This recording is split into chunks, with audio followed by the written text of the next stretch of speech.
Chapter 34. After a few days of rest, the 8 of us had regained our mental state.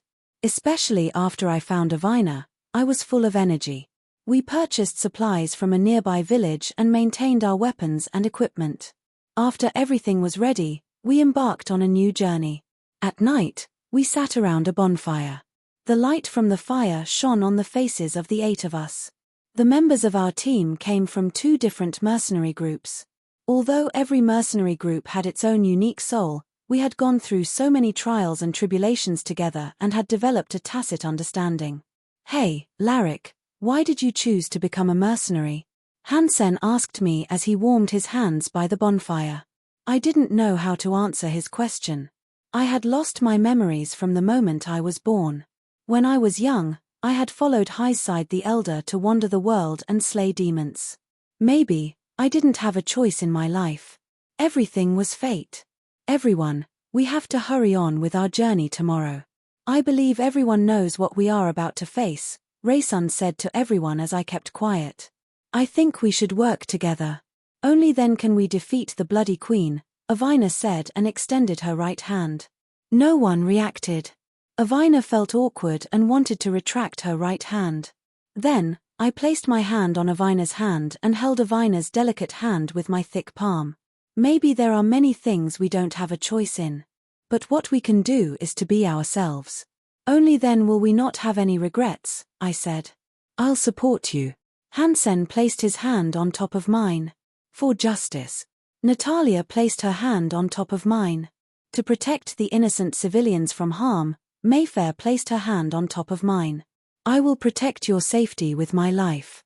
I will fight for honor." Flance was next. "Count me in." Laurita placed her hand on top of mine. "Nothing can stop us."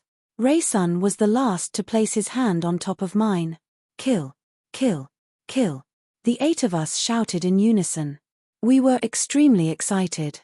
Under Avina's lead, we found the entrance to the Bloody Queen's lair on the 2nd day. This was a muddy place. There was blood and rotting corpses everywhere, and the stench was overwhelming. Ordinary people would feel nauseous, weak, and dizzy if they got close. Fortunately, we had the magic potion that Mayfair concocted for us, so we didn't feel dizzy. At the entrance of a cave, we found the body of a man with only half of his body left. Judging from the man's attire, he must have been a hunter when he was alive, but now, he was just a zombie. Then, we entered the cave. What kind of scene was that? I still can't forget it. There were tens of thousands of corpses piled up here, and the blood flowing from the corpses formed a small lake. There were naked corpses of young girls everywhere. There were also corpses of various animals. The corpses of young girls were missing limbs. Most of them were in pieces, and some were even roasted until they were yellow. It seemed like the Bloody Queen's favorite thing to do was to torture young girls. There were also various spiked cages on the ground, and a few naked girls were imprisoned in them. Their bodies were covered in blood, and they were on the verge of death. They let out painful groans, and it seemed like they were already half dead. Not far away, a young girl's hands were tied behind her back. A sharp wooden stake had pierced through her body, and blood was dripping from her cut breasts. Outside the cave, Gravel led the Northern Alliance army across a snowy valley and arrived at an open ice field. The wind and snow blew, and the soldiers rode on their horses with difficulty. Not far away, a rumbling sound shook the earth. Every warrior of the Northland gripped their weapons tightly. They knew that something was approaching. Snow fell from the valley, and Gravel ordered the army to stop advancing, and to change into a defensive formation. "Hey, recruit, you haven't experienced war yet, right?" a sergeant said to another trembling recruit. "Close your eyes and just charge. Just treat yourself like a dead man," the sergeant said. "Archers, get ready." The herald's horn sounded. Because the wind and snow were too strong, and visibility was limited. Everyone was a little scared and nervous. "Look, what's that?" a soldier shouted. At the same time, the horses of the Northern Alliance army began to panic. "Calm down," the officers shouted to their subordinates. The cavalrymen also tried their best to control their horses. In the next second, a fierce force rushed into the ranks of the Northern Alliance army. Thousands of Gowls rushed into the formation of the Northern Alliance army. Their destructive power was no less than 10,000 wild bulls. Just like that, the war began. The soldiers of the Northern Alliance army bravely defended against the large and swift Gowls. A dense rain of arrows fell from the sky around them. Blood, killing, and fighting were everywhere. At that moment, a black shadow flew over from the sky. When it got closer, it was a group of tens of thousands of bloodbats and hundreds of gargoyles. They circled above the Northern Alliance army and suddenly swooped down, killing the soldiers of the Northern Alliance army. Archers, fire! The herald repeated Gravel's order. In an instant, countless bloodbats were shot down. Knights, charge! Another order was given. The cavalrymen of the Northern Alliance army charged into the Gowls like a tidal wave, slaughtering everything in their path. At that moment, the earth trembled as dozens of bloodthirsty butchers rushed into the ranks of the Northern Alliance army. The bloodthirsty butchers were extremely large, at least 5 meters tall.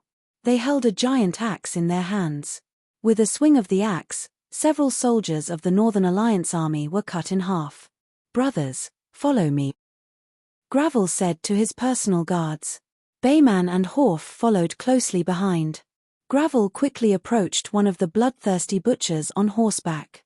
He leaped onto the bloodthirsty butcher's back. The bloodthirsty butcher tried to shake Gravel off with all his might, but Gravel's personal guards restrained him with iron chains. Gravel's sword pierced through the bloodthirsty butcher's neck. Just like that, the bloodthirsty butcher fell to the ground. Using a similar method, Bayman and Horf each killed one of the bloodthirsty butchers. The rest of the bloodthirsty butchers were also killed by the combined forces of the Northern Alliance army. Suddenly, Ren and Leah flew to Gravel's side. They were just about to grab Gravel. In the end, Gravel's personal guards used their bodies to block the attacks of the vampires and vampiric banshees. The personal guards were instantly smashed to pieces. Soon, Ren and Leah were about to launch their next attack. With no time to think, Gravel immediately jumped onto his horse and fled from their clutches. Ren and Leah chased after him in the sky. The archers along the way fired arrows at them, but they were all dodged. The battle had reached its most critical moment. The outcome of the battle was about to be decided. Leah was about to catch up to Gravel. She had already reached out her bloody claws. Suddenly, Gravel turned his horse around. A ballista behind him was aimed at Leah. "Fire!" Gravel roared. Chapter 35. After a loud bang, a huge arrow was shot towards Leah. Leah couldn't dodge in time and was pierced through her abdomen. The soldiers immediately used a huge net made of metal chains to trap Leah. At the same time, they used spears to pierce through Leah's limbs. Leah couldn't move and her face was contorted. Seeing that Leah was captured alive, Rain instantly transformed into his vampire form. He flapped his huge bat wings and charged towards Gravel. Seeing this, Bethman shot an arrow at Ren, hitting him in the chest. Then, an axe chopped at Ren left wing. After that, Holf chopped off Ren head, who had been severely injured on the ground. Avina. Before Ryan died, he regained his consciousness, but then it disappeared into thin air. At the same time, the few of us arrived at the cave where the Hell's Flower was. "Larrick, I didn't expect you to come. You will regret coming here today," the Bloody Queen said to the 8 of us. I didn't know how the Bloody Queen Mavilla knew me, but it didn't affect my purpose of coming here. The others were also very surprised that the Bloody Queen would recognize me, but they didn't say anything. "Go ahead. I don't care. Anyway, killing 1 is still killing. Killing 8 is still killing," the Bloody Queen said. "Flance, protect Mayfair and the others. Larrick and Hansen, follow me," Resend said first. I held the sword of retribution and charged forward while Resend took the lead. The Bloody Queen disappeared in front of us and a red light flashed on the ground. 3 monsters made of blood appeared. "These are blood spirits, monsters summoned by blood magic," Natalia said. Then, a few fireballs flew out from Natalia's hand towards the blood spirits. The fireballs pierced through the blood spirits' bodies and smashed the wall behind them. "You will be the first to die." The Bloody Queen suddenly appeared behind Laurita. "Blood Demon Claw." The bloody queen pierced through Laurita's heart and she fell to the ground weakly. Laurita. The few of us screamed at the same time. Things happened too suddenly and we didn't have time to prepare. Words couldn't express our sorrow. You will be the second. The bloody queen appeared in front of Mayfair. In your dreams. Flance appeared in the nick of time and blocked the bloody queen's attack with his shield. At the same time, he slashed at the bloody queen with his sword. However, it was as if he had slashed at empty air. She has already cultivated the blood demon body. Ordinary weapons can't kill her, Natalia exclaimed. Laurita. Raisin's eyes were bloodshot. He did not expect Laurita to die in such a manner. The grief-stricken him was consumed by the desire for revenge. There was a crimson light on his sword. This was the raging flame sword chi, which could only be used by high-ranking mercenaries. He swung his sword at the blood spirit in front of him. The blood spirit disappeared as though it was evaporated by the raging flames. Hansen also rushed forward, but the bloody queen casually waved her blood whip and struck his body. His entire left arm was neatly cut off. He hugged his left arm and howled in pain. Under Flance's protection, Mayfair immediately stopped Hansen's bleeding and treated his wound. I couldn't take it anymore. I swung my sword of retribution at the bloody queen, but it was to no avail. I was hit by her kiss of the blood demon, and I could clearly feel my blood rapidly flowing out of my body. After Mayfair stopped Hansen's bleeding, she immediately used her magic to heal me. That's enough, Raisin said. At this moment, Avina and Natalia had already defeated the remaining two blood spirits. They began to support Raisin. Raisin wielded his sharp sword and used his raging flame sword chi to slash at the bloody queen. Although the bloody queen was injured, she recovered at a speed visible to the naked eye. This is not enough to kill me. The bloody queen activated her blood whip and sent Raisin, Natalia, and Avina flying. If not for Natalia activating her defense barrier in time, the three of them would have been beheaded. The defense barrier consumed too much of her magic, and Natalia's stamina was running out. Flance rushed forward. He had the strongest defense among us, but he also fell to the ground with heavy injuries after a few rounds. All of you can die one by one now. She's really too strong. Are we really going to die here? I gradually lost consciousness. I could feel my life draining away. Suddenly, a powerful force surged in my heart. No, it's not over yet. I won't let you continue to hurt my companions. I stood up again, as though I was another person. Haha. You've finally awakened, Larrick. No, I should call you the Belgrave Flammarion. The bloody queen turned her attention to me. The battle that followed was not something that mortals could understand. We rushed out of the cave. Yang Long's roar. Yang Long's fury. Yang Long's fist. A series of draconic magic attacked the bloody queen. Every attack caused the ground to shake. Many wounds appeared on the bloody queen's body. Although they were healing, they were obviously not as fast as the damage. Let's see if you can heal faster or if I can attack faster. I attacked crazily in order to take revenge for my companions. Yang Long's exploding fist. With this punch, I sent the bloody queen back into the cave. The bloody queen fell to the ground, and more than half of her body was filled with holes. Blood flowed from the corner of the bloody queen's mouth. She smiled and said to me, "Haha, Larrick, sooner or later, you will regret your actions. However, there are some things that I have to tell you. The ring on your finger is the magic equipment of the ancient demon god Athol. Its power is not as simple as you think. You have already defeated me. This magic equipment is under my control. I will give it to you. It is called the blood-dripping crown, also known as Athol's glory. The ring on your hand is called Athol's glory. There are 5 more items waiting for you to collect. When you have collected all of them, perhaps you will be closer to the answer you want to know. Goodbye." The bloody Queen Mavilla seemed to have seen her childhood, playing and playing without any worries. In the end, the bloody Queen Mavilla turned into specks of starlight and scattered with the wind. Only the crown was left at my feet. I picked it up and it seemed to fuse into my body like a soul. At this moment, the Northern Alliance army led by Gravel was waiting outside the bloody castle. The few of us walked out. Resend was carrying Laurita in his arms.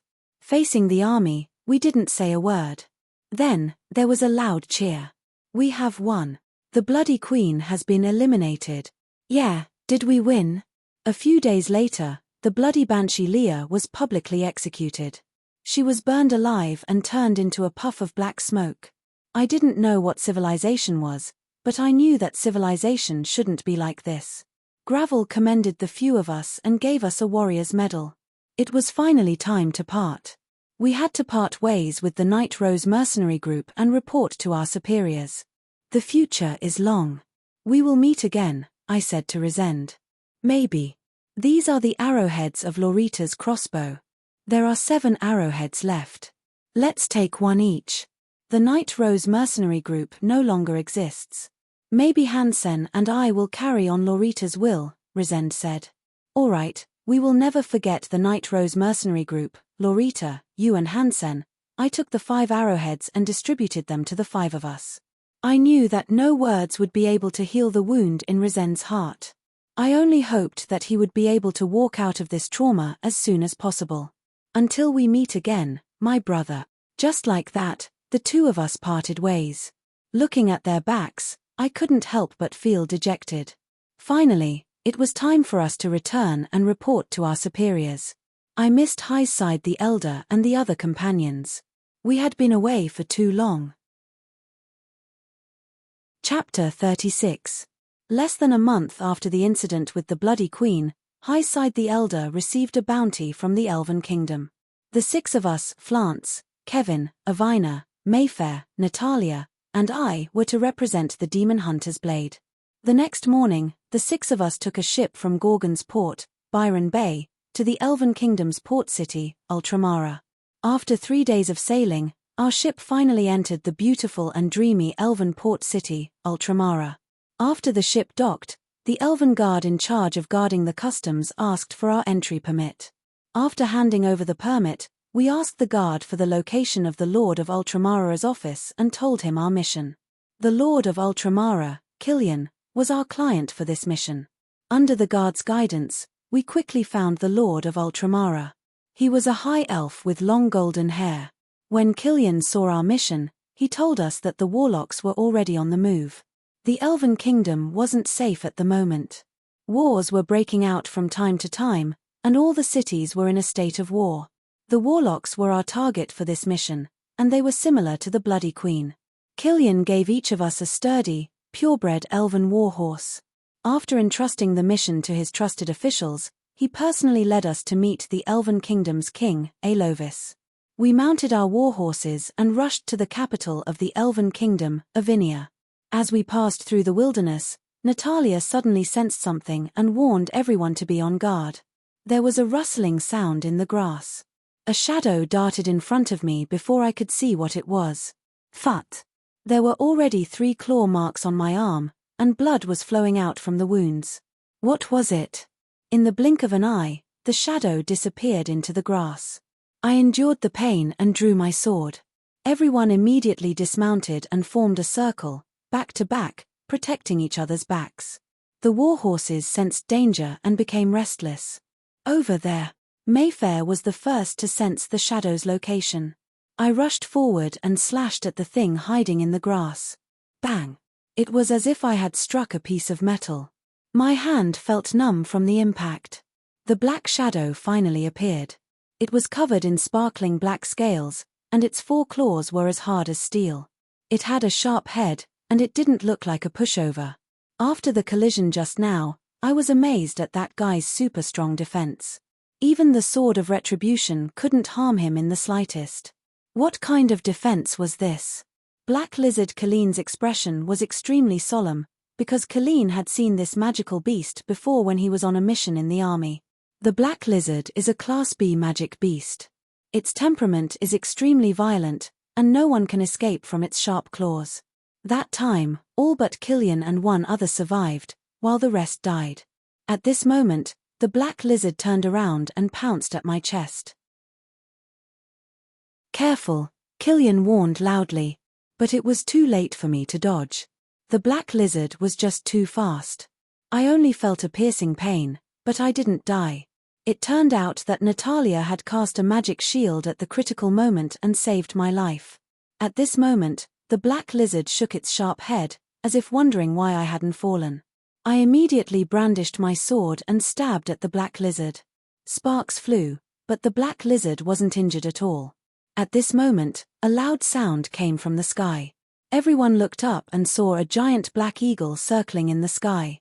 The eagle's wings were more than 5 meters long. Suddenly, the black eagle swooped down towards me. "Run!" Colleen shouted. But the eagle's aura made me unable to move, and the black lizard also obediently stayed where it was. The black eagle picked up the black lizard and bit down on the armor that the black lizard was so proud of. The black lizard never dreamed that it would die like this. Just as the black eagle approached, I saw an elf standing on the eagle's back. That elf wore light armor and a green robe. He had the blue eyes and long golden hair that were unique to high elves. He gave off a unique aura, the aura of a leader. The green-robed elf man jumped down from the giant eagle that was hovering at a low altitude. The elf in the green robe landed very lightly, without making a sound. Jumping down from such a high place, he could still do this. This was the first time I saw it. As the saying goes, there is always someone better than you. It's the legendary ranger Melders. "I didn't expect to meet you here," Colleen said with a smile. "So it's you, Colleen. Why are you with these humans?" Melders gave off the confidence of an expert. Soon, Melders jumped down from the eagle's back, his movements so light. After Colleen's introduction, we all got to know each other. It turned out that the elf standing in front of us was the legendary ranger Melders. "Melders, why is your eagle so big?" I asked to show my friendliness. "You mean the giant eagle hides? It's not mature yet. When it matures, it will be about 7 or 8 meters long." At this moment, the giant eagle hides was flapping its black wings not far away. I went forward and touched its feathers. "Don't touch its feathers." But Melda's warning was a step too late.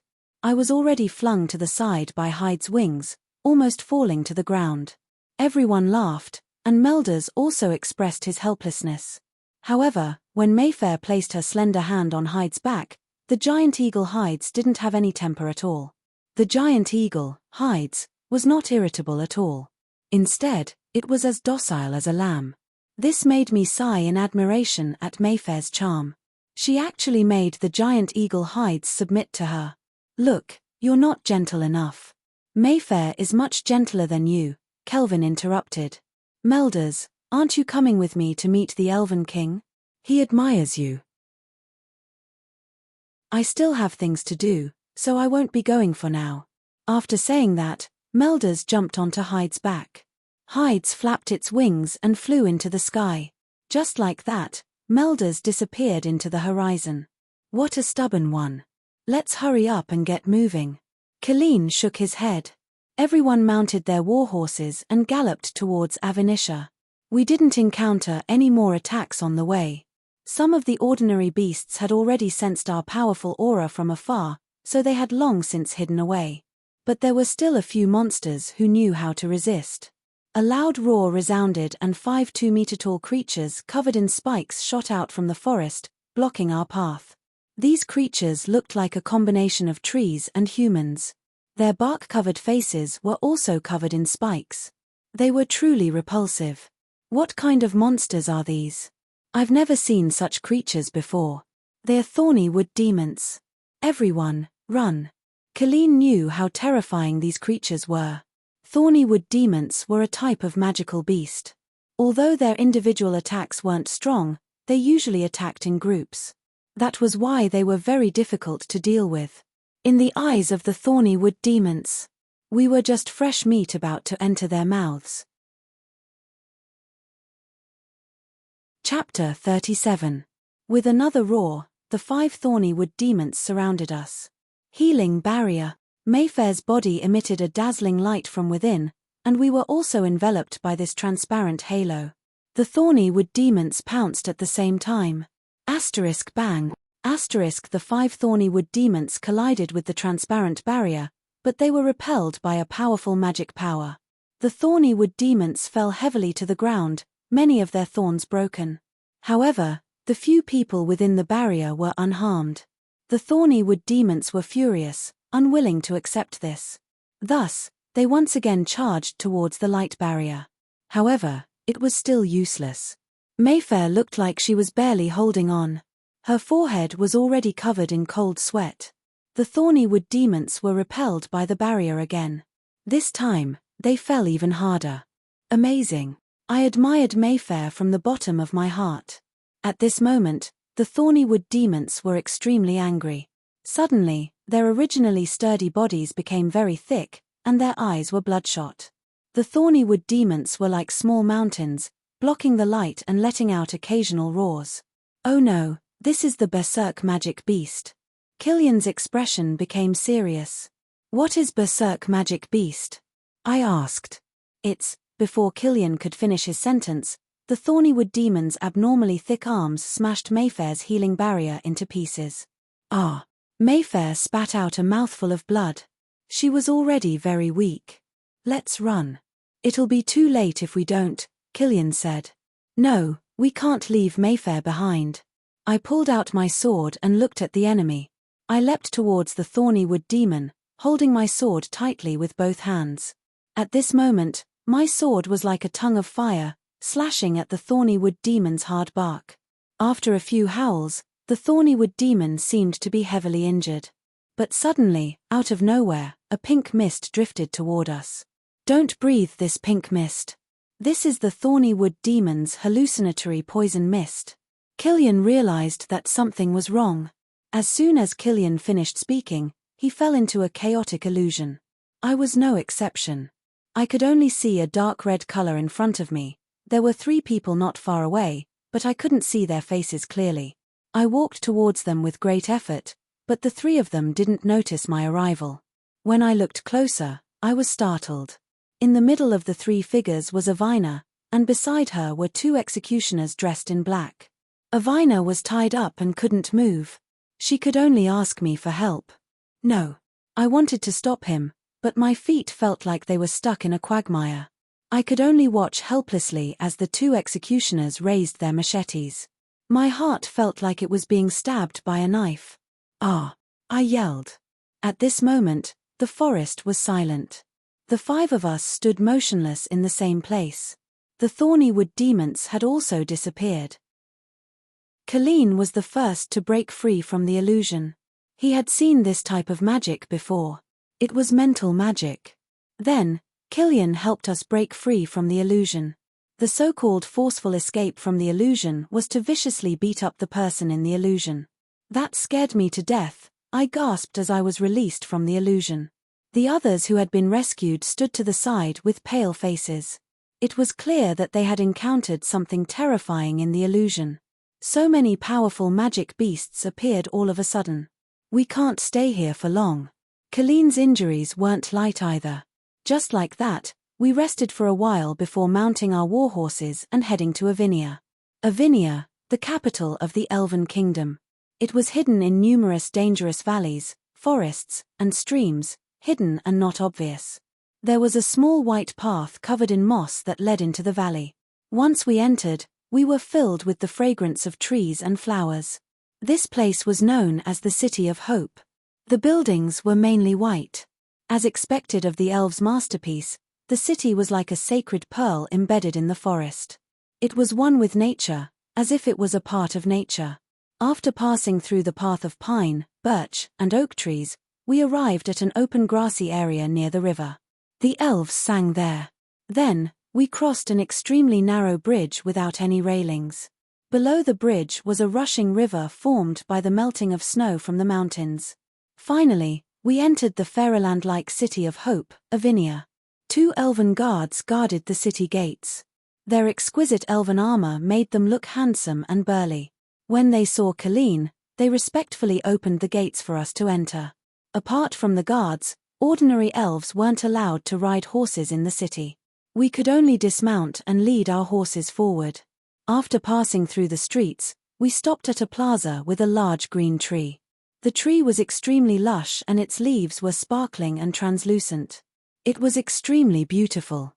An elven guard who looked like he had seen the vicissitudes of life walked over and gave Colleen a standard elven salute. "My lord, His Majesty has instructed us to invite you to the meeting hall," the elven guard said politely. The guard in charge of receiving us gave a look to a few young guards behind him. They took our war horses and led them to the stables. Under the guard's lead, we arrived at the meeting hall above the plaza. Hearing Colleen's words, the elven guard opened the door to the meeting hall. Walking into the meeting hall, we were greeted by the bright and spacious walls. It was an eye-opener for us. The two long tables in the meeting hall were filled with silver utensils filled with all sorts of delicacies, fruits, and wine. However, the delicacies were all vegetarian. As elves were a race that loved nature and life, they would never eat animal carcasses. They were vegetarians. Currently, sitting at the center of the table was an elven man dressed in luxurious robes. He was young and energetic, steady yet resolute. He wore a crown on his head. There was no need for an introduction. He must be the great elven king Avinia, I thought. "Welcome, warriors of the Demon Hunter's Blade. Please take a seat. I have prepared a sumptuous meal for you all." The elven man sitting at the head of the table spoke with great elegance. Everyone took their seats. The elven king signaled for the music to begin. Several beautiful elven musicians began to play beautiful music. "Everyone, you have traveled thousands of miles to the elven kingdom. I would like to express my gratitude on behalf of the elves living here. Your Majesty, on our journey from Altamara to Avinia, we encountered all sorts of magical beasts. None of them were to be underestimated. This has never happened before," Colleen said. "This is why I have gathered you here. Recently, the magical beasts in the forest have been particularly active. The power of darkness is reviving in this ancient land," Elven King Avinia said. Chapter 38. The next day, Colleen gathered all of us and brought us to the Elven Druid Temple. Colleen saw that we didn't quite understand, so he explained that the Druid Temple was a sacred place for the elves. The spokesperson of the moon god, the Archdruid, lived there. The Archdruid was the most beautiful and intelligent female high elf chosen by the moon god. After introducing us, Colleen asked us to go with him to the Druid Temple. The Archdruid wanted to see us. So, everyone rode on their horses and headed to the Druid Temple under Colleen's lead. The group passed through the short forest and traveled on the rugged path for about 10 deri. Finally, a different scenery appeared in front of us. A wide river flowed down from the cliff like a jade belt. It was as if millions of fierce beasts were fighting, roaring, and finally wrestling with each other as they tumbled down, splashing pearls and jade all over the valley. Clouds of mist rose, and there were also some that hit the rocks on the shore, creating millions of splashes. Under the sunlight, the splashes turned into colorful water droplets. At the bottom of the cliff was a small lake formed by the falling river. On the open ground beside the lake was a temple. The temple looked a little old, but it couldn't hide the majesty and glory of the past. Everyone arrived in front of the temple.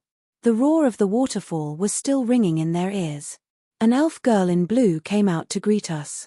She looked very young, but her face was covered with a thin veil.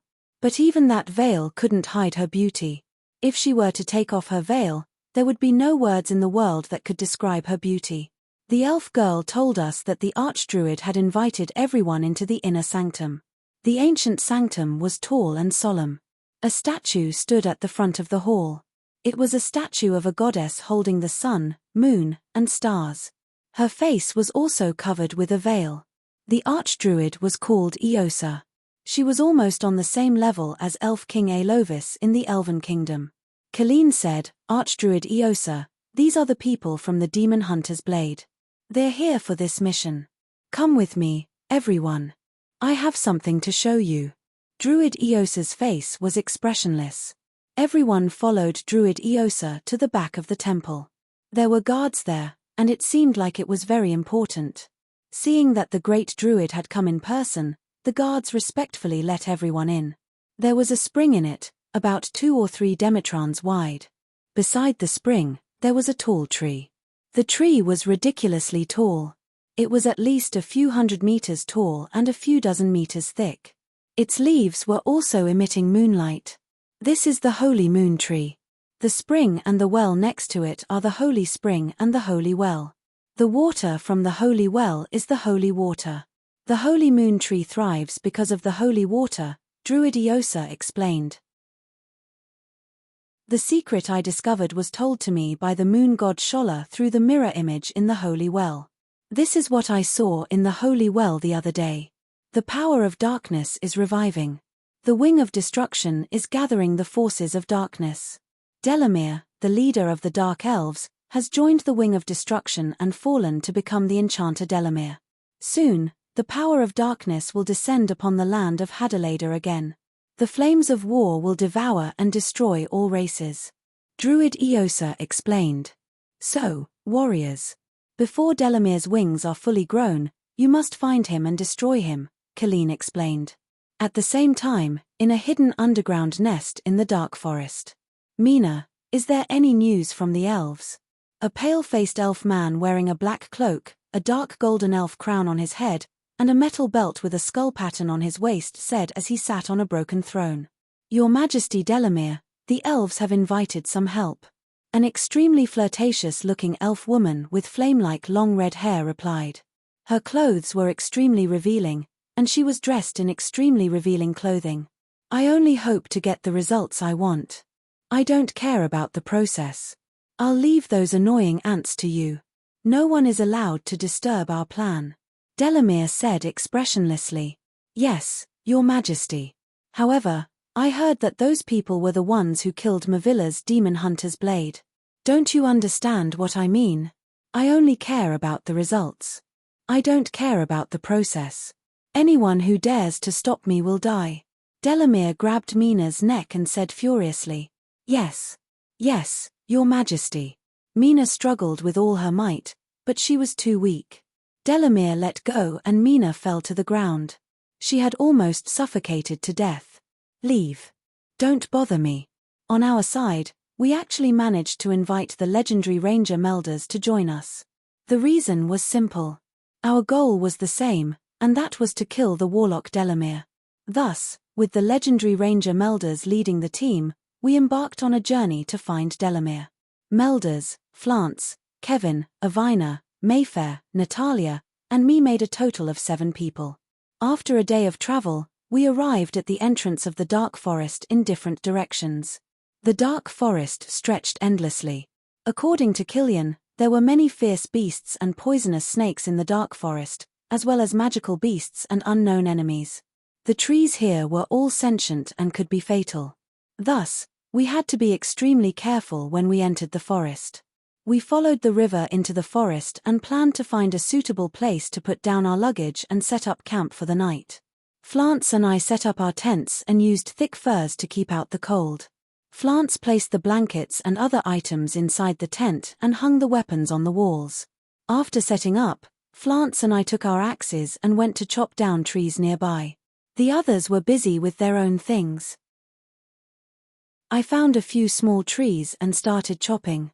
These trees were very hard and very tiring to chop, but I was full of energy. I chopped a large bundle of firewood and carried it back to the place where we set up camp.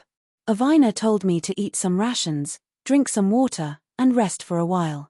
We had to make a campfire before the sky turned dark because the wild beasts in the mountains would come out to look for food at night. At night, we finally settled everything in the camp. Avina and Mayfair also picked some edible wild fruits and brought them back.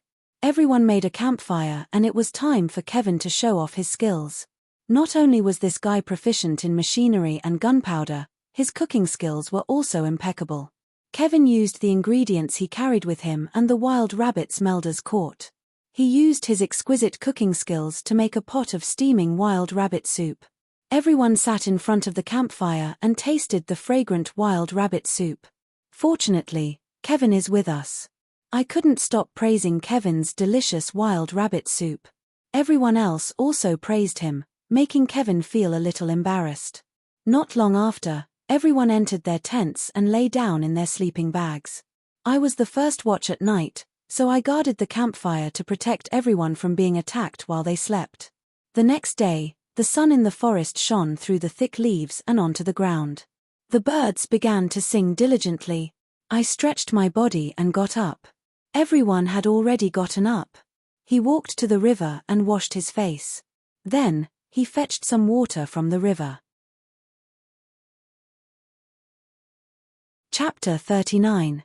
After eating the breakfast prepared by Kelvin, we started to prepare for our journey. Walking on the fertile ground, I felt that my feet were as soft as a blanket. It was a comfortable feeling, and it didn't feel like an adventure. It felt more like an outing, especially when there was a group of like-minded people accompanying us. Occasionally, a few squirrels ran through the trees. It was a wonderful feeling. Suddenly, a girl's voice broke the peaceful atmosphere. Hearing the voice, everyone hurried to run in the direction of the voice. When we arrived, we saw a little girl leaning against a tree. Opposite her, a wild boar was glaring at the little girl. The little girl was already trembling in fear, but she kept shouting for help.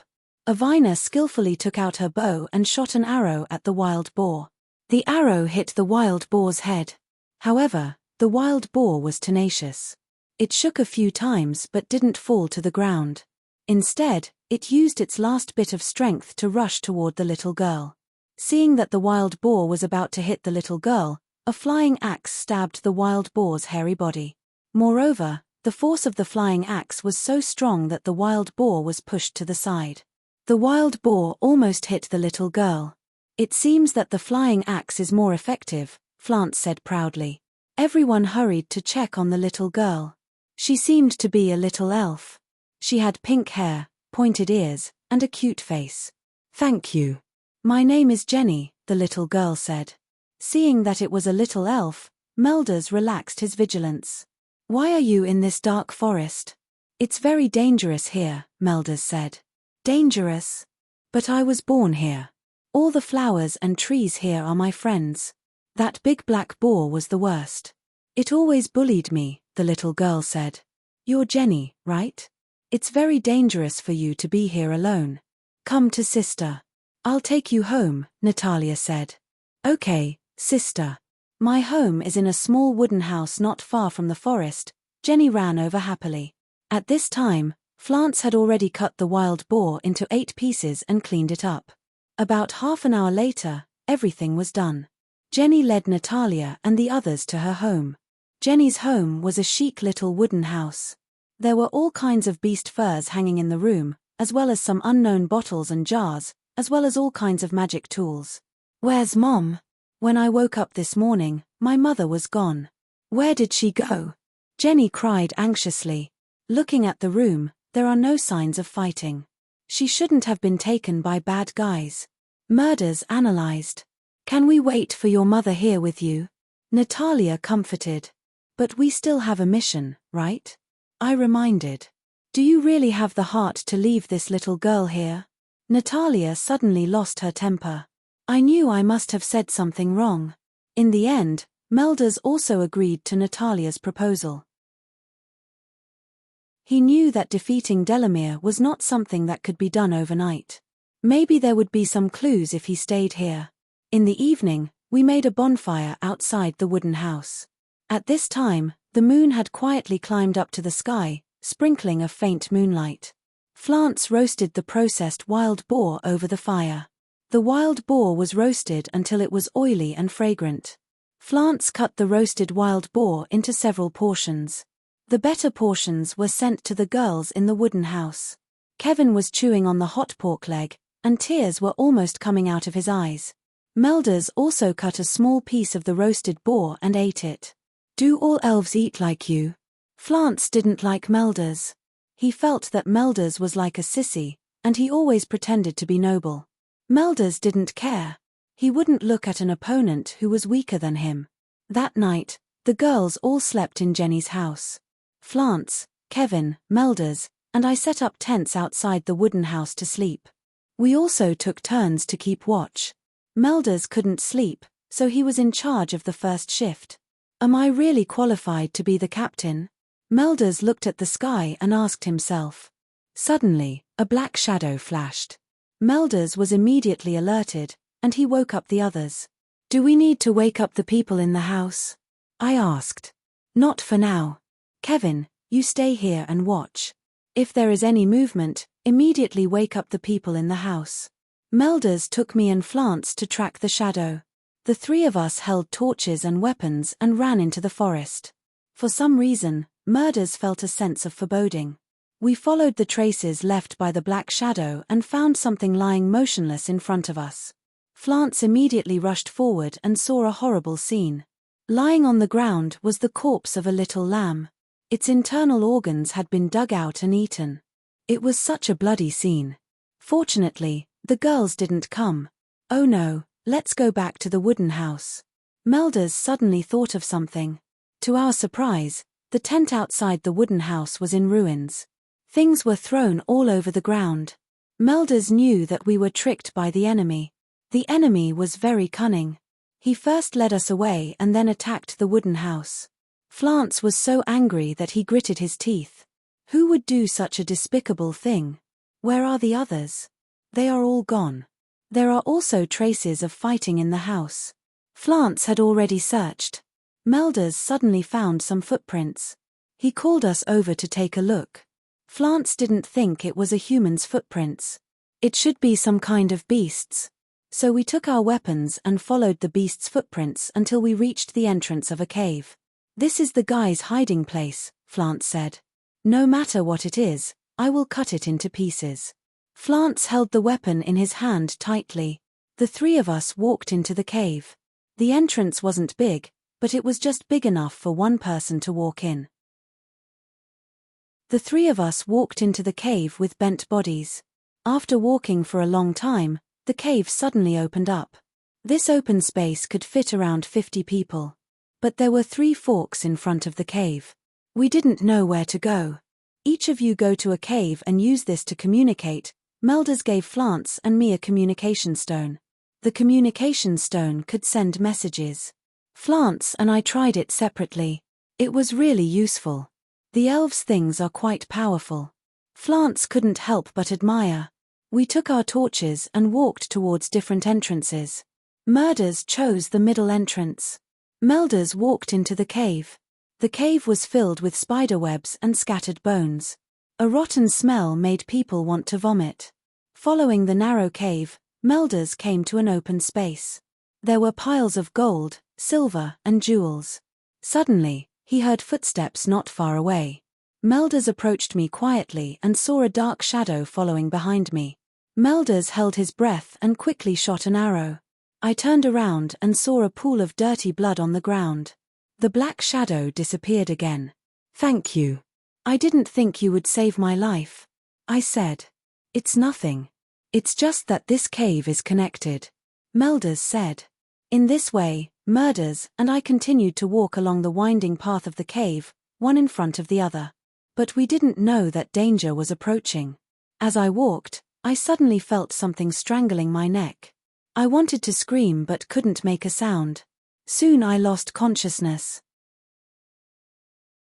Chapter 40. When Melders found out that I was missing, he tried to contact Flance with the transmission stone, but there was no response. At the same time, I woke up and found myself tied to a large wooden stake. There were ragged skeletons tied to the stakes next to me. There were hundreds of ferocious-looking cave goblins in this open cave. They were performing some kind of ritual around me. These cave goblins looked furtive, like big rats. Due to the turbid air in the cave, I gradually found it difficult to breathe. The cave goblins were laughing and jumping. The ground was covered in white bones and filthy blood. At this moment, a burly cave goblin walked toward me with a rusty axe in his hand. Another cave goblin, who seemed to be their leader, shouted Pialu at me. Pialu seemed to be the goblin they worshipped. The other cave goblins also shouted. Although I didn't know what they meant, I knew that my time of death had come. Suddenly, I remembered the transmission stone that the elf had given me. I shouted the names of Melders and Flance into the stone. Finally, the cave goblins stopped shouting. The stout cave goblin raised his axe and was about to chop my head. Asterisk whoosh. Asterisk the arrow pierced through the cave goblin's head. The cave goblin fell to the ground. When the other cave goblins saw this, They ran away in fear. Flance rushed in from the cave entrance. A cave goblin pounced on him, but he smashed it with his shield. Melders quickly cut the rope that bound me with his dagger. After I was released, I picked up the sword that had fallen on the ground and fought with the cave goblins. Hundreds of cave goblins were beaten by the three of us. They rolled on the ground in pain. After a while, there were no more cave goblins who could resist. "Are you okay?" "Hee hee." Flance laughed maliciously. "I saved your life again," Melders said. "I owe you 2 lives." I started to admire this elf. Flance went forward and caught the cave goblin leader who was trying to escape. He carried the cave goblin leader like he was carrying a chicken. "Speak, where did you hide our comrades?" Flance roared. The leader of the cave goblins trembled in fear and kept mumbling, but the three of us couldn't understand what the cave goblin was saying. "Die!" Flance disemboweled the cave goblin leader with a single blow. Flance carried a large pile of firewood and piled it in the cave. After striking it with a flint, he left with Melders and me, leaving behind the burned cave. We walked into another cave that we had just discovered. The deeper we went, the stronger the evil aura became. From the other side of the cave, we could hear ghostly cries and wolf howls from time to time, which made the three of us shudder. We carefully made our way to the exit. It was dark here, and the evil aura was extremely strong. "Look over there," Flance whispered. I looked at the place Flance was pointing at. There was a small village there, but it wasn't inhabited by humans. "That's a dark elf. Everyone, be careful," Melders warned. It was already dawn. The three of us hadn't slept the entire night, and we were exhausted. We bypassed the dark elf guards at the entrance of the village and quietly crept into the cave behind the dark elf village. There were torches on the walls of the cave, which lit up the cave. After cleverly avoiding the patrolling dark elf guards, the three of us finally saw the people who had been captured. It turned out that Natalia and the others had been captured and brought to the prison in the cave. Melders quietly got rid of the dark elves guarding the cell and used the key to open the cell door. Everyone was released, including a middle-aged lady in brown clothes. "Kevin, what happened to you? Didn't I tell you to keep watch?" Flance reprimanded. "I don't know how I was caught." Kevin was a little embarrassed. "Our equipment is still in the wooden house," Natalia said. "I've brought it." Melders opened his storage ring and returned their things to them. We saw Jenny hugging the middle-aged lady in brown clothes tightly. It seemed that she was her mother. "We have to think of a way to escape," Melders said. Suddenly, a group of dark elf patrolling soldiers heard the commotion and rushed in. "We have to fight our way out." Flance's eyes were filled with the flames of revenge. "Avina, you and Mayfair are in charge of taking care of Jenny and her mother. The others are in charge of opening a path. We will charge," Melders quickly ordered. The few of us quickly entered battle mode. Natalia's fireballs whistled and the dark elves fell to the ground. However, there were more and more dark elves surrounding us. It seemed that we couldn't hold on any longer. "None of you can escape." Suddenly, a monster with a wolf's head and a human's body covered in black fur rushed out from nowhere. With a wolf's howl, the werewolf grew in size and the dark elves fled in all directions. Now, the werewolf was almost twice as tall as Melders. The werewolf's casual movement caused the ceiling of the cave to collapse. "Hurry up and run. I will deal with this alone." Melders stared at the huge werewolf in front of him. "It is not our style to leave our companions behind." Flance raised his shield. Boom, boom, boom. The werewolf waved its huge and sharp wolf claws and crazily smashed towards Melders, causing gravel and dust to fly everywhere. Then, the werewolf quickly rushed towards Melders. Melders had no choice but to dodge. Avina took the opportunity to run out of the cave with Jenny and her mother. However, around 20 dark elves with weapons in their hands surrounded them. "Haha, little girl, you sent yourself to us." One of the dark elves laughed. "Chimph, you overestimate yourself." Avina laughed coldly. "Frost arrow." In the blink of an eye, the dark elves were hit by the frost arrow. They didn't even know what happened and they fell down one by one.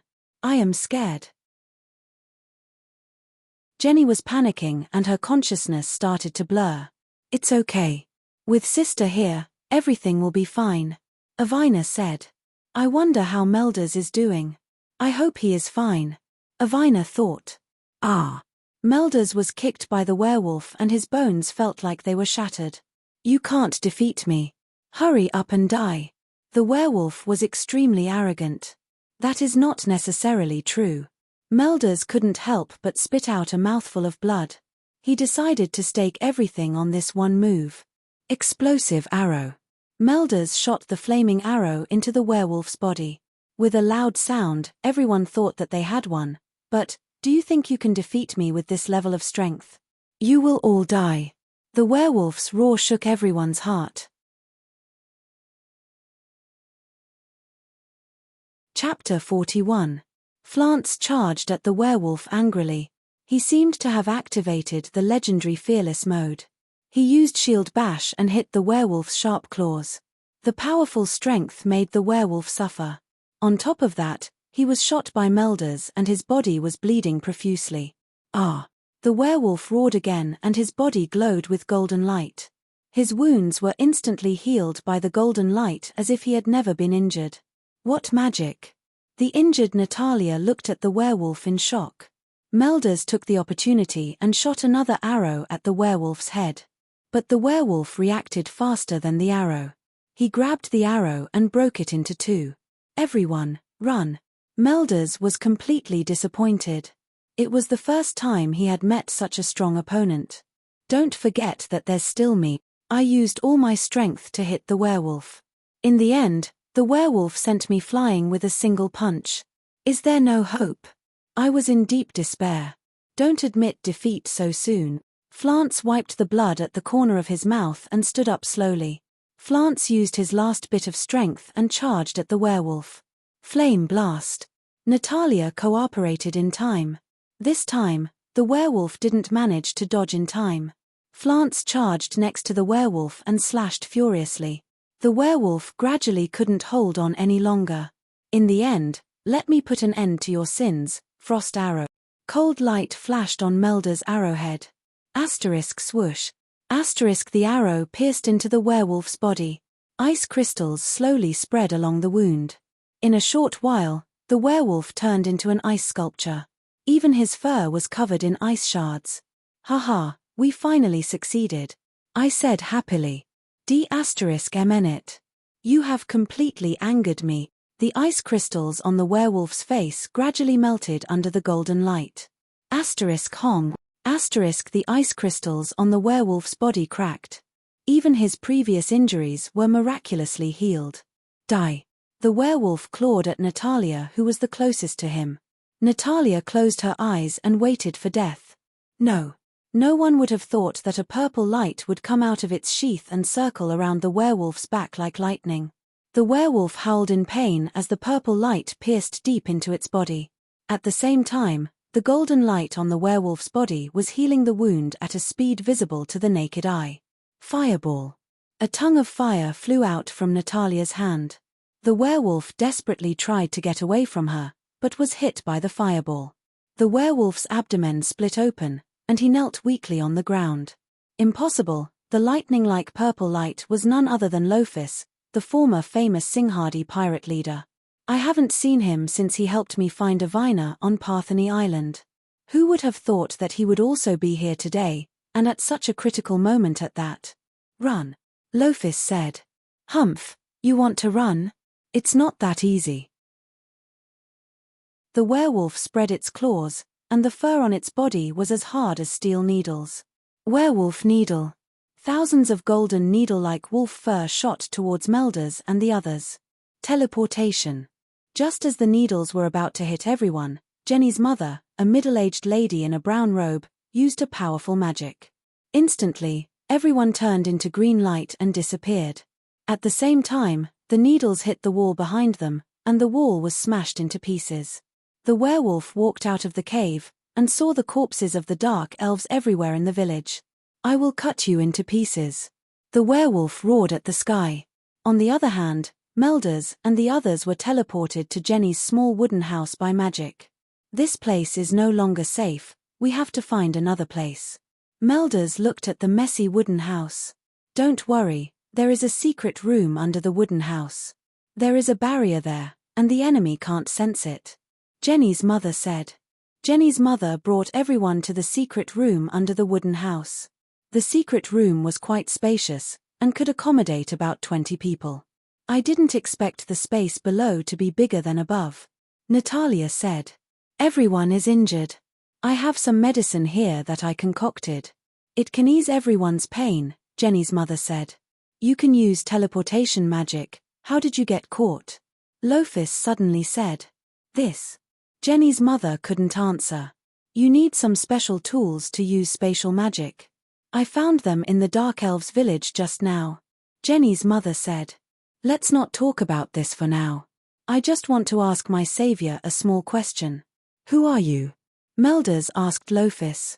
After a series of introductions, everyone slowly accepted Lophis.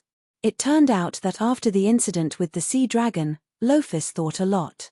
In the end, he decided to find the meaning of life with us. On the other hand, the middle-aged lady in the brown robe, Jenny's mother, told us that she was a high elf who was cursed.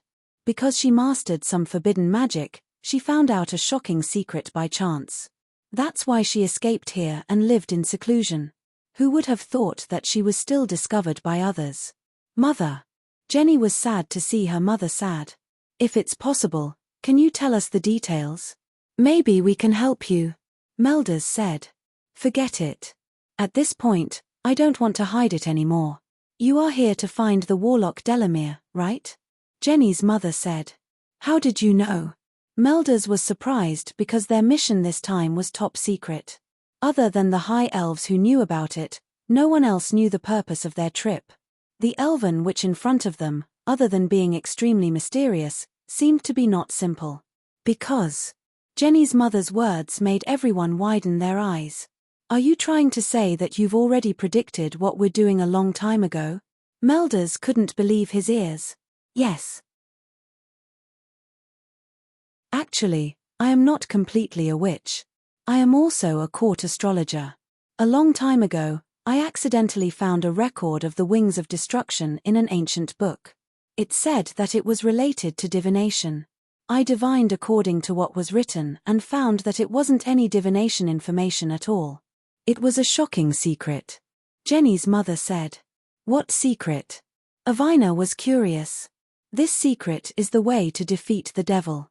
It wasn't until a devil killed all the living elves in a small town in front of my eyes and turned them into dark elves in front of me that I realized what it meant. Jenny's mother said. Mayfair and Avina obviously couldn't bear such a heavy topic. As for Jenny, she started crying. Actually, Jenny isn't my daughter. She was just one of those people. She was the only elf I saved. Mother. Jenny cried even harder. I'm sorry. I shouldn't have made you recall such painful memories. Melders' expression was heavy. Chapter 42. The next day, we bid farewell to Jenny and her mother and decided to look for the warlock. We arrived at the Centaur tribe. The chief of the Centaur tribe, Elba Ironhoof, didn't seem to be friendly to us. However, under Melders' persuasion, Elba Ironhoof decided that the two sides wouldn't attack each other. Afterwards, Melders told Elba Ironhoof that the power of darkness was prevalent and hoped that they could join the army against the warlock. Chief Elba told Melders that the Centaur tribe was currently being harassed by the bloody jackals, causing many centaurs to die. If Melders could help them solve this problem, he would consider joining the ranks of the resistance against the enchanters. Thus, under Elba Ironhoof's lead, I rushed to the bloody jackal's lair. There was a natural cave behind a withered tree. There were about 100 bloody jackals resting outside the cave. The scene was quite spectacular. There were corpses and bones everywhere on the ground and the smell of blood assaulted our nostrils. Suddenly, a wolf that was sleeping soundly got up and looked around vigilantly. With a howl, the originally lazy bloody jackals immediately got up and stared at their surroundings with vigilance. Did they discover us? I asked Melders. There's no other way, we can only face them head-on, Flance said. Flance's sudden appearance caused all the bloody jackals to look in his direction. After 2 seconds of silence, what followed was a tide of wolf howls. That sound was truly shocking. Flance waved his sword, and wherever the tip of the sword went, there would be a rain of blood. The bloody jackals were really powerful. When they smelled the scent of blood, they immediately became excited and rushed towards Flance. I also rushed into the wolf pack and used my sword to kill the bloody jackals that pounced on me. As for Avina, she was far away and used her snowdrift bow to kill the bloody jackals. Lophis rushed into the center of the wolf pack with a cold expression. Dance of death. Lophis was like a killing god. Drops of blood dripped down his body. His battle was like a beautiful painting. In the blink of an eye, he had already killed more than a dozen bloody jackals. Kevin followed beside Elba Ironhoof and was relatively safe. He continuously used his firearm to attack the bloody jackals that pounced on him. Suddenly, a coquettish woman in red appeared behind Kevin. "Why are you killing these cute creatures? Is this your so-called justice?" The woman in red said.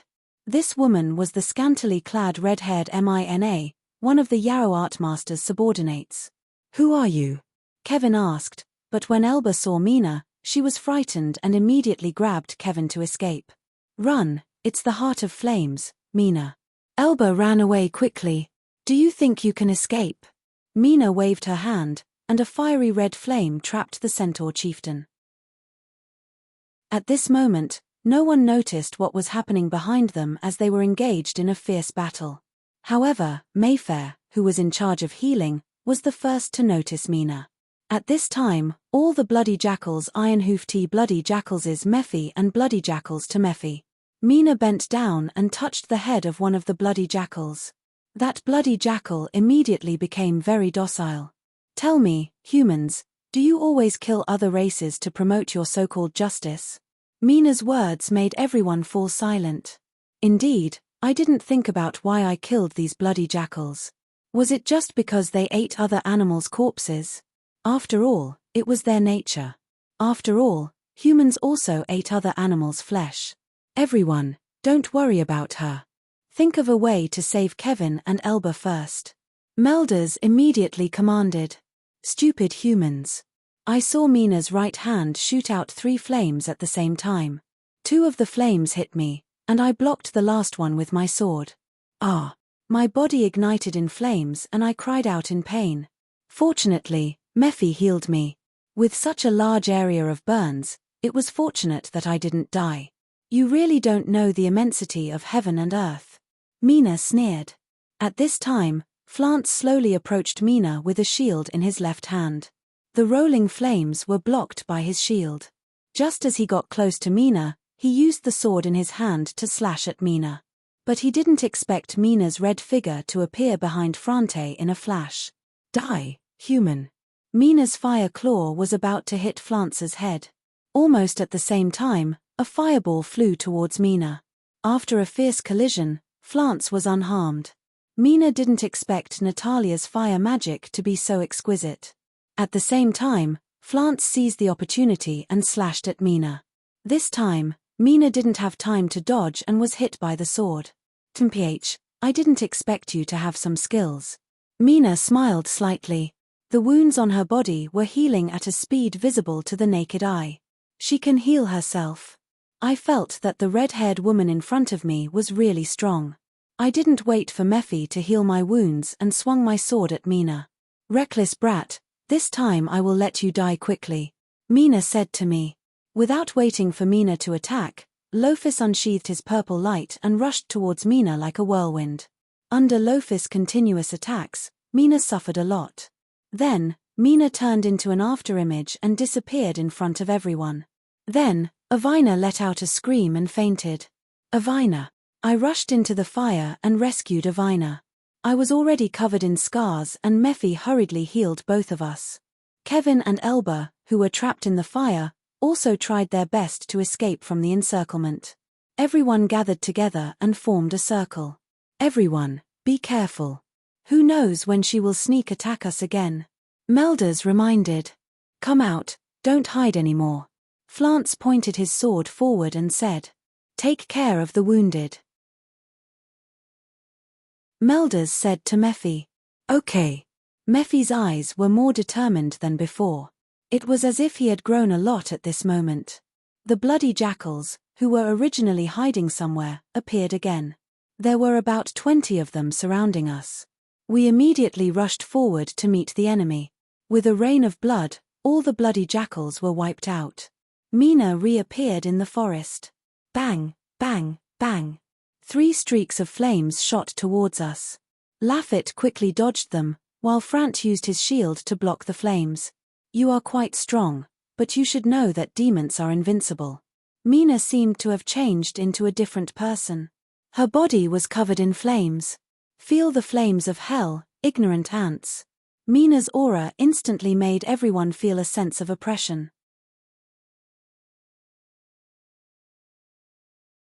Chapter 43. Mina launched a barrage of attacks, but we are not to be trifled with. There were many wounds on Mina's body as well. Is it time? Mina muttered to herself as she looked at the wounds on her body that could not heal. You are all seeking death. Soon, the warlock will personally come to deal with you. After speaking, Mina turned into a shadow and disappeared, leaving only her voice echoing in the forest. Is she really gone this time? Mayfair asked. It seems like she really disappeared this time. Melders said to everyone. Thank you so much. Not only did you eliminate the bloody wolves that have been harassing the village, but you also chased away the Heart of Flames, Mina, who tried to enslave us. I will fulfill my promise. If there is a battle against the enchanters in the future, please count us centaurs in. I will use the bow and javelin in my hands to defend the freedom of the Elven Kingdom. Centaur Chief Elba walked over and said to Melders. These centaurs are as tall and sturdy as the Empire's knights. They should be quite strong. Flance thought. Everyone returned to the centaur village to rest for a while before making plans. At the same time, in the warlock's underground lair. Mina, you disappoint me. Delamere said with a pale face. Your Majesty, I underestimated their strength this time, so I did not pay attention to the time. I promise that this will not happen again. Mina's eyes flashed with killing intent. I can give you one more chance, but this is the last chance. Next time, it will either be their corpses or yours. Warlock Delamere was expressionless, but it made people shudder. Yes, Your Majesty. After we left the centaur village, we continued our search. As we walked, we came to a strange place because there were no trees here. Instead, there were mushrooms that were taller than a person. So beautiful. Look, those mushrooms are still glowing. Avina ran over happily. Don't touch them. Melders was worried that those mushrooms were poisonous. However, Avina did not have any reaction after touching those mushrooms. So soft. Mayfair used her body to hit those mushrooms, but her whole body was completely sunk in.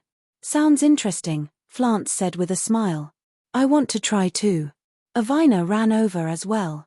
However, before Avina could run over, a giant bright flower that no one had noticed at the beginning suddenly opened its petals as Kevin accidentally touched it. It was like a bloody mouth that swallowed Kevin. Kelvin, Natalia said nervously when she saw him. It's a man-eating flower, quickly save Kelvin.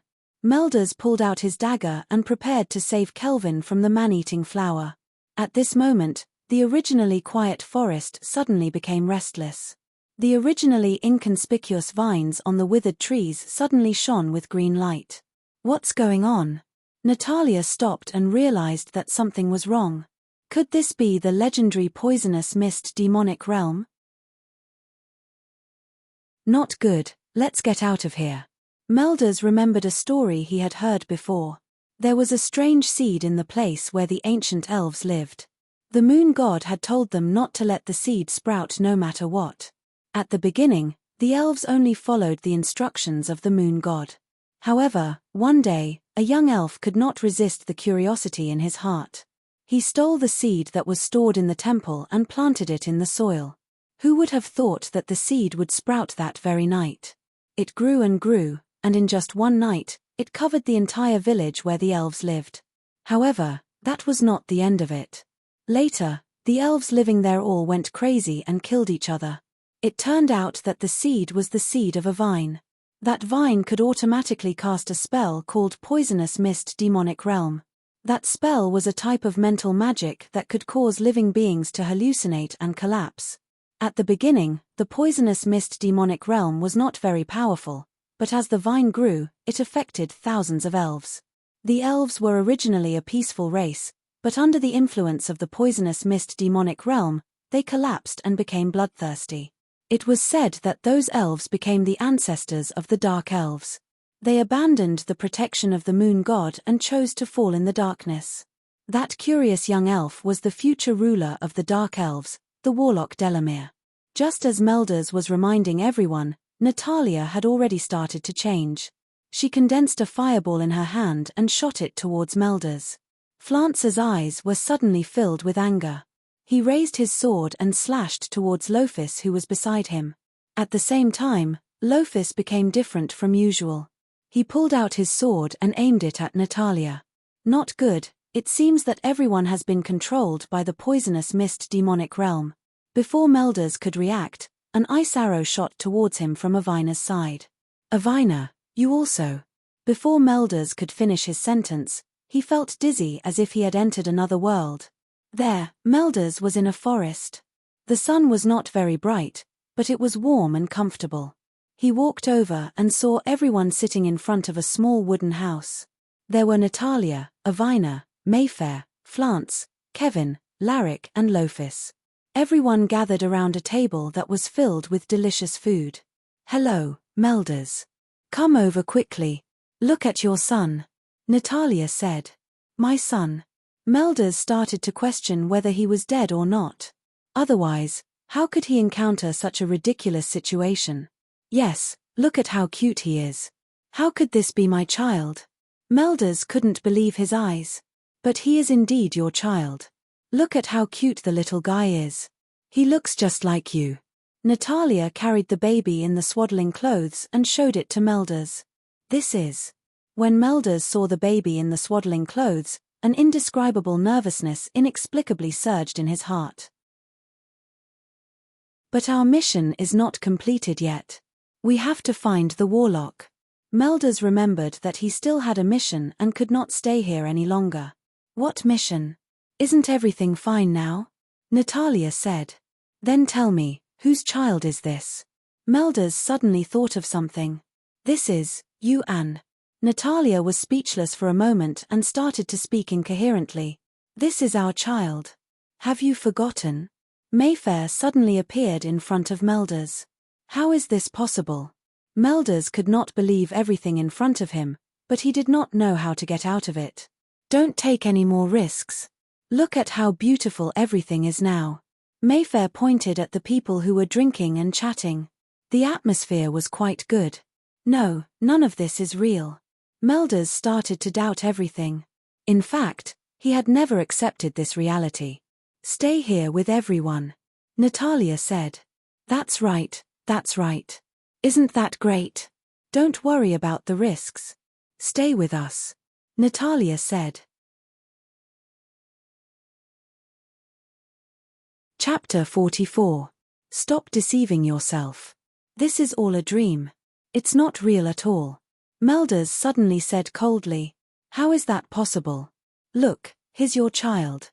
Mayfair showed the child to Melders. "Chimpate. A sharp dagger was stabbed into Mayfair's abdomen and blood flowed out. "Goodbye, my dream," Melders said coldly. "How can you do this?" Natalia suddenly turned pale. "Stop pretending. Elven babies are not like this. It seems that there are some secrets that you don't know." Melders had already seen through all of this was an illusion created by the poisonous fog magic mirror. The originally harmonious scene suddenly became agitated, and the space began to become unstable. The people who were drinking and chatting just now suddenly turned into abominable demons. They all rushed towards Melders, but Melders dodged them. Melders drew his bow and shot at the demons. At this time, Kevin, who was originally swallowed by the man-eating flower, used his dagger to cut open the flower and escaped. He saw that everyone was fighting each other like crazy. What's wrong with everyone? Kevin decided not to go forward for the time being. He wanted to see what was going on first. Mayfair didn't know how she was sucked into the mushroom, but she clearly felt a trace of strangeness. Strange, what's with this strong mental wave? Mayfair was very talented in mental magic since she was young. I still have to think of a way. Otherwise, they will all kill each other. Kevin carefully walked among these people and secretly tied them up one by one with a rope he took out from his backpack. This really wasn't a simple task. Kevin also suffered a few hits.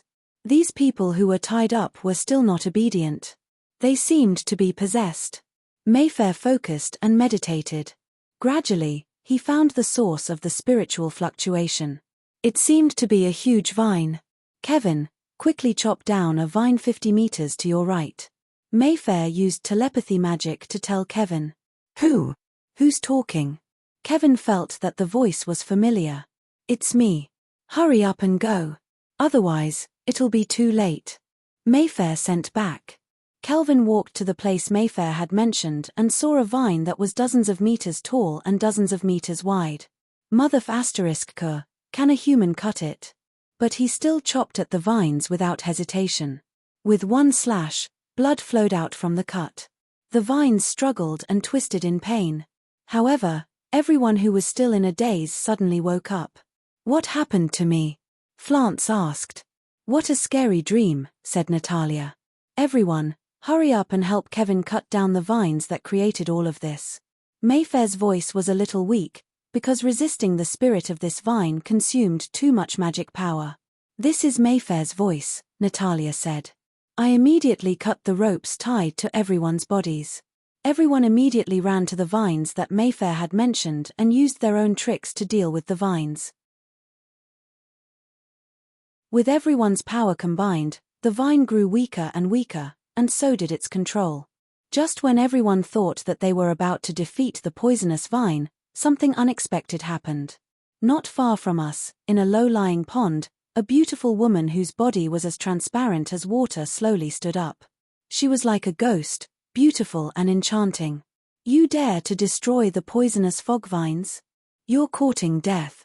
The woman who was as transparent as water roared coldly. Who are you? Natalia noticed the woman. I'm the soul of the sea monster, Bertha. But you don't need to know. All of you will die here. The soul of the sea monster, Bertha, didn't hesitate to greet us with 2 water bombs. Get out of the way. Melders pushed Natalia away, and the water bombs almost hit Natalia. Just as everyone was hesitating, the vines immediately regained control. They saw that Loftus and Frant had been poisoned by the poison mist demonic realm again.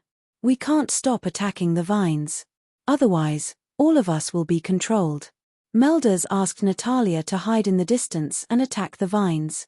The vines struggled painfully under the attacks, while Flance and Loftus were struggling. The rest of the people attacked the soul of the sea monster. We couldn't let her have the chance. Both sides fought fiercely. It seemed that physical attacks had no effect on Bertha. Flance could only attack the vines. However, the soul of the sea monster, Bertha, suddenly split into 3 identical clones. They surrounded Natalia and Melders. Water bombs shot at them from different directions. They were so fast that they couldn't dodge in time. Natalia was hit many times, and blood flowed out from the corner of her mouth. You won't be able to walk out of here alive. This will be your burial ground. The 3 Berthas said at the same time. That's not necessarily true, Bertha. I have killed many sea monsters. Today, you can just wait for your death. I said impolitely. Yang Long's fury. Ever since I learned draconic magic, this was the first time I used it in a real battle. The scorching flames that assaulted her face caught the soul of the sea monster, Bertha, unprepared. However, she had 3 clones, and the flames only hit one of them. The soul of the sea monster instantly evaporated. Bertha glared at me fiercely. At this moment, Melders and the others were attacking the poison mist vines with all their might. Bertha couldn't deal with them and could only focus on me. You won't be able to defeat me. I am just a soul. The remaining clones of Bertha split into 2. A total of 4 souls of the sea monster pounced at us. Before anyone could react, we heard a huge explosion. The huge impact of the explosion sent me flying, and I didn't stop until my body hit a huge tree trunk. Blood flowed out from the corner of my mouth. It seemed that my injuries weren't light. After a lot of hard work, Melders finally managed to cut off the poisonous fog vines at the last moment before the explosion. The cut vines were like deflated balloons, withering in an instant.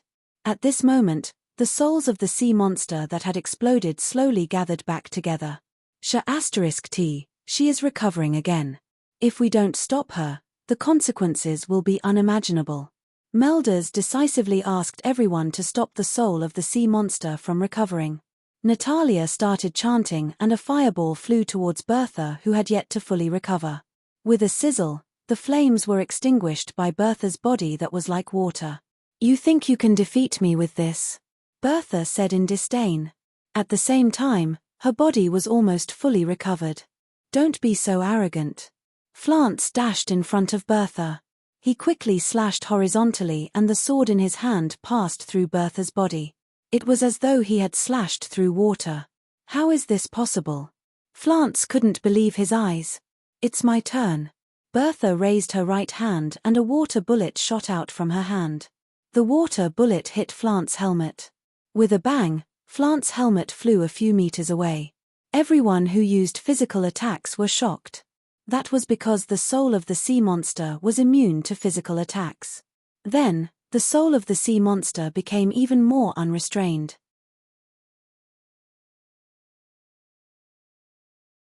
Chapter 45. Rain of water bullets fell from the sky.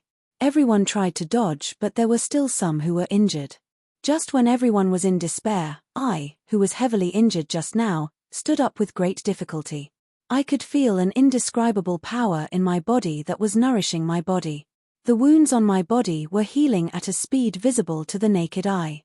Everyone was flabbergasted. "Go, let her experience the true power of fire." An old voice sounded from the depths of my heart. This was the voice of the soul of Yang Long, Belgrave. Yes. At this moment, I felt my body brimming with power. Under everyone's gaze, I leapt up and at the same time, flames ignited on my fists. Yang Long's exploding fist. The scorching hot flame fist smashed heavily on the soul of the sea demon, Bertha's body. The scorching flames created a huge hole in Bertha's body. "Ah, ah."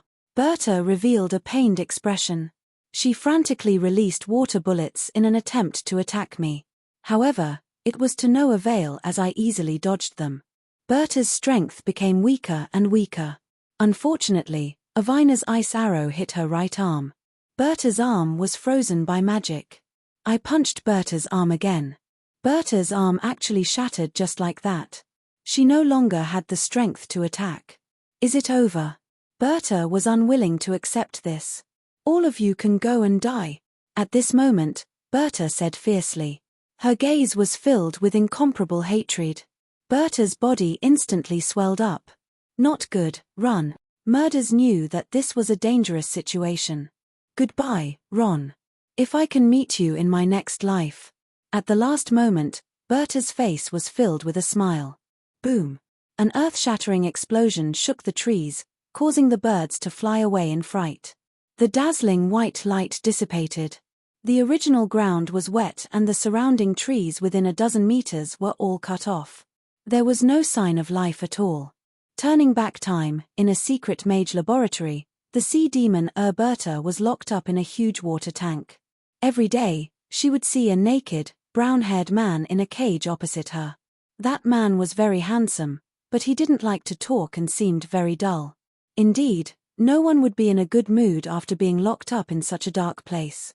At that time, Bertha was just a young siren girl. The sirens were a race with beautiful appearances. Therefore, most of the legends about the siren clan revolved around some seductive siren seducing the sailors on the ship, and finally causing the ship to sink. In fact, the sea demons were a kind race. It was just that their natural beauty had become their disaster. Humans had once captured sirens on a large scale and sold them to the nobles as playthings or slaves. Later, the sirens had no choice but to seduce human sailors at sea, making them lose their minds and causing their ships to hit rocks and sink. Only in this way could the sirens survive. Bertha was a young siren who had been captured by humans. Her charming appearance and sexy figure were her natural weapons. She didn't know if she was lucky or sad. She wasn't sold to the nobles as a plaything, but was captured by a magician who was crazy about magic. The sorcerer was not interested in her body. In his eyes, Belter was just an interesting experiment. Every day, he would do all sorts of experiments on Berta's body. He would feed Berta all sorts of drugs and record Berta's reactions. Day after day, Berta spent every day in pain. Ron, who was also captured, looked at the beautiful girl in front of him being tortured by the sorcerer every day. Anger burned in his heart. Until one day, when the sorcerer's experiment seemed to be completed, he was very happy. So, he fed Belter the last bottle of potion. That bottle was poison. Belter finally ended her painful life. Ron's anger could no longer be suppressed. Ron, who was originally bare-chested, suddenly grew black hair, and his teeth became long and sharp. Then, he finally turned into a werewolf with sharp claws. Ron, are you rebelling? The sorcerer seemed to have not recovered from the joy of the success of the experiment just now. Ron's eyes had turned completely red, and a wolf howl resounded through the world. The huge wolf head stared at the sorcerer, saliva dripping down from the sharp teeth. Bang! The werewolf Ron directly tore the iron fence to pieces. Such a thick iron fence, Ron tore it to pieces. What kind of strength was this? The old sorcerer's face showed a trace of panic. He never thought that Ron, a failed experiment in the past, could burst out with such great power. However, the old sorcerer was also a veteran of hundreds of battles. He immediately used a teleportation spatial magic, followed by a rock armor spell on himself. The crazy Ron was extremely fast, whistling as he rushed towards the sorcerer. Rock thorns. The old sorcerer chanted a string of spells. Sharp fist-sized rocks smashed towards Ron, but Ron's speed was too fast. Only a few sporadic rocks hit Ron, but they were shattered by Ron's steel needle-like fur. Ron slapped the sorcerer's head, but the sorcerer cleverly teleported.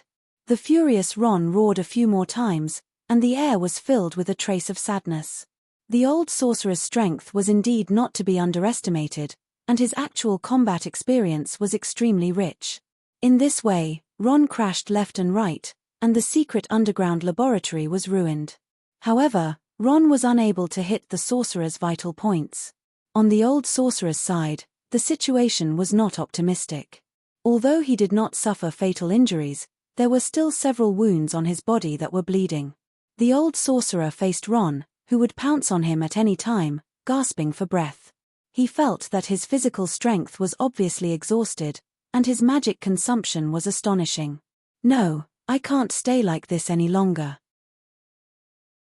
Such a narrow space was extremely disadvantageous for a sorcerer to fight, and the old sorcerer was looking for a way to leave. The previous 2 teleportation spells had indeed consumed a lot of his magic power, and he would not use it again in any case. If he used it again, he was likely to die from the exhaustion of magic. Therefore, the old sorcerer deliberately slowed down the pace. Ron saw an opportunity and rushed over. The old sorcerer's originally slow movements suddenly became very fast. With a loud bang, the wall behind the old sorcerer was smashed by the werewolf Ron, creating a huge gap. Before Ron could react, the old sorcerer quickly ran out of the underground magic laboratory through the gap. Breathing in the outside air again, the old sorcerer felt extremely comfortable. He seemed to have forgotten that he was in a life-and-death battle. However, this was the last time he would feel such warm sunlight. In the next second, Ron's huge claws pierced deeply into the left side of the old sorcerer's body. Poof! A mouthful of blood came out of the old sorcerer's mouth. Seeing half of his body being penetrated, the old sorcerer was somewhat helpless and unwilling. Meteor. Sky. Fall. The old sorcerer said one word at a time, and at the same time, the magic in his body quickly condensed. The pressure in the surrounding space suddenly increased, and Ron felt a strong sense of oppression. The originally clear sky suddenly became lifeless, and a huge vortex appeared in the sky. The old sorcerer's mouth rose, revealing a gloomy smile. Since this old man has failed miserably today, then you can also die for me. Die! The old sorcerer's voice was vigorous and powerful, echoing in the vast world. Ron's sorrowful howl sounded again. At this time, his body was bound by space, and he could not move at all. Boom! A huge meteor fell from the vortex in the sky. The meteor also ignited a raging flame because of the high-speed friction. Seeing such a huge fireball about to hit him, Ron's heart was filled with the same unwillingness as the old sorcerer. Ha! Who would have thought that this old man's lifetime of research would go to hell with this old man? How sad. Before dying, the old sorcerer looked up to the sky and sighed. You old bastard, before you caught me for your research, and now you killed that sea demon belter. Do you know how many people's suffering were involved in your research? Without waiting for Ron to finish his words, a huge meteor ruthlessly smashed into his and the old sorcerer's head.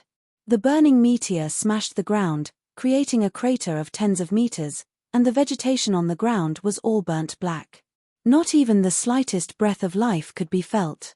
It seemed that the werewolf Ron and the old sorcerer were both dead. Suddenly, fine cracks appeared on the hard surface of the meteorite. Then, the crack became bigger and bigger, and with a ka sound, the meteor burst open. A shadow came out from under the meteor, and suddenly, two gloomy and deep green lights burst out. That's right, it was the werewolf Ron.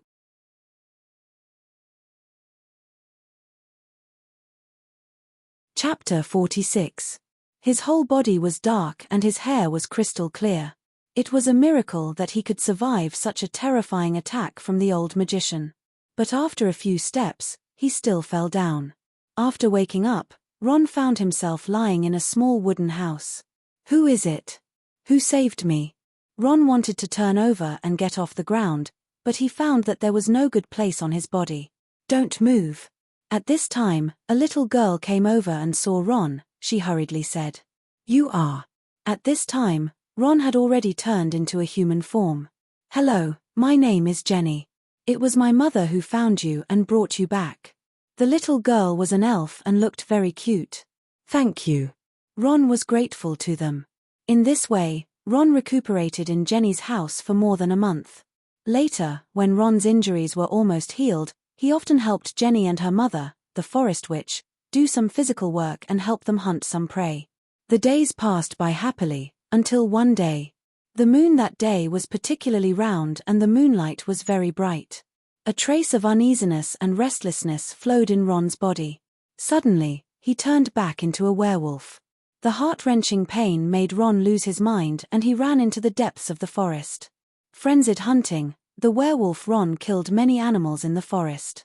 It wasn't until early the next morning that Ron stopped. At this time, he no longer dared to go back and face Jenny and her daughter. He found the old magician's underground laboratory by himself based on his memory. At this time, the basement was a mess, and the crater on the ground outside the laboratory was still faintly visible.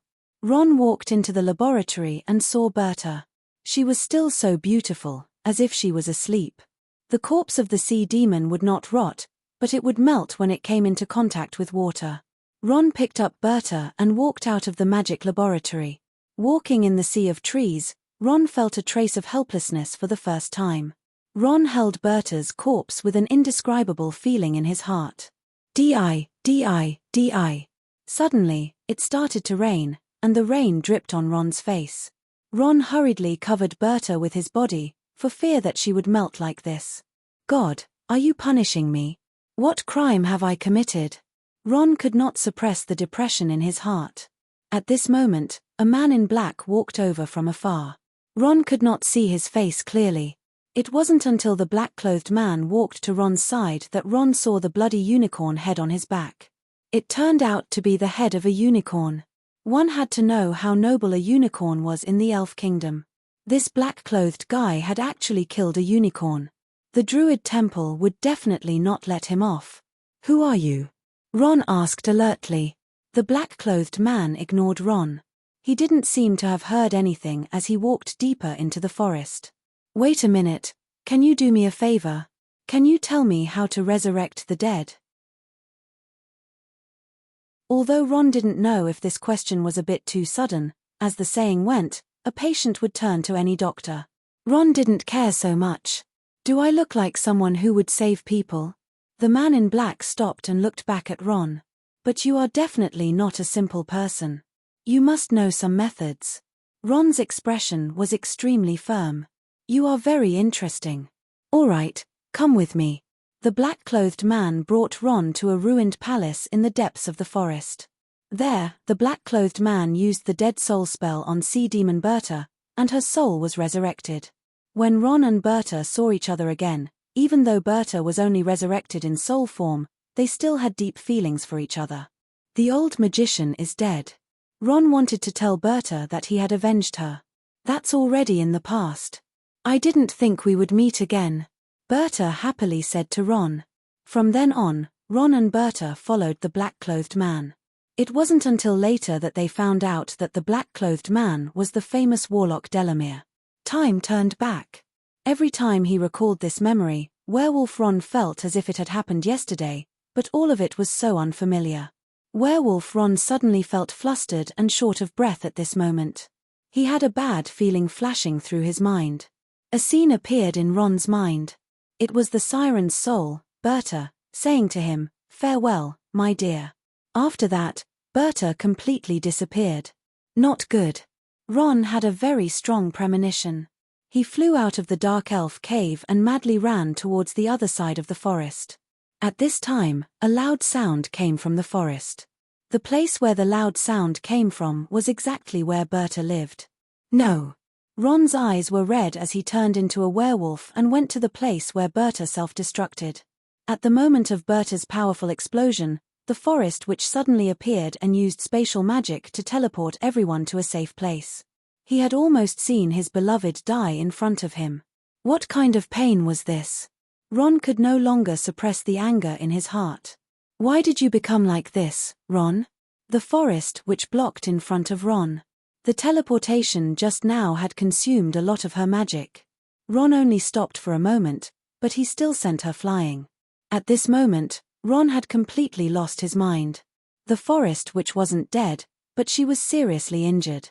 Mayfair immediately ran up and healed the forest witch. I won't forgive you. I rushed up and pulled out my sword to slash at Ron. Larrick, be careful, Melders said. Everyone was already fighting with Ron.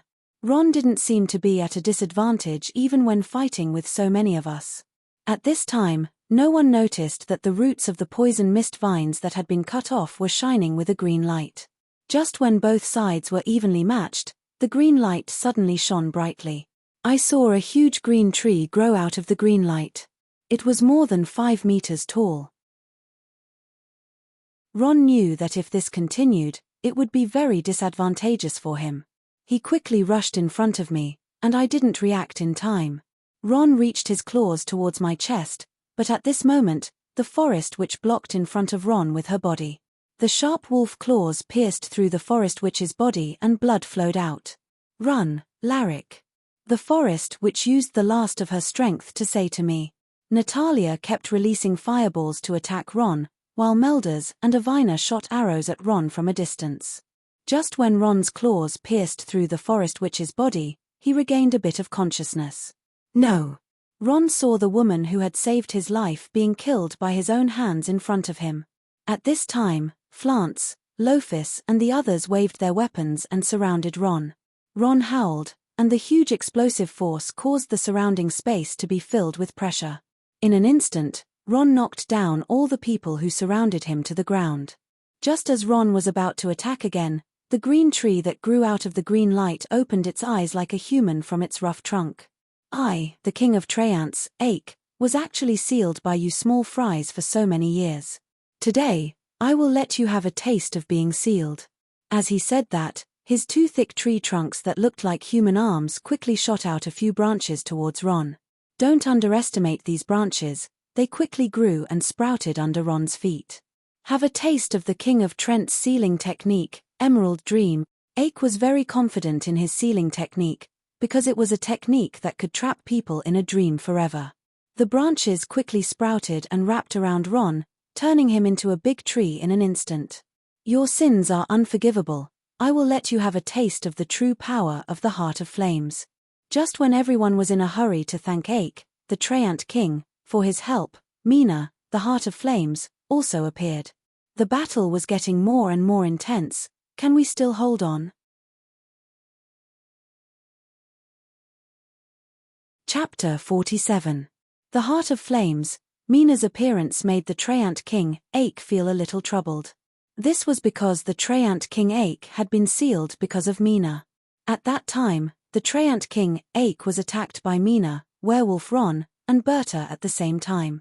But the one who controlled Ache was the Heart of Flames, Mina. After so many years, the Treant King, Ache's heart was filled with unwillingness. At this time, everyone rushed over. Mina saw that we had a large number of people and didn't have the intention to use force. We all pulled out our weapons, but Mina's spatial magic made it difficult for everyone to hit her. Ache, I didn't think you old thing would still be alive. Mina instantly sent out 2 fireballs towards the Treant King, Ache. Ache used a thick tree trunk to block Mina's attack, but for some reason, the tree trunk wasn't burned by the fireballs. The others cooperated to attack Mina, but Mina was always able to dodge their attacks. Damn it, this can't go on. Natalia said angrily. My bow can't hit her either. Meldas's archery was one of the best among the elves, but for someone like Mina who was proficient in spatial magic, he was helpless. Alright, I don't want to play with you small fries. Mina suddenly disappeared into thin air. This made everyone lose their target, and they all looked at each other in dismay. You want to run? It's not that easy. The Treant King, Ache, sensed that Mina was near me. This time it's your turn. Sealing spell, Emerald Dream. The Treant King's attack made Mina reveal her true form. I don't care so much, I'll take you back first. Mina hugged the unguarded me, and in an instant, I was knocked out by Mina's magic. At the same time, Ache's sealing spell, Emerald Dream, hit Mina's arm. Ah! Mina endured the pain and directly tore off her arm. This action was very decisive because she had seen the power of Ache's sealing spell. The scene in front of us shocked everyone, but they immediately attacked the injured Mina again. However, Mina didn't give anyone the chance to do so. She immediately opened a spatial rift and brought the stunned me through it. Larik.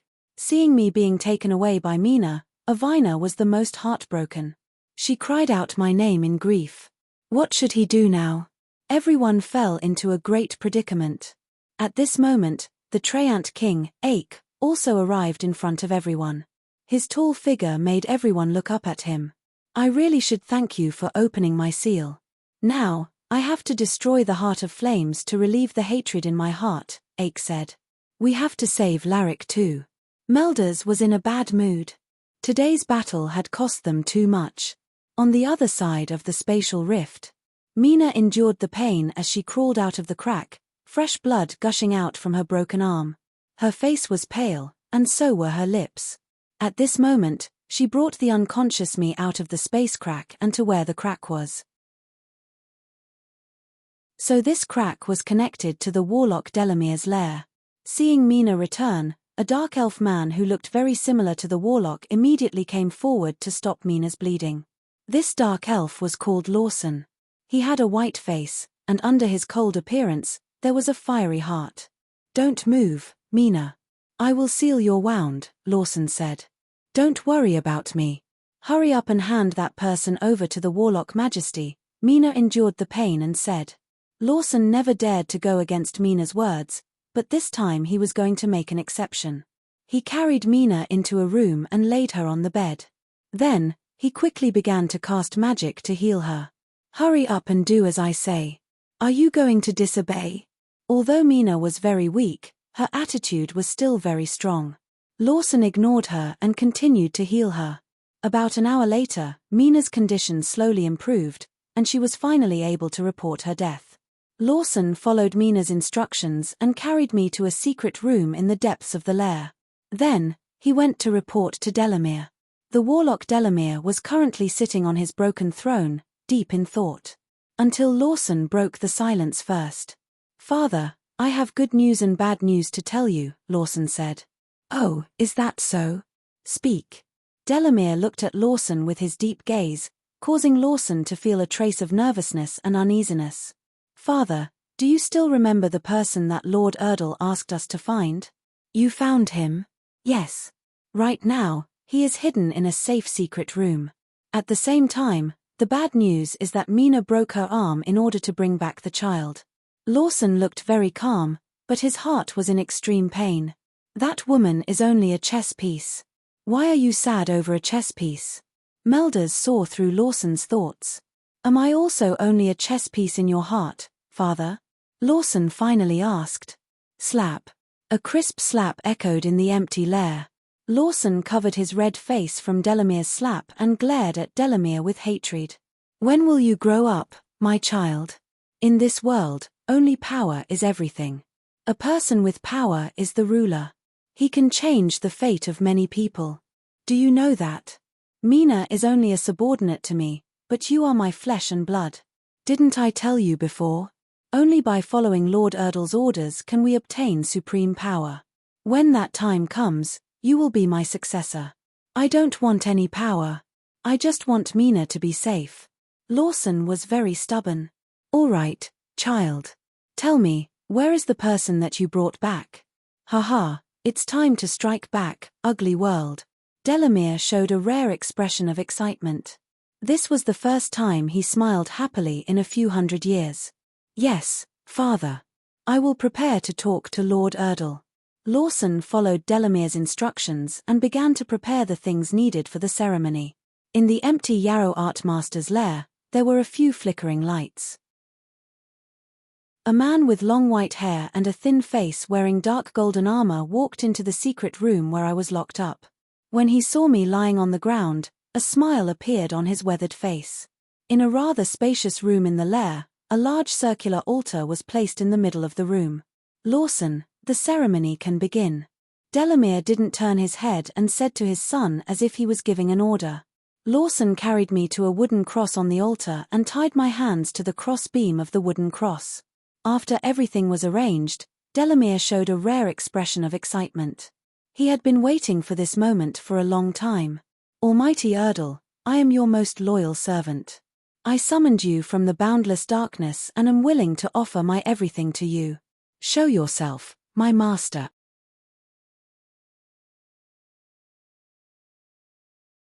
Chapter 48.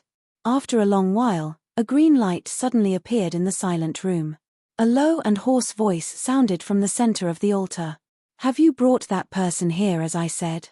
This was a voice that no one could resist. It had the majesty of a king. Yes, my master. Delamere, who originally had the majesty of a king, paled in comparison to this person.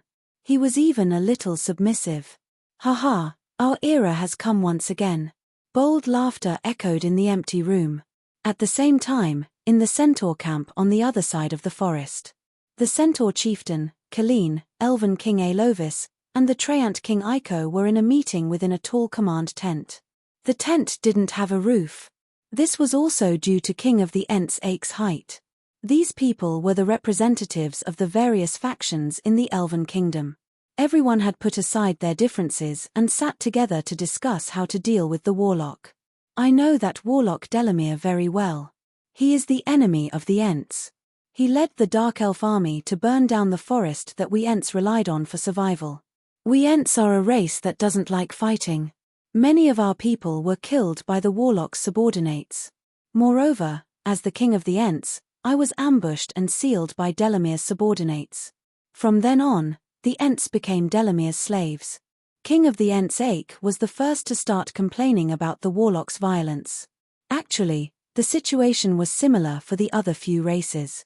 The centaur chief, Elba Ironheel, and his people had always been fighting against the warlock.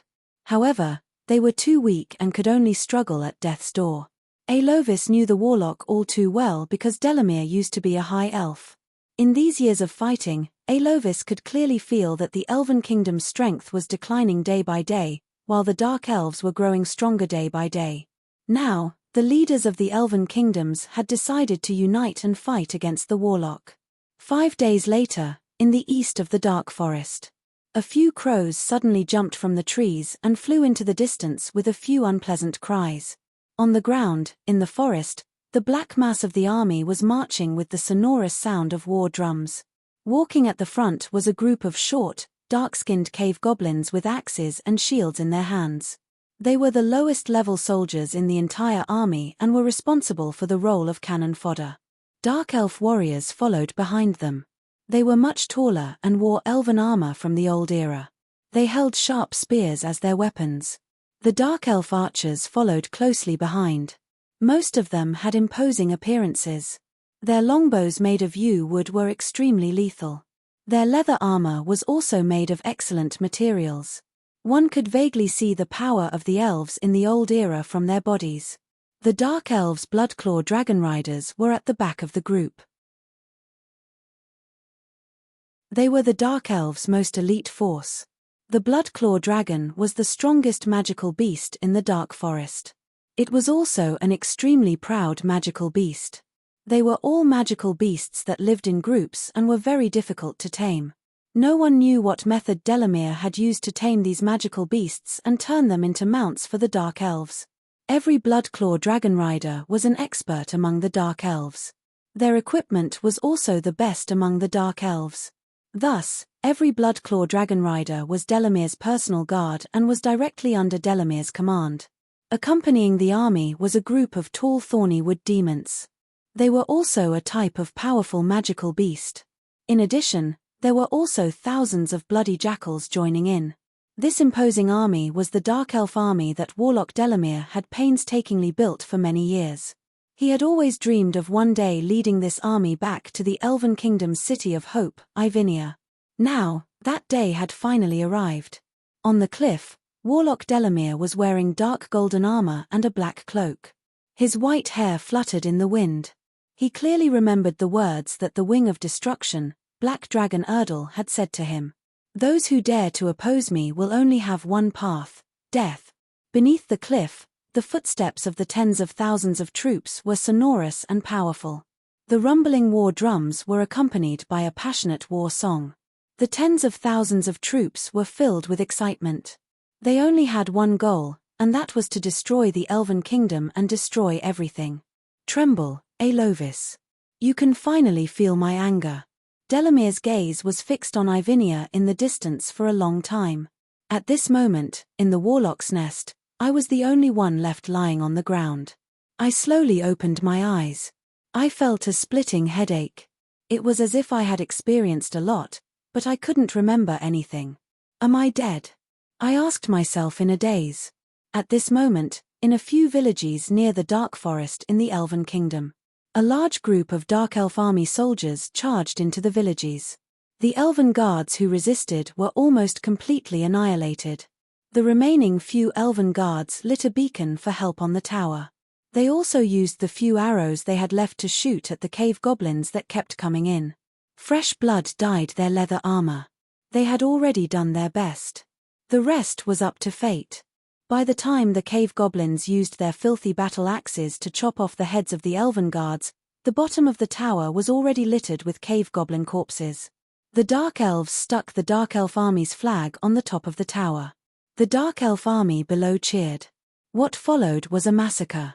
The innocent Elven civilians were cruelly killed by the Dark Elf army. The villages were also plundered. Wherever the Dark Elf army went, it was a mess.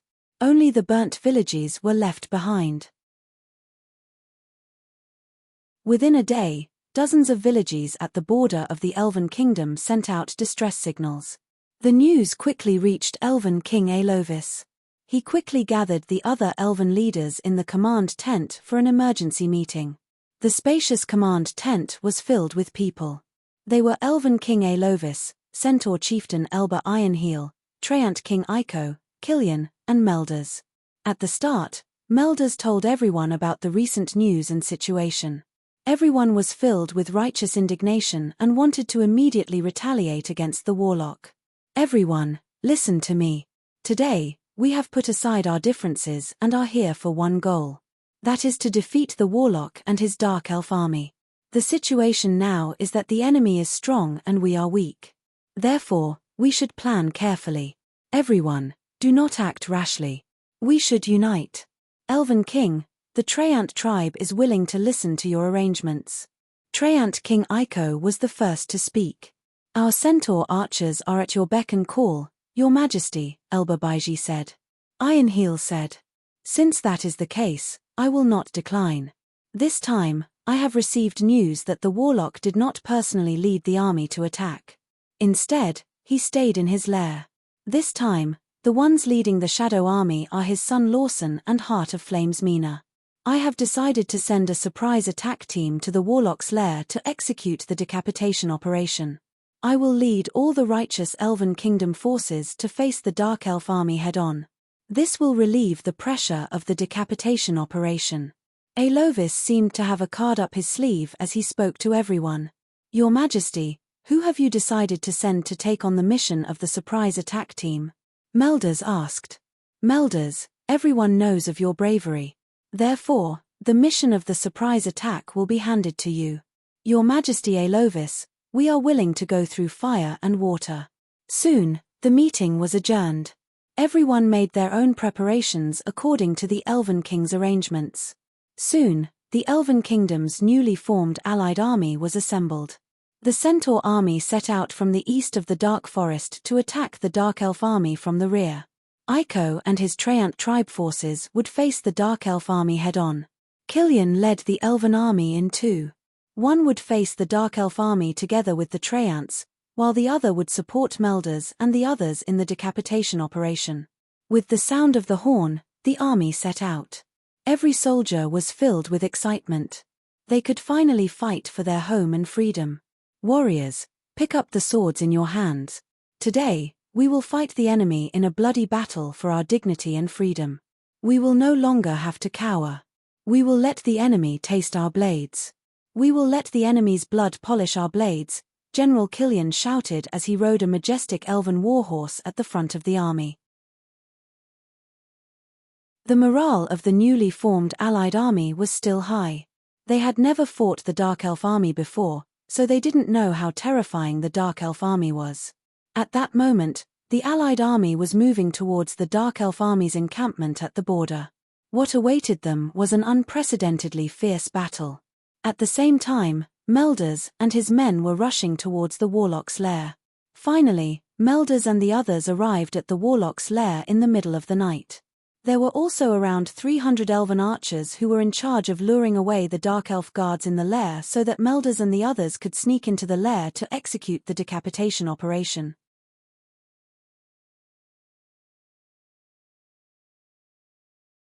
Chapter 49. Quick, keep up. Melders reminded the members who were exhausted to keep up with the team. They had to be as fast as possible. The 300 elven archers were already exchanging fire with the Dark Elf army guards outside the nest. They used a scattered tactic so that they could hold back the guards. Very quickly, the 300 elven archers attracted most of the enemies. Melders and the rest took this opportunity to sneak into the warlock's nest. The reason why they were so familiar with the location of the warlock's nest was because of the information provided by the forest witches. The entrance of the warlock's nest was at the side of the mountain. There were rugged rocks and a naturally formed cave became the entrance of the nest. Melders took care of the few guards and entered the nest one by one. Once they entered, the nest was much bigger than they imagined. The interior of the mountain was very spacious and could be described as endless. However, the lighting in the nest was not good and the layout was very messy. It seemed to be modified according to the structure of the mountain. In short, there were many rooms in the cave. Melders and the rest were helpless and could only search for the warlocks and my whereabouts. Just as Melders and the rest were exploring the nest, pairs of blood-red eyes were staring at them in the darkness. At that moment, they did not know that danger was approaching them. After searching many rooms, Melders and the rest found nothing. Gradually, they started to get impatient and discouraged. Suddenly, many figures appeared in the darkness and everyone was surrounded by these people. PFFF Flant's arm was cut by a dagger and fresh blood flowed out. Everyone be careful. Before Melders could finish his sentence, a cold light flashed in the darkness and he was almost stabbed in the heart by a dagger. Who are they? Arwina immediately drew her bow and aimed at the shadows. If I did not remember wrongly, these are the warlock's guards, Dark Elf assassins. Melders' expression was serious. It seemed that the abilities of this group of people were not to be underestimated. Everyone gather together and do not separate. Melders said immediately. Thus, everyone gathered together. The surrounding dark elf assassins did not charge forward. They were quietly waiting for an opportunity. After such a long battle, the tacit understanding between Melders and the others had improved. Avina and Melders shot arrows into the darkness, and a few assassins could not dodge in time and fell to the ground. Natalia cast a flame blast, turning many of the assassins into ashes. For a moment, the assassins didn't dare to act rashly. Yet at this time, all of the assassins disappeared because the Yarrow art master Delamere had personally appeared. Natalia was very excited and released a fireball. Delamere calmly waved his left hand and blocked her attack. Everyone immediately tensed up because their target had appeared. At this moment, Delamere's face began to turn ferocious, as if a dark magic was beginning to cover his entire body. Have a taste of the power from hell. The warlock's hands turned into black claws like the claws of a demon. Shadow claw. Delamere's arm suddenly elongated, and the black claws were about to pierce through Natalia's chest. Just as Delamere's black claws were about to pierce through Natalia's chest, an explosive arrow suddenly shot into Delamere's arm. Delamere's claws shook, and Natalia dodged the attack. A bunch of reckless fellows. Have a taste of the power of shadow, darkness growth. Delamere cast a very powerful magic. Instantly, the space in the hall was shrouded in boundless darkness, and everyone could not see each other. Suddenly, there was a light in the darkness, and everyone saw hope. Come out, elf dragon weep.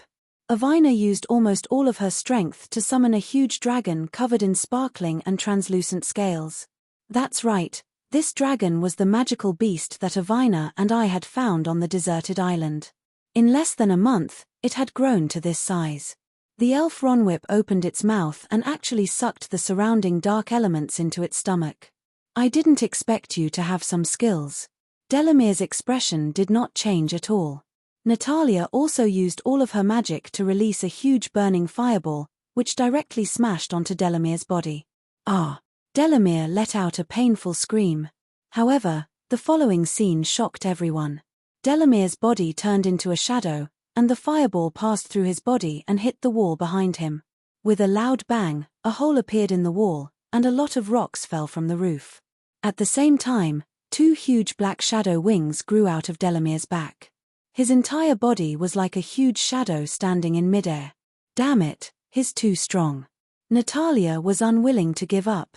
If not for the fact that her magic was almost depleted, she would definitely have used another fireball. Let's attack together. Everyone used their killing moves because they knew that this was the decisive moment. If they did not attack now, they might not have another chance to attack in the future. In an instant, all kinds of attacks were thrown at Delamere, including the elf Ronwhip, who charged at Delamere without any regard for his own safety. Delamere did not dodge because he was very confident in himself. Boom, boom, boom. This time, there were many explosions in the hall, causing the originally unstable den to start to collapse. This is the power that Lord Erdal has bestowed upon me. You cannot defeat me, Delamere said loudly. The previous attacks were all cancelled out by his powerful magic. Is that so? Then I would like to see how strong Erdal is. At this moment, I walked in step by step from the entrance of the hall. Delamere, make your move, I said calmly. At this moment, everyone was at a loss because of me. I stood there all of a sudden. They did not expect to meet me like this. Then I shall not hold back, Delamere said. Suddenly, Melders felt the surrounding magic increase. It seemed that Delamere was going to be serious this time. Without saying anything, I charged at Delamere, who was floating in midair. The moment I leaped off the ground, I did a 360-degree spin in midair. Like a black whirlwind, I crashed into Delamere's body. Boom! Delamere was sent flying far away. There were many wounds on his abdomen and body. A trace of blood flowed out from the corner of his mouth. It seems that you are really strong, Delamere said.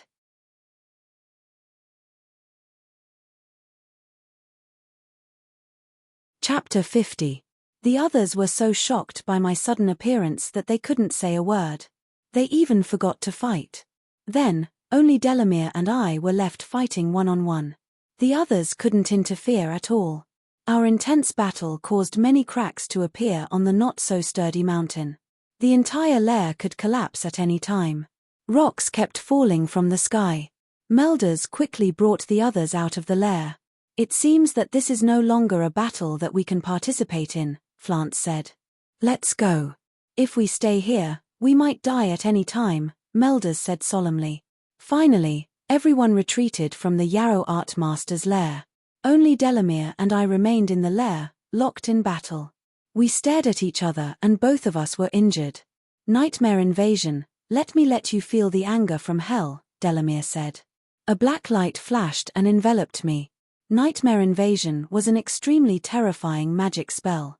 The power of nightmare invasion was to make the target fall into an endless and terrifying hell and fight continuously. It was similar to a sealing spell, until the target died in battle. Otherwise, they would never be able to escape. Yang Long's roar, I released my strongest magic too. Following my roar, a dazzling red light instantly dispelled the black light enveloping my body and bounced off Delamere's body. No. With a loud sound, Delamere was sent flying and slammed into the wall behind him. Gradually, Delamere's body started to disappear from the bottom of his feet. I fell to the ground and panted as I looked at Delamere, who was disappearing. It ended just like that. Delamere's consciousness started to blur. Delamere felt as though he had returned to the past. Back then, he and Alovis were both princes of the Elf Kingdom. They both fell in love with the moon god's great druid Karina at the same time. However, the great druid loved Delamere more. The older brother, Alovis, was jealous of his younger brother and reported the relationship between Delamere and the great druid to the Elf King. The moon god's great druid was a servant of God and couldn't fall in love. When the Elf King heard about this, he was furious and ordered the great druid to be burned to death. Delamere had no choice but to take his lover and escape from the Elf Kingdom. However, Alovis refused to let Delamere go. He defeated Delamere and captured the great druid. The archdruid was brought back to the Elven Kingdom and burned to death in front of all the elves. Delamere was so angry that he lost his mind.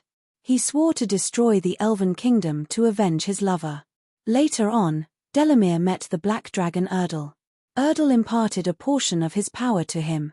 Delamere took Lawson, the only flesh and blood the great druid left for him, and hid in the dark forest, degenerating into a warlock.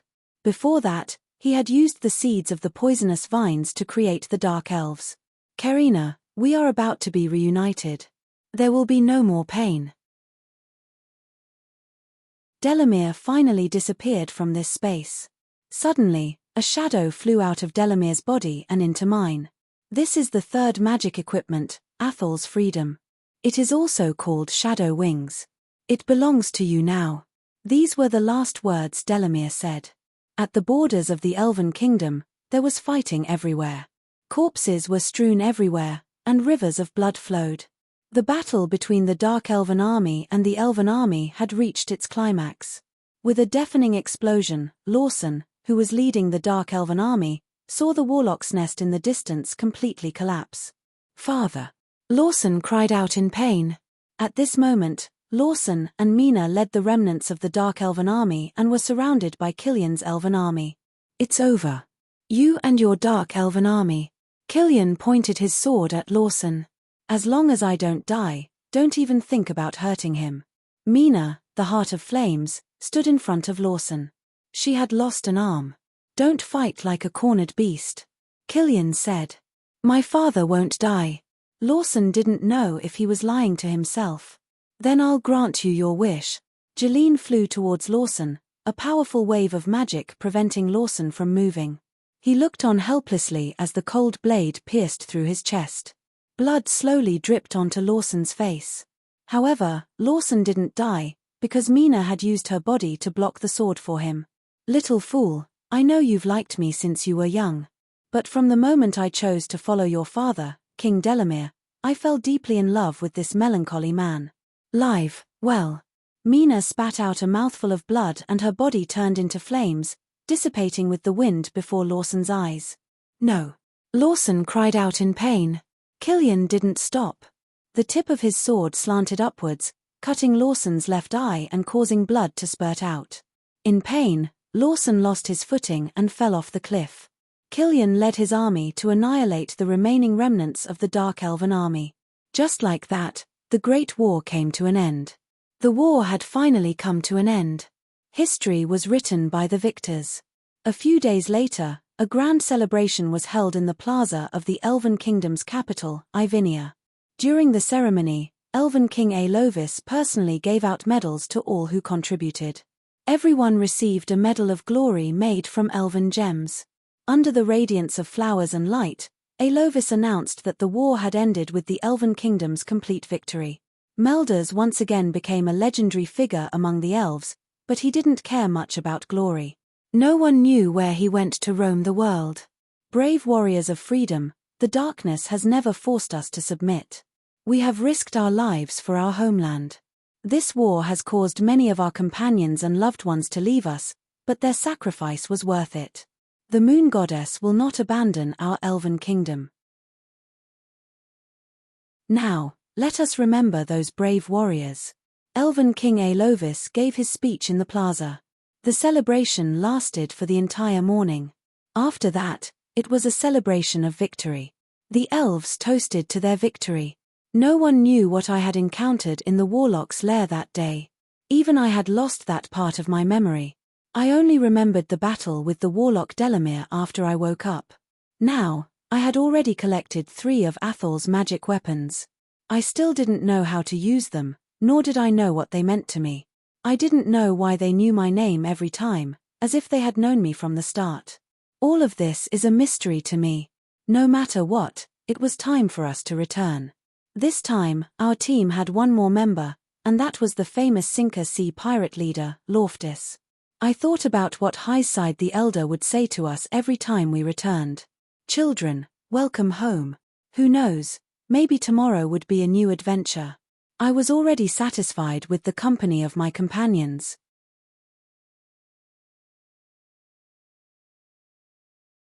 Chapter 51. Every era had a legend that belonged to it, and behind every legend was a famous hero. This story happened before the Black Dragon attacked the capital of Kellendil, and it was the story of the King of the Northland. The protagonist of our story was Gravel, born in a declining noble family in the Northland of the Empire. His father was addicted to gambling and whoring, and ruined the family property and fief left behind by his ancestors. In Gravel's generation, the family property left behind by his ancestors was only an ancient 2-handed sword and a swallow-tailed flag that symbolized the status of a trainee knight. It was a black eagle flag with black edges and white background, and it was once the symbol of Gravel's family's glory. Gravel's mother couldn't stand her husband's rudeness and lack of ambition, so she remarried to someone else. Gravel felt that his life was terrible, and he began to give up on himself. He had also become like his father, wasting his time in a muddle-headed manner. All these changes began on the day of Gravel's father's funeral. When Gravel was 10 years old, his father accidentally fell into a deep ditch on his way home due to drinking and died. On the day of his father's funeral, many people came to the house. Among them were Gravel's relatives, creditors who came to collect debts, and even the owner of the bar that his father frequented came. With so many people coming at once, Gravel was at a loss. In this way, his father was buried amidst the not-so-sincere tears of the crowd. When his father died, the few things left in the house were quickly taken away by the people who came to attend the funeral. Under Gravel's desperate protection, the 2-handed sword and the family's flag were not taken away. In fact, Gravel had mixed feelings about his father's death. Although his father didn't do much as a father, he was still his biological father. Facing his father's cold body, Gravel cried alone. He asked the Almighty God, why was his life so full of misfortune? His father's death made Gravel feel that he could no longer waste his time like this, because his father's end was a living example. So he made up his mind to leave home and become an apprentice to a merchant. Due to Gravel's outstanding performance, the merchant recommended Gravel to a knight as a squire. One had to know that in the German Empire, the status of a knight was extremely noble. Being able to become a knight was something that every boy yearned for. In addition to the daily work, Gravel also learned a lot from this knight. Later on, this knight unfortunately died in battle, and the knight's property became someone else's. Gravel had no choice but to take the sword and flag and leave this sad place. Gravel was already 18 years old. It had been 8 years since his father passed away. Now, Gravel was once again left with nothing. The only things that accompanied him were the sword and the flag. Right now, the entire empire was a place where danger and opportunity coexisted. Many people became rich overnight, but even more people had their families broken up and their families broken up. Gravel boarded a cargo ship headed to the southern part of the empire. The cargo ship finally docked at the port. Thanks to the heavens, Gravel didn't encounter any pirates along the way. After getting off the ship, Gravel saw a few overseers at the dock using whips to whip the slaves who were moving the goods onto the ship. Gravel couldn't stand this kind of practice, because he felt that all people were born equal. But he knew that he was a newcomer, and it was better to avoid trouble. Besides, he had no power or influence, and couldn't be of much help. But fate was so coincidental. A thin and weak slave tried to escape, and ran towards Gravel. Gravel watched as the slave was caught by the overseer in front of him. The overseer went up and beat him without saying a word. "Bah, a piece of trash like you wants to escape. Cheap life." After the overseer scolded, he gave the slave a hard kick. Is there really a difference between a person's life and a person's? Gravel scolded himself in his heart. Enough. Gravel said loudly to the overseer. The passers-by all looked at Gravel, and after a few seconds, they went back to their own business. They might have been used to this kind of life where the strong preyed on the weak, and numbness became their true portrayal. At this time, the overseer looked at the young man in front of him. "Hey, kid. You'd better mind your own business, and watch your head. This is my master's slave, and we can do whatever we want." "What can you do?" the overseer said in a threatening tone, and at the same time, he gave the slave 2 more kicks. "But he's not your slave anymore." Gravel threw a bulging money bag to the overseer. There were 100 silver dragon coins in the bag, and it was all Gravel had saved up when he was a retainer for a knight for several years. At that time, an ordinary family's monthly income was only about 30 silver dragon coins.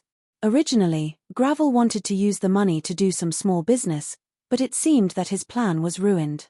Sometimes, it was not easy to be a good person, and there was a price to be paid for being a good person. The overseer took the money bag, and carefully looked at Gravel. Looking at Gravel's clothes and temperament, he did not look like a child from an ordinary family. In fact, everything that Gravel had was inherited from the knight who died in battle. Moreover, some of his thoughts were instilled in Gravel by the knight. The strong exist to protect the weak. The weak have to work hard to become strong, to protect the weak. Do not bully the weak and fear the strong. This is the true meaning of a knight's spirit.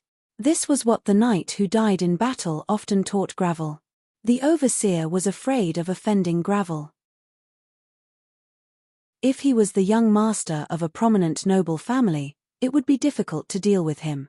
On the other hand, the money that Gravel gave him was enough for the overseer to buy 2 or 3 slaves. "All right, stinky kid. Today, I'll give this young master some face and let you go." The overseer pointed at the slave and said. The slave looked at Gravel with tears of gratitude, and for a moment, he did not know how to express his gratitude. This disturbance came to an end. Gravel went from the dock to a nearby hotel, and the slave dragged his bruised body and followed Gravel.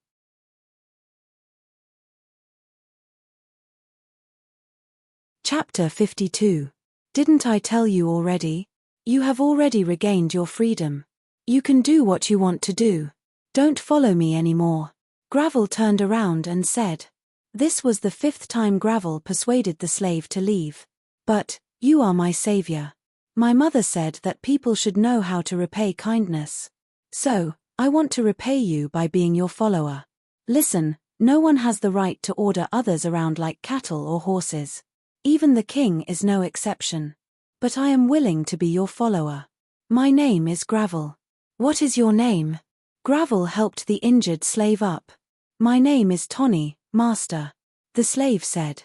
"Tony, don't call me master. We are equal companions. Just call me Gravel. Remember, you and I are companions now. Yes, Lord Gravel. Tony nodded. Just like that, the two of them found a small hotel to stay in. The reason why Gravel chose this hotel was because they could pay on credit. Now that Gravel was penniless, he could only take one step at a time. In the room of the hotel, Gravel simply bandaged Tony's wounds. At night, Gravel lay on the bed, unable to fall asleep. What should I do? How can I pay for the hotel? Where will I go in the future? These questions lingered in Gravel's mind for a long time. It wasn't until dawn in the east that Gravel felt a little sleepy. But soon, he couldn't sleep anymore. After a while, Gravel got up, put on his clothes, and left the hotel. He wanted to try his luck and see if he could find a job here. At this time, Tony was still sleeping and didn't respond at all. At this time, the streets were deserted. There was not a single person. This doesn't make sense. This is the port city of the German Empire. It shouldn't be so deserted even in the morning. Suddenly, a figure flashed out from the corner of the street. That person quickly ran towards Gravel. Gravel had a bad feeling about this. He couldn't help but tighten his grip on his sword. Stop. Kid, hand over your money.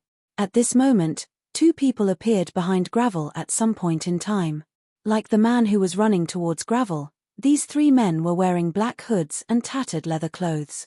It seemed that Gravel had been robbed by a group of bandits.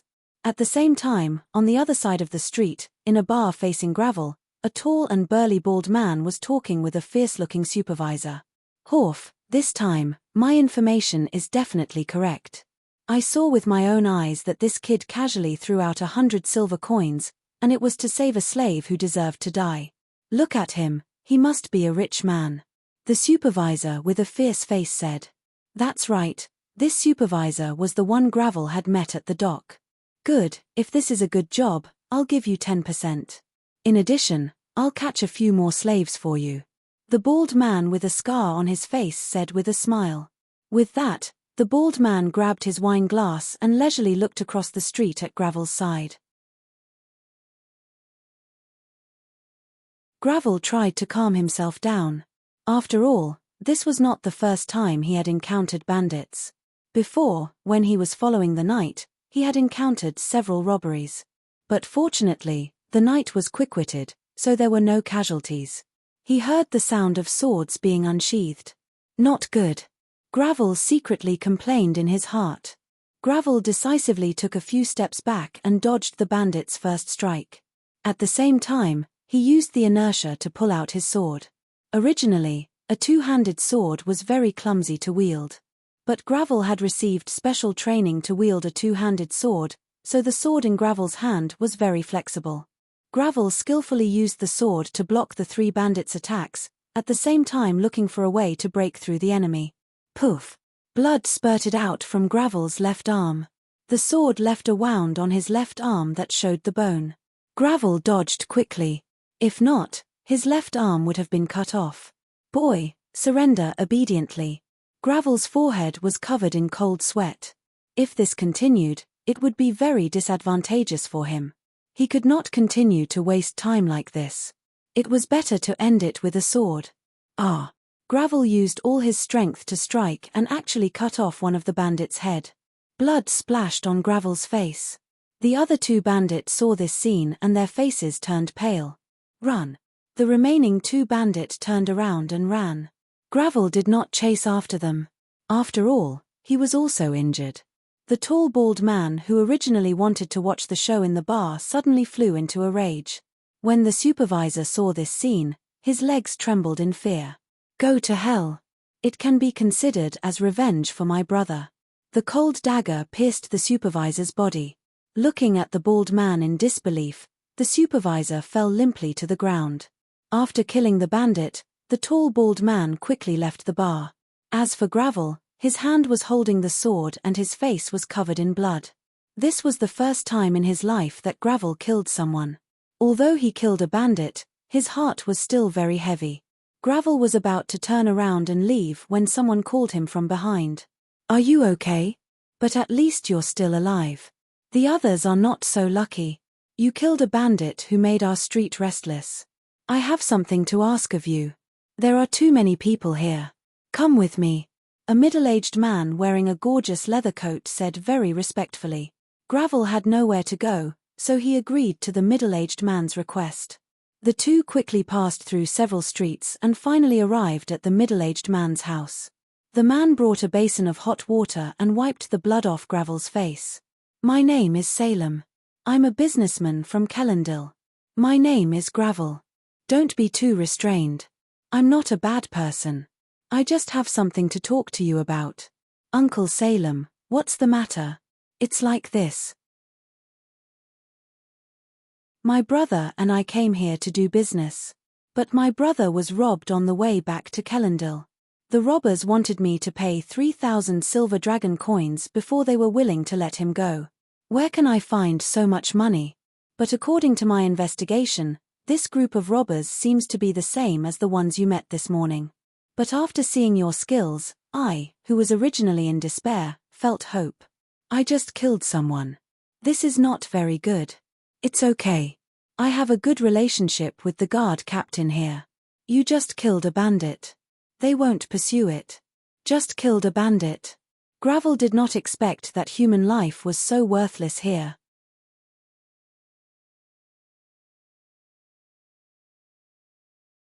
Chapter 53. Gravel paid the bill with the money that Salem gave him and went to the market with Tony. Sir, what are we going to do? Tony asked curiously. I just received a big deal, but I need blood and a sharp sword to complete it. I don't understand, my sir. You know how to ride a horse, right? Gravel asked Tony, who was beside him. I don't. The two of them went to a horse dealer, and Gravel bought a horse. Then the two of them went to the blacksmith shop. What kind of weapon are you proficient in? Gravel asked Tony. I've never used a weapon. Then I'll buy you a short sword to defend yourself. Just like that, after the two of them had prepared some equipment and rations, they went to a small village nearby. This village was under the jurisdiction of Port Prynne, and the fields and orchards in the village were full of vitality. The wheat sacks and dried meat that could be seen everywhere were the best proof of the village's agricultural and pastoral production capacity. Gravel rode into the village, and Tony followed Gravel.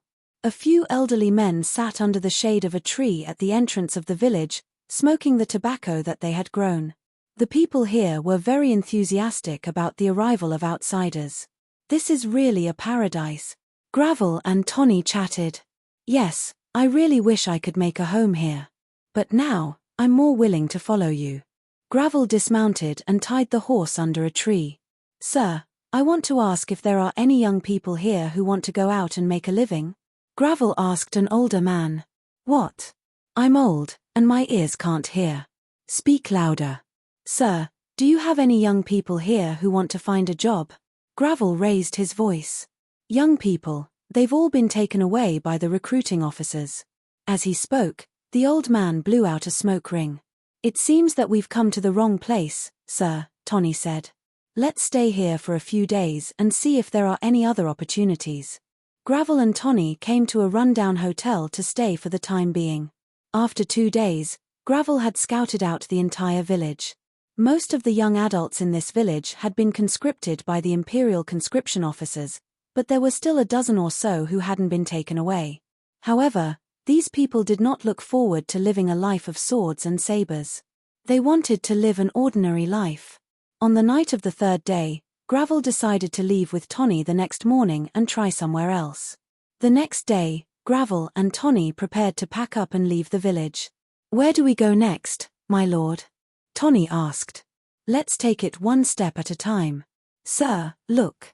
Tony pointed at a place not far from the village, where a raging fire was burning. Let's go and see what's going on. Gravel rode towards the place where the fire had started, and Tony followed behind him. They saw a few bandits robbing the villagers. In order to intimidate the villagers, they had set fire to their granary. What are you two doing? Seeing Gravel rushing over, the bandit leader shouted at Gravel. Getting rid of evil for the people. Want to get rid of evil for the people? That depends on whether the sword in my hand agrees or not. The bandit leader mocked. Facing 5 armed bandits, Gravel told Tony not to attack, and just follow behind to take care of the injured villagers. With a sprint, Gravel rode his tall horse and rushed in front of the bandits. With a swing of his sword, a bandit's head had already fallen to the ground. The remaining 4 bandits were taken aback, but they weren't intimidated at all. On the contrary, because of anger, they also swung their swords at Gravel. Facing 4 people at the same time, Gravel was a little panicked. But this did not affect his fighting strength. Under the threat of Gravel's cavalry, the 4 bandits had no room to resist. Divide and conquer. This was the only thought that flashed through Gravel's mind. Gravel increased his speed and left the bandits far behind. Suddenly, Gravel pulled the reins of his horse and rushed in the direction of the bandits. This trick was indeed effective. With his superb riding skills, Gravel cut down all the bandits. Gravel was merciful and did not hurt their vital parts. The remaining bandits knelt and begged Gravel to let them go. Gravel saw that one of the injured bandits was missing, and only 3 were left kneeling. At this time, Tony rode his horse and chased after the bandit leader who escaped to Gravel's side. "Sir, I caught the one who escaped," Tony happily said to Gravel. "Well done." Gravel dismounted from his horse and walked to the bandit leader whose hands were tied. Seeing Gravel walk over, the bandit leader remained silent. What the bandit leader did not expect was that Gravel would personally untie him. This. The bandit leader was speechless for a moment. "I believe that you did not want to be a bandit from the moment you were born. Life must have forced you to do so, so I have decided to give you a chance to start over. The war has already made the people unable to make a living, so you should not add fuel to the fire." Just as Gravel untied the bandit leader, he noticed that there was a cross-shaped scar on the bandit leader's right arm. "There is something I want to ask you," Gravel asked the bandit leader. "What is it?" "Did you catch a merchant from Kellendil recently?" "I think so. He is locked up in our nest." "Tell me in detail." "All right." The bandit leader told Gravel the exact location of their nest. "All right, you and your brothers can leave now. But don't let me find out that you are committing murder and arson again." The bandit leader immediately agreed and left the village with his 3 injured men. Gravel and Tony also packed up and prepared to leave for Wada village. "Hero, please stay." A few villagers took out the remaining food, fruits, and other items to thank Gravel for saving their lives. "Old man, your village was just attacked by bandits. You need these more than we do now," Gravel said to the old village chief. "Tony, take out 50 silver dragon coins and give it to the village chief." Gravel said to Tony. "How can I do that? What is benefactor doing?" The old village chief hurriedly said. "Village chief, don't worry about it. This is a small token of my appreciation. Take it and treat the injured villagers," Gravel said as he held the old man's hand. "Benefactor, our village still has a dozen strong young men. They are willing to follow you." The old village chief expressed his gratitude. "All right, don't worry and let them follow me." Gravel led the dozen strong young men to bid farewell to the villagers and headed towards the depths of the forest where the bandits were hiding. Chapter 54. Due to the terrain, Gravel had no choice but to dismount and walk on foot. "Sir, do you think those bandits are lying to us? How could this godforsaken place be a bandit's lair?" "Lower your voice, focus on the surroundings." After searching for a long time, Gravel began to want to give up. "Everyone, drink some water and take a rest," Gravel said to the hired youths. At the same time, Gravel also took out a leather waterskin and drank a few mouthfuls. "Sir, I found something." Tony ran over and whispered. "What is it?" "It's a pile of burned firewood. It seems that this is really the bandits' hideout. Everyone, get up and prepare for battle." After seeing the pile of firewood, Gravel put away the leather waterskin. The team of nearly 20 people began their search again. In this lush place, Gravel finally found the bandits' hideout. The bandits used wood to build some defensive measures, and relied on some natural caves to resist the encirclement of the army. But Gravel was not a regular soldier, He was asked to come here by someone else. Gravel told the young man with the bow and arrow to lie in ambush. The rest of the people continued to follow Gravel. Gravel held a hunting bow and aimed at a bandit sentry who had not yet discovered them. Shoo! An arrow shot into the bandit sentry's leg. That bandit sentry cried out in pain, and loudly notified the other bandits. "Not good, we've been exposed," Tony said. Gravel did not say anything, and led a dozen youths to charge at the bandits who ran out. Shoo, shoo, shoo. Some of the bandits hiding in the dark used their bows to shoot down a few youths. Gravel was almost hit by an arrow as well. At the same time, in the hall of the cave where the bandit leader Horf lived, this tall bald man was having sex with a few young women he had captured.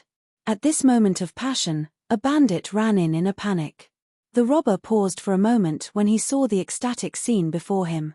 "Report, a group of people is attacking our camp." The bandit reported truthfully. Horf looked at the bandit. His scarred face suddenly had a hint of viciousness. Pu. Horf picked up the broad axe beside him and chopped off the head of the bandit with a single blow. The girls who had been captured screamed in fright when they saw the bloody scene. "You dare to disturb me? Only death awaits you." Horf did not wipe off the blood on his body. He put on his clothes and armor. Carrying his broad axe, he walked out of the hall. Seeing Gravel struggling to kill the bandits, Horf shouted, "You brat again, go to hell," Horf said as he chopped down the young man who wanted to attack him with his axe. "Come on, you bastards. Watch how I chop you to death." Horf brandished his axe and roared. Gravel noticed the crazy Horf, but there were not many young men around him. "Sir, we only have 3 men left. Tell them to retreat to the original place." Gravel used his long sword to block and said to Tony. Gravel retreated with the few remaining men. Behind him were Horf and more than 10 fierce bandits. Now, Gravel finally led Horf's men to the archers who had been lying in ambush. Although Gravel's archers lacked training and their equipment was very old, but the element of surprise still caused Horf to suffer some losses. Facing the flying arrows, Horf's leg was hit by an arrow. The rest of the bandits were killed by the arrows. For a moment, Gravel's morale was greatly boosted. Gravel waved his long sword and led his men to attack. Looking at Gravel's menacing men, Horf's men's psychological defenses collapsed. In the end, besides those who fought to the death, many bandits chose to surrender. Those who did not surrender could only become ghosts under Gravel's sword. "Where's Horf?" Gravel asked Tony, who was beside him. "I don't know, he disappeared during the chaotic battle just now." "Find him, we must find him," Gravel said resolutely. Just like that, except for a few who stayed behind to watch the captives, the rest followed Gravel to find Horf. "He's injured by an arrow, he can't run far. Look for traces of blood on the ground," Gravel told his men. At this time, Horf, who was hiding in the gully, looked at the people who were looking for him. Horf tried his best to remember the characteristics of today's invaders. He swore in his heart that he would not rest in peace if he did not take revenge. In the end, he remembered the black shadow on the flag that Gravel brought. "Black Eagle, sooner or later, you will submit to me." Horf ran stealthily deeper into the forest. Gravel and his men searched for a long time, but they could not find Horf, so they had to give up. Back at the bandits' nest, Gravel led his men into the cave where Horf lived. The living conditions in the cave were complete, even the lighting and ventilation were good. Gravel saw the young women in ragged clothes on Horf's bed. The women trembled in fear when they saw Gravel. Gravel found some clean clothes for them to change into. The women changed into them suspiciously, and only then did they believe that Gravel was a good person. "Follow my men later, we will send you back to your home." The women were so excited that they could not speak. Perhaps they never expected to be able to return home and reunite with their families in this life. Gravel then led his men into the depths of the cave. He found a few people locked together in a dark place. "Which one of you is Salem's brother?" A young man in a tattered cotton robe was very excited. "Me, I am." Gravel ordered his men to break down the prison door and release the people inside. "Come with me, I will take you to see your brother." Gravel asked about the origins of the other people who were locked up. It turned out that they were all nearby merchants and farm owners. They were tied up on the mountain, while bandits demanded ransom from their families. Gravel ordered his men to load all the valuable items onto the carriage and take them away. The weapons and armor that had been seized were also taken away. As for the young girl and the other hostages, Gravel let them go home. Gravel and his team took Horf's brother and set off for Pullin Harbor. The team walked for 2 days and 2 nights before finally returning to Pullin Harbor. Gravel and Tony came to the place where they had agreed to meet Salem in advance, the Inferno Bar. At this time, the dock was still so prosperous. The craftsman's business was booming, and the market was bustling. There were also some immigrants from other places who seemed to want to try their luck here. Entering the bar, Gravel saw all kinds of people. There were strippers who danced wildly, notorious bandits and robbers nearby, mercenary leaders who were not afraid of death, and some slave traders who were seeking huge profits. In short, there were many people in the bar, and the slightest carelessness could lead to a fight. Gravel saw a middle-aged man sitting alone in the corner of the bar, drinking alone. Yes, this man was Salem.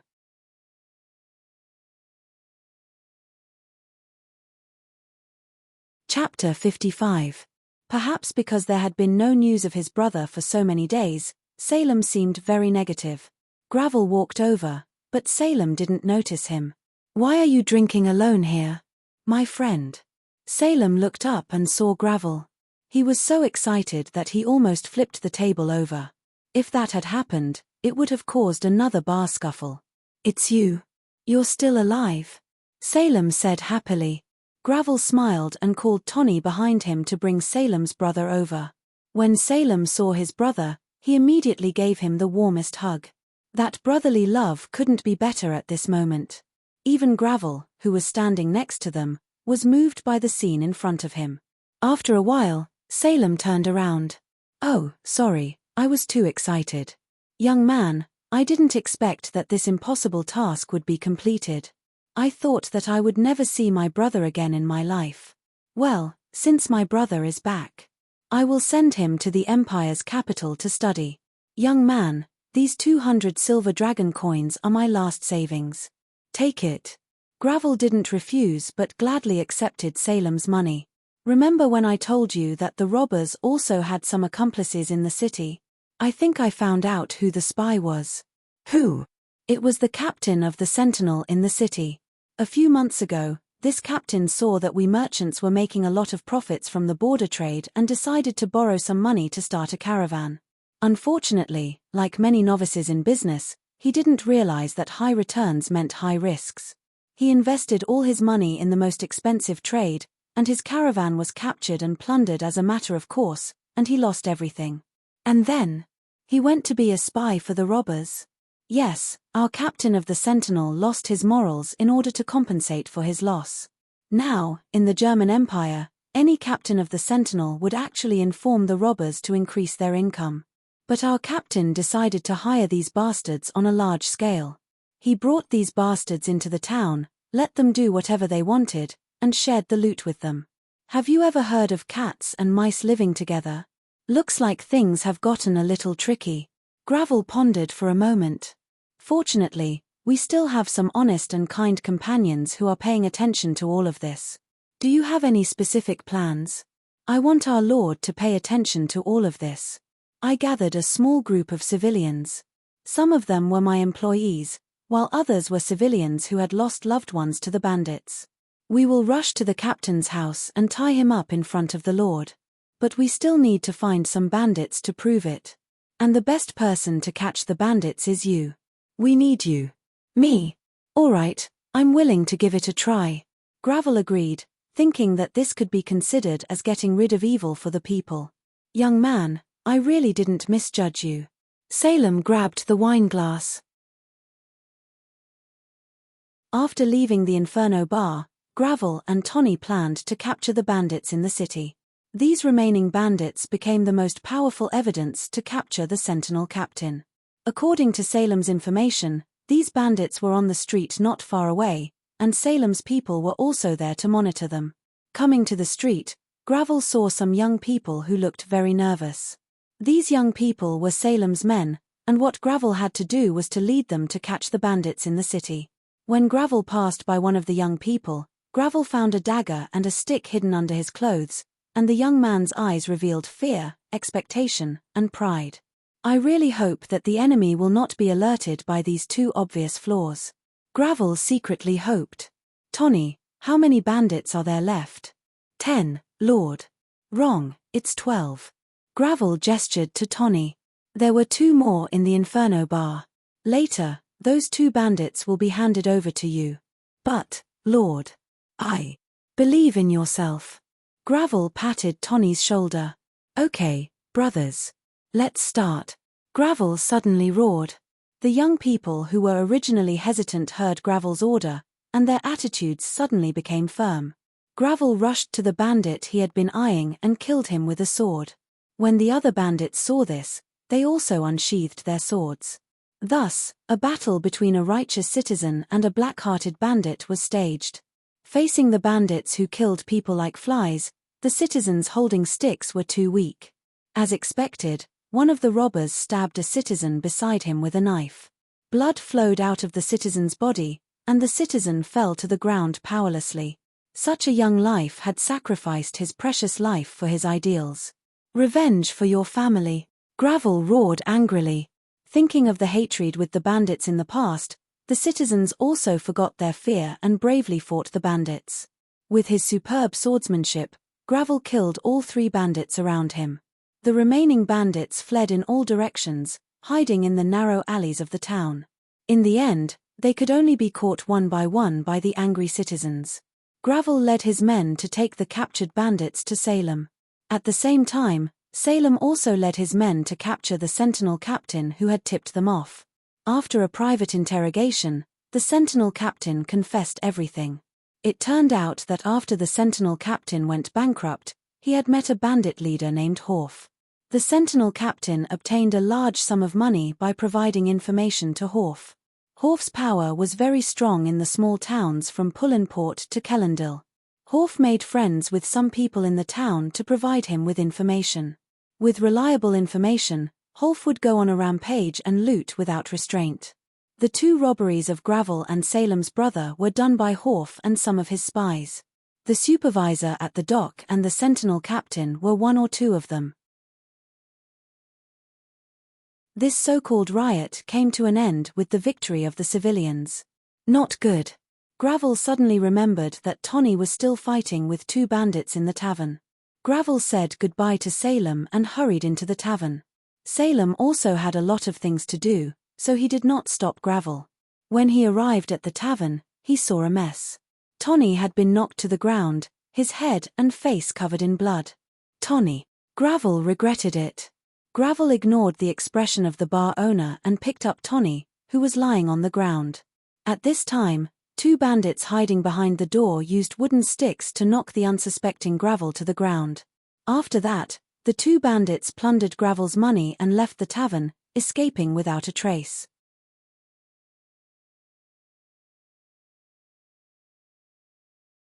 Chapter 56. When Gravel woke up, he found himself lying in an unfamiliar room. Tony was lying on the bed next to him, and Tony's wounds had been bandaged. Where am I now? This was perhaps the first reaction of most people. However, Gravel's first reaction was, where is my sword? That was his ancestral treasure, and he could not lose it. Coincidentally, at this moment, the door was pushed open, and the merchant Salem came in. You woke up. How did I get here? Where is my sword? I put it away for you. That day, after I brought people to explain to the Lord, things did not go well. I went to the bar to drink to relieve my boredom, and found you and Tony lying on the ground. I brought you to my room and found someone to bandage you. Salem, thank you. You just said that things did not go well. Gravel, you know. In this era full of war, the eyes of the nobles are always looking at other people's territories. As for the life and death of the people in his territory, he never cared about it. When I tied up the Sentinel captain and the robbers in front of the Lord, he realized the seriousness of the problem. He thought that if the price was reasonable, The sentinel captain would also inform the enemy of the news in the city. He immediately ordered the sentinel captain and the robbers to be executed, and their bodies were hung on the city wall. They got what they deserved. But, my friend, the Lord did not allow anyone to make an issue of his negligence, so I was also expelled from his territory by the Lord in the name of rebellion. This seems unfair. Fair. This is the German Empire, child. The lords do whatever they want, and we are wise to protect ourselves. He did not tie me up, but gave me time to sell my goods. He even let other merchants give me a fair price, and that was kind enough. Then what are your plans in the future? I want to organize a caravan and go to other places to buy pig iron. In any case, I'm a merchant. I roam the world, and the world is my home. A few days later, Gravel took Tony, who had just recovered from his serious injuries, to bid farewell to the merchant Salem. They left Providence Harbor, a prosperous port city. After seeing all this, Gravel led his 20-odd subordinates towards the north of the empire. He didn't know why he wanted to return to his original place, but he felt like something was calling him. After this series of events, Gravel also had a certain understanding of the German Empire. The empire was a place where the strong preyed on the weak and only the fittest survived. Here, as long as you have a strong army, your words carry weight. The king was just one of the more powerful lords. A country was nothing more than an alliance of nobles. The common people had no way of making a living, while the aristocrats were filthy rich. Fairness had to be fought for with fists. Bandits and robbers were rampant everywhere, but the king had repeatedly tolerated them. They only thought about how to expand their own interests, and never thought about the civilians in the abyss of suffering. And the huge amount of taxes was like a heavy burden on the common people. The common people were angry, but they didn't dare to speak. What they needed was a hero who could lead them. Along the way, what Gravel saw, heard, and experienced deeply touched Gravel's heart. One day, I will put an end to this evil war. One day, the power of the common people will be higher than that of the king, Gravel swore in his heart. In the north of the empire, there was still an endless plain. But going further north, there was a mountain range that stretched between the heavens and the earth. Over the mountain range was the Northland. The Wilson Mountain Range located in Northland was a beautiful mountain range with beautiful mountains and rivers, with pleasant scenery. The higher castle at the foot of the Wilson Mountains was the destination of Gravel's trip. The higher castle was an important military fortress in the north of the empire. After a few days of travel, Gravel finally arrived. On the city wall, the guards wearing metal armor shone brightly under the sun. In the higher castle, fully armed soldiers could be seen everywhere. It seemed that any army that wanted to take over this place would have to pay the price in blood. At least, that was what Gravel thought. Gravel heard from the residents here that the person in charge of the higher castle was Count Steve. This man in his 50s was said to have taken over the entire higher castle by himself. Gravel really wanted to meet such a legendary hero. According to the rules of the higher castle, armed forces of any size were not allowed to enter the castle. So, there were many mercenaries stationed outside the castle. These mercenaries were waiting for a loophole in the war, because once there was a war, the king would spend a lot of money to hire them. And the higher castle happened to be a place where war happened frequently, so it was not surprising that there were so many mercenaries here. In fact, Gravel also wanted to try his luck here. Gravel let everyone set up camp outside the city. Now, Gravel had used the weapons and money seized from Horf to form a team of more than 100 people. Gravel's team consisted of experienced veterans and inexperienced recruits, well-equipped mercenaries, and villagers with wooden sticks. It could be said that there were both good and bad people mixed together. In terms of combat power, this team lacked formal training, and most of them were infantrymen, lacking basic cooperation. Gravel did not expect this team to do anything earth-shattering, only to be able to protect themselves in this chaotic world. In the built camp, Gravel had nothing to do, so he casually chatted with the soldiers. He found that a woman named Anna was very talented in fighting.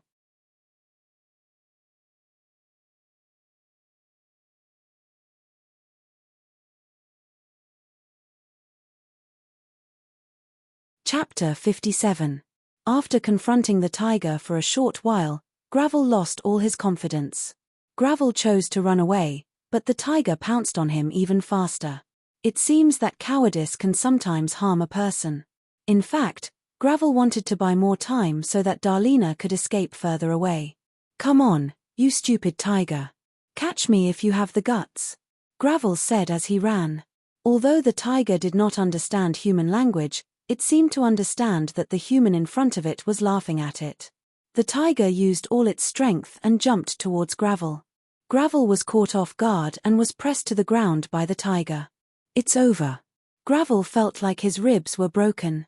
The tiger's claws pressed on Gravel's body, and its mouth was only a few centimeters away from Gravel's face. "It seems that I will die here today."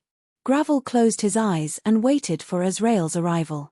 Hearing the tiger's long roar, the birds in the forest were immediately frightened and scattered in all directions. However, when Gravel gave up resisting, something unexpected happened. "Hey, Gravel, you can't die yet." Darlena found a thick wooden stick and hit the tiger's body. The tiger groaned in pain and rolled down from Gravel's body. Gravel opened his eyes and saw that it was Darlena. "Quickly kill it with the dagger," Darlena shouted at Gravel. Gravel reacted, but his body was unable to move. Gravel struggled to throw the dagger at the injured tiger, but unfortunately, he missed. Although the tiger was injured, it did not hurt its vital parts. Looking at the dagger on the ground, Darlena quickly ran over. The tiger also turned around and rushed towards Darlena. Just as the tiger was about to pounce on Darlena, Darlena nimbly dodged. However, the tiger wasn't so lucky. It missed and was slashed by the dagger in Darlena's hand. After the tiger landed, it staggered. Darlena took advantage of this opportunity and stabbed the tiger's head with the dagger. After several stabs, the tiger finally fell to the ground unwillingly. Blood flowed from the tiger's body. Darlena's series of movements were so skillful and exquisite. Gravel heaved a sigh of relief when he saw this result. He even doubted that the girl who killed the tiger so skillfully was still the girl who was bullied in the pub. "Why did you come back? Didn't you say that you won't abandon your brothers?" "I'm the same. I won't abandon my benefactor." Darlena smiled. Her smile was so pure and beautiful. "How did you become so strong?" "I never said that I wasn't strong, but it was my first time killing a tiger." Gravel was speechless. Darlena came over and used her slender hand to help Gravel up. Cough, cough. Gravel felt a sharp pain in his chest. "Are you hurt?" "It seems to be quite serious." "I'm fine." Gravel stood up and was about to walk a few steps when he suddenly felt dizzy and fell to the ground. "What should I do?" Darlena was worried. In this desolate place, Darlena had no way to wake Gravel up. Helpless, Darlena had to use the surrounding branches to make a simple mat. Darlena put Gravel on the mat and dragged him to a place with people to seek help. On the other hand, Tony was thinking of a way to sneak out of the city. Tony was hiding in the cellar of an inn, so the city's patrols had not found Tony yet. "How can I escape? I have to quickly think of a way," Tony thought to himself. At this time, Tony heard someone walking towards the cellar. It was just a waiter from the inn who came to the cellar to get some vegetables. The young waiter went down into the dark cellar and suddenly had a dagger pressed against his back. "Don't make a sound, or your little life will be over." Tony pretended to be deep in order to scare the waiter. After following Gravel for so many days, Tony had become somewhat heroic. "Yes, may I ask what sir wants?" The waiter was so scared that his legs were trembling. "Go get me some food, and don't tell anyone else that I am here." "Yes, this little one understands." After a while, the waiter came to the cellar with a plate of leftovers. "I'm sorry, hero. I only found this in the kitchen." The waiter handed the plate to Tony and Tony began wolfing it down. Seeing Tony wolfing it down, the waiter was shocked. "Sir, eat slowly. I'll make more if it's not enough." After Tony finished, he returned the plate to the waiter. "Sir, you're not the one who ruined the Baron's plans yesterday, are you?" "Don't worry about that. Tell me what's the situation in the castle." Tony didn't answer the waiter. "Sir, The city's patrols are looking for the person they claim is the traitor. We all know that the person they're looking for is the one who ruined Baron Sedak's plans at the bar yesterday. That's enough. You should go about your business. Thank you for the meal. I'll reward you handsomely next time. No problem, sir. Tony took advantage of the time when the assistant left the cellar, and he also set off to hide elsewhere. There was no one he could trust here. As for Anna and the others, they disguised themselves and entered the castle to gather information. Anna learned that Tony hadn't been caught yet. However, they couldn't contact Tony. Anna and two other brothers entered the tavern. The bar owner was still as calm as ever, making it hard for people to fathom him. Anna, what should we do next? One of the brothers asked in a small voice. We'll wait and see. As soon as Tony shows up, we'll get him out of the castle, Anna said to the waiter beside her. At that moment, in the main hall of Higher Castle, Baron Sedak was sitting on a chair with his father, Count Steve, by his side. Father, you have to avenge our son. That bastard wants to end our family's bloodline. Son, it's not that I want to criticize you. I don't care about what you've done before, but you've gone too far this time. Now that the whole castle knows about you, how am I supposed to show my face as the commander? Father, you only know your prestige. Don't you care about our son's happiness? I want that woman and that man to die a painful death. Sigh. Count Steve sighed. He paced around the room and decided to help his son find Gravel and Darlena. I'm only lending you these 100 heavy cavalry. You'll have to pay them back after you find them. You're still so calculative with your own son. At the same time, Sedak thought to himself, just you wait, you brat who ruined my plans.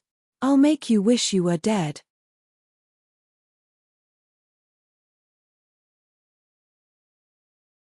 Chapter 58. Darlena dragged the injured Gravel into the depths of the valley. Darlena felt dizzy as she hadn't eaten anything for a long time. Suddenly, Darlena's legs gave way and she fell to the ground. A young man in the mountains saw this scene. He was a hunter who had come to search for prey. The young man quickly ran over and touched Gravel and Darlena to see if they were still breathing. After knowing that Gravel and Darlena were still alive, the young man immediately turned and left. After a short while, 5 or 6 young men followed the young hunter to Darlena's side with a stretcher. They put Darlena and Gravel on 2 stretchers, and the young men carried the stretchers back to their village. The village they were going to was a small one located in the valley. As soon as the young men carrying the stretchers entered the village, they immediately attracted the attention of many villagers. Everyone brought the 2 of them to an old doctor. The old doctor checked Darlena and Gravel's condition. He said to the person next to him, "That woman is just lacking in nutrition. She'll be fine after feeding her some sugar water. This man has 2 broken ribs in his chest. I need to perform some surgery on him." The old doctor ordered the others to prepare the medicine and items he needed. After a short while, the villagers prepared the things he needed. The old doctor focused on operating on Gravel and cleaning the wound. After more than 3 hours of surgery, the old doctor wiped the sweat on his forehead and walked out of the room. "I've never seen a person with such tenacious vitality," the old doctor said only one sentence. After a few days, Gravel gradually recovered. He could do some simple work in the field, and Darlena had already become friends with the villagers. Everyone in the village liked the beautiful and kind Darlena very much, and they were also impressed by David's superb martial arts skills. They learned from the villagers that the village built in the valley was called the refugee camp. Everyone who lived in this mountain village had an unforgettable and sad past. The reason why this valley was called the refugee camp was because the people here had been persecuted by the nobles. In the camp, the nobles were beyond their reach, which gave these poor people a place to rest. After telling the village chief their reason for coming here, the chief temporarily agreed to let Gravel and Darlena stay in the village. The leader of the village was a tall and strong man named Molin. He was young and had great leadership skills. Just like that, Darlena and Gravel stayed in the refugee camp for half a month. Until one day, the young hunter in the village, the one who saved Gravel, saved 2 people again. The 2 people the young hunter saved this time were saved at the foot of Wilson Mountain. That day, the hunter went hunting as usual. But he heard a battle cry in the silence of the forest. A large group of Imperial soldiers were chasing after the two of them. These two people, one was a dark-skinned woman, and the other was a thin man. These two people were covered in blood, and it was impossible to tell if it was their own or the enemy's. In short, seeing this scene, the hunter couldn't leave them to die. Because the hunter himself had a blood feud with the Empire. The hunter narked an arrow and shot down an Imperial soldier with a single arrow. However, the Imperial soldiers didn't know where the enemy was and shot at them. The two people who were chased by the soldiers to the point of despair suddenly felt full of strength. They waved the sticks in their hands and rushed at the Imperial soldiers behind them. In just a few minutes, more than 10 Imperial soldiers had died under the hunter's arrows.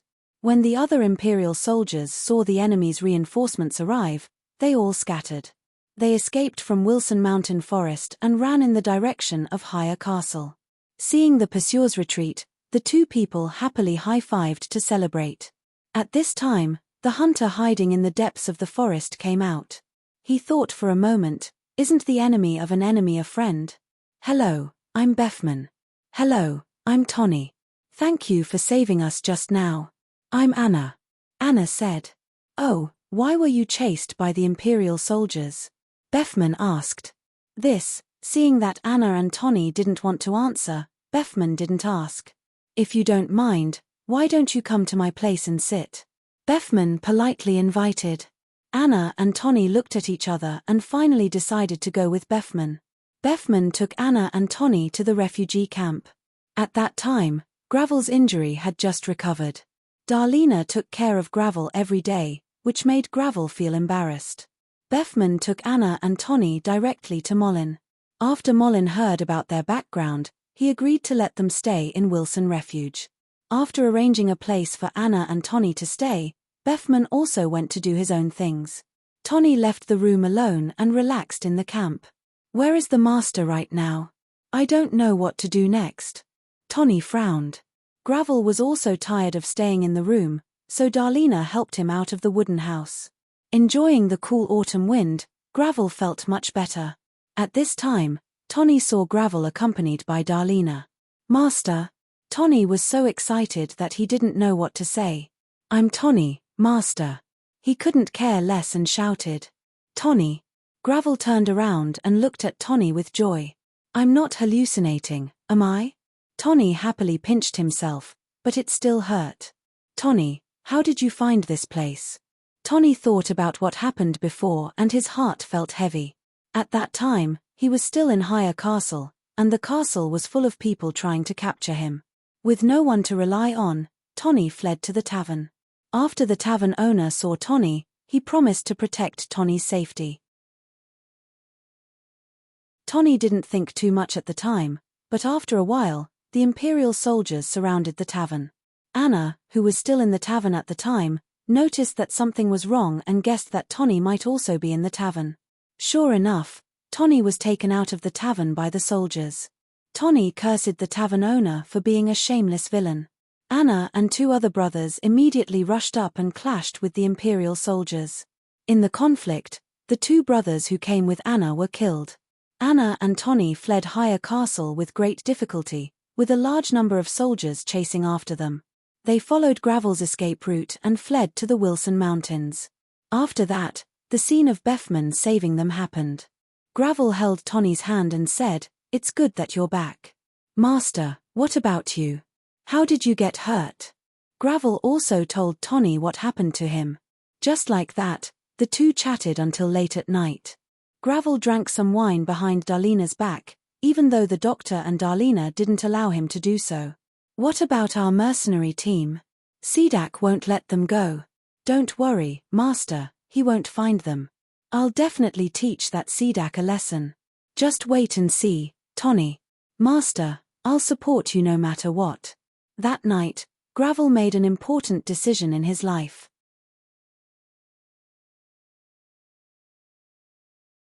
Chapter 59. There was a lot of injustice and corruption on the continent of Hardy Roddo. The poor became sheep at the mercy of the nobles. Gravel thought about it for a long time. He knew that if he wanted the poor to live a good life, he would have to rely on his sword and the army. Only when you're strong enough will your words have weight. Fighting against tyrannical power requires courage and determination. After a night of thinking, Gravel decided to ask the camp leader for help. The next day, Gravel and Tony went to the camp leader's tent. Inside the tent, a muscular man in a black vest was reading a book. The man's muscles were clearly visible, and his body proportions were perfect. Seeing Gravel and Tony walk over, the man put down the book. "Why are you looking for me?" "Leader, we do want to talk to you." "Oh." The muscular man showed some interest in Gravel. At least he was willing to listen to Gravel. "First, I have to thank you for taking us in. Secondly, I want to say that I have a way to make our refugee camp stronger." "What did you do before, young man?" "I was a mercenary captain." "Then what method do you have to increase our camp's strength?" "Rob the military's transport team." "What? You're too brave." High risk also means high reward. Gravel told the muscular man about some successful historical examples. The man stroked his beard and thought. "You're asking us to hit a rock with an egg. Besides, how can I believe you? You've only been here for half a month." The man said after a while. "Sir, you cannot believe me, but you have to believe your subordinates. Which one of them hasn't been bullied and destroyed by the nobles? I think the reason why you set up such a camp is to benefit the people of this area. Since you're asking for the people's lives, why not let more people benefit?" The man began to look at the ordinary-looking young man in front of him in a new light. He pulled out the sword on the table. "This will cause many people to die, but for more people to live a good life, I'm willing to give it a try. Young man, can you give me some better suggestions?" "Yes, I have some more specific plans." "Please go ahead." The leader's attitude had obviously become much better, even somewhat cordial. Gravel and the leader talked for an entire afternoon. During this time, Tony stayed by Gravel's side. The next day, the originally peaceful and quiet valley began to bustle with activity. Everyone in the camp who could wield a weapon was called to Leader Mo Lin's side.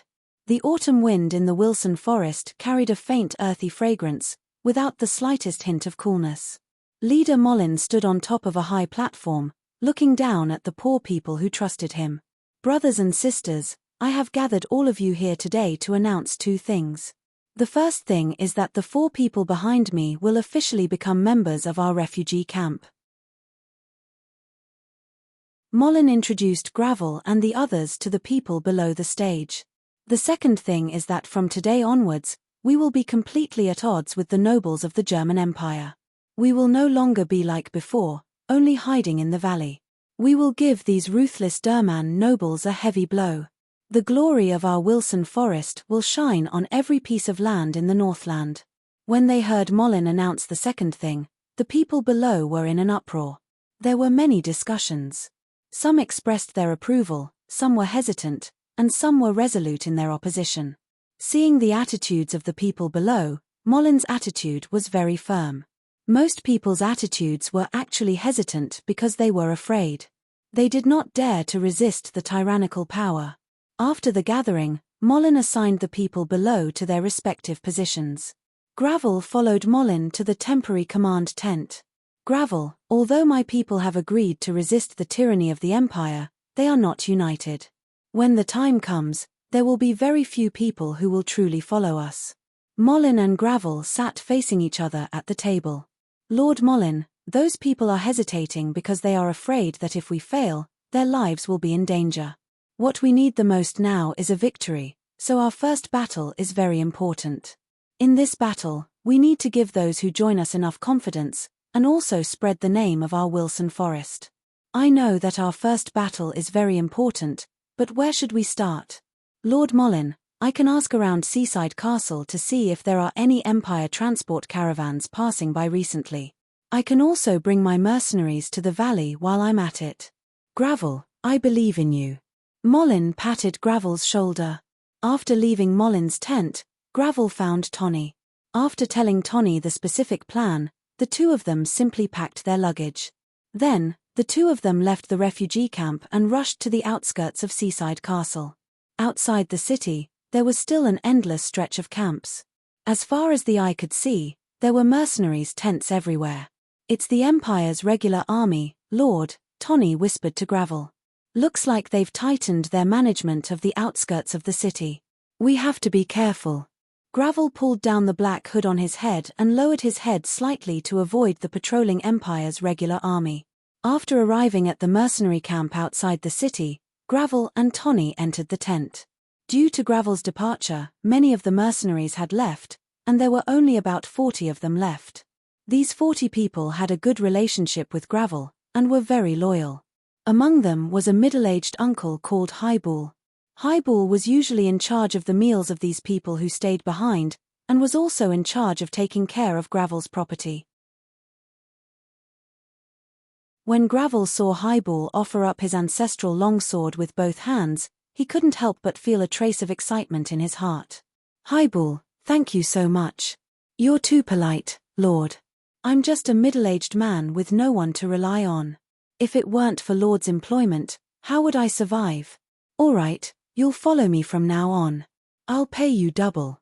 By the way, have you heard any news from the military recently? Lord, I heard that a batch of important goods will be shipped to Seaside Castle. It will probably arrive in 2 days. All right, I got it. Pass down the order, we'll leave this place in the dark." "Yes, Lord."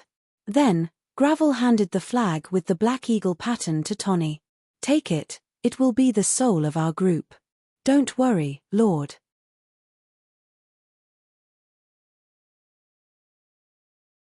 Chapter 60. Highball relayed Gravel's orders to his subordinates and they began to pack up. At that moment, within a luxurious room. "Master, we've investigated thoroughly. Speak. Where are they?" Of the two people in the room, one was the perverted Baron Sedak and the other was his informant. Whenever Baron Sedak thought of Gravel who ruined his plans at the tavern, he was so angry he wanted to eat his flesh and skin. Ever since Gravel kicked him in the groin, he couldn't act like a man anymore. "Master, according to our investigations, that brat is currently in the mercenary camp outside the castle." "All right, I won't let you escape this time. Don't let me catch you. If I do, I'll make sure you're in so much pain you'll wish you were dead." As night fell, Gravel's men finished packing and planned to leave the castle under the cover of the night. While the patrols outside the castle were changing shifts, Gravel's men snuck out of the camp. Just as they were about to enter the forest, many Imperial soldiers rushed out. They each held a torch and lit up the night. There were around 200 of them and Gravel's men couldn't deal with them at all. "Capture him alive," the Imperial officer in the lead shouted. Faced with the ferocious Imperial soldiers, Gravel didn't choose to face them head-on. Instead, he had his men scatter and hide in the forest. Thus, Gravel's men split into groups of 3 to 5 and fought against the Imperial soldiers. Just like that, the 200 or so regular army of the Empire was split up. While Gravel's men couldn't compare to the Imperial soldiers in terms of technique and equipment, they weren't inferior in the slightest. Gravel, Tony, Highball and the rest gathered together and fought as they retreated. As they fought, Gravel noticed that there were fewer and fewer people following them. Gravel brandished his sword and fought against the 30 or so Imperial soldiers surrounding him. One of the soldiers had planned to ambush Gravel from behind, but Gravel reacted in time and killed him with a single slash of his sword. At the same time, a crossbow arrow shot out of nowhere and streaked across Gravel's arm. Ah! Gravel held his bleeding arm and retreated as he fought. Tony also brandished his short sword to protect Gravel. Seeing his men fall one by one, Gravel felt very uncomfortable. At the same time, the situation at Highball was not looking good. Highball and the other brother Gravel were surrounded by 4 Imperial soldiers, but Highball wasn't good at fighting. "No, I have to save Highball." Gravel endured the pain from his wound and slashed at one of the soldiers with his sword. At this moment, Mollin arrived with reinforcements. It turned out that ever since Gravel left the valley, Mollin had sent someone to guard the valley. Merlin sent someone to stand guard in the forest and inform him immediately if there was any movement from Gravel. Seeing that Mollin had brought reinforcements, Gravel and his men's morale soared. After dealing with the soldiers surrounding Highball, Gravel ran to meet up with Mollin. "Brother, I've brought 800 men to save you," Mollin shouted. His voice traveled through the forest, thick and powerful. The leading Imperial officer was stunned by the sudden appearance of this tall and burly man. He actually ordered the remaining 100 or so Imperial soldiers to retreat. "Sir Mollin, you really brought 800 men? I was just scaring them." Mollin smiled. In fact, Mollin had brought everyone in the camp who could fight. Although there were only 300 of them and their equipment was uneven, it was enough to give the Imperial soldiers a hard time. Just like that, the farce of 300 farmers chasing after 100 Imperial soldiers played out in the forest. The Imperial soldiers abandoned their armor and fled the Wilson Mountains in a sorry state under the pursuit of the men led by Mollin. Mollin didn't order his men to chase them out of the forest and instead ordered them to bring the abandoned equipment to the refugee camp. The farmers and even the corpses of the Imperial soldiers were stripped clean. The farmers happily returned to the refugee camp with the equipment while Mollin and Gravel followed behind them. "Sir Mollin, you've come at the right time. Haha, now we have the equipment to fight against the Empire." Mollin laughed heartily. "When I went down the mountain this time, I heard that there will be an Imperial transport team passing through Seaside Castle in 2 days. Really? That's great news." After returning to the camp, Gravel and Mollin ordered people to prepare for the operation in 2 days. On the other hand, Mollin had Beffman train the farmers in Wilson Mountains how to use weapons. 2 days later, the air was filled with thick fog. About 400 people were waiting quietly in Wilson's forest, waiting for the Empire's transport team to come to their doorstep. "Sir Mollin, today's weather is very unfavorable for us," Gravel said to Mollin beside him. "Gravel, do you have any ideas?" "I haven't thought of one yet." "I have a good idea." Mollin pretended to smile mysteriously. "What method?" Gravel was curious. What good idea could the tall man in front of him have? "You'll know when the time comes." At the foot of Wilson Mountains, a group of fully armed men and horses was passing by. The leader of this group of people was a man wearing mail armor and riding a war horse. This man had a full beard and carried a crescent axe on his back, looking very domineering. At this time, a sentry who had gone to scout ahead came back to report to this man. "No ambush?" the man asked after hearing the sentry's report. "It's good that there's no ambush, but everyone still needs to be on high alert. Today's fog is very thick, anything can happen." After the man finished speaking, he thought to himself, "I hope nothing happens this time. If something happens, I won't be able to protect my little life." Sigh, who told the escorts to be so important this time. There were about 200 Imperial soldiers in charge of escorting the goods, all of whom were the elites of the army. They tried their best to speed through the foot of Wilson Mountains, because the probability of something happening here was very high. "Everyone, speed up, don't get separated," the herald shouted. In such a thick fog, the horses carrying the goods were reluctantly driven away by the soldiers. Suddenly, a few spots of light lit up in front. The leader's heart suddenly thumped, cold sweat seeping out of his forehead. "Ambush!" the soldier in front suddenly shouted, and then a flying axe hit the soldier in the face. The fire suddenly came closer, and the leader saw the bandits on horses. "Protect the goods, prepare to meet the enemy," the man shouted.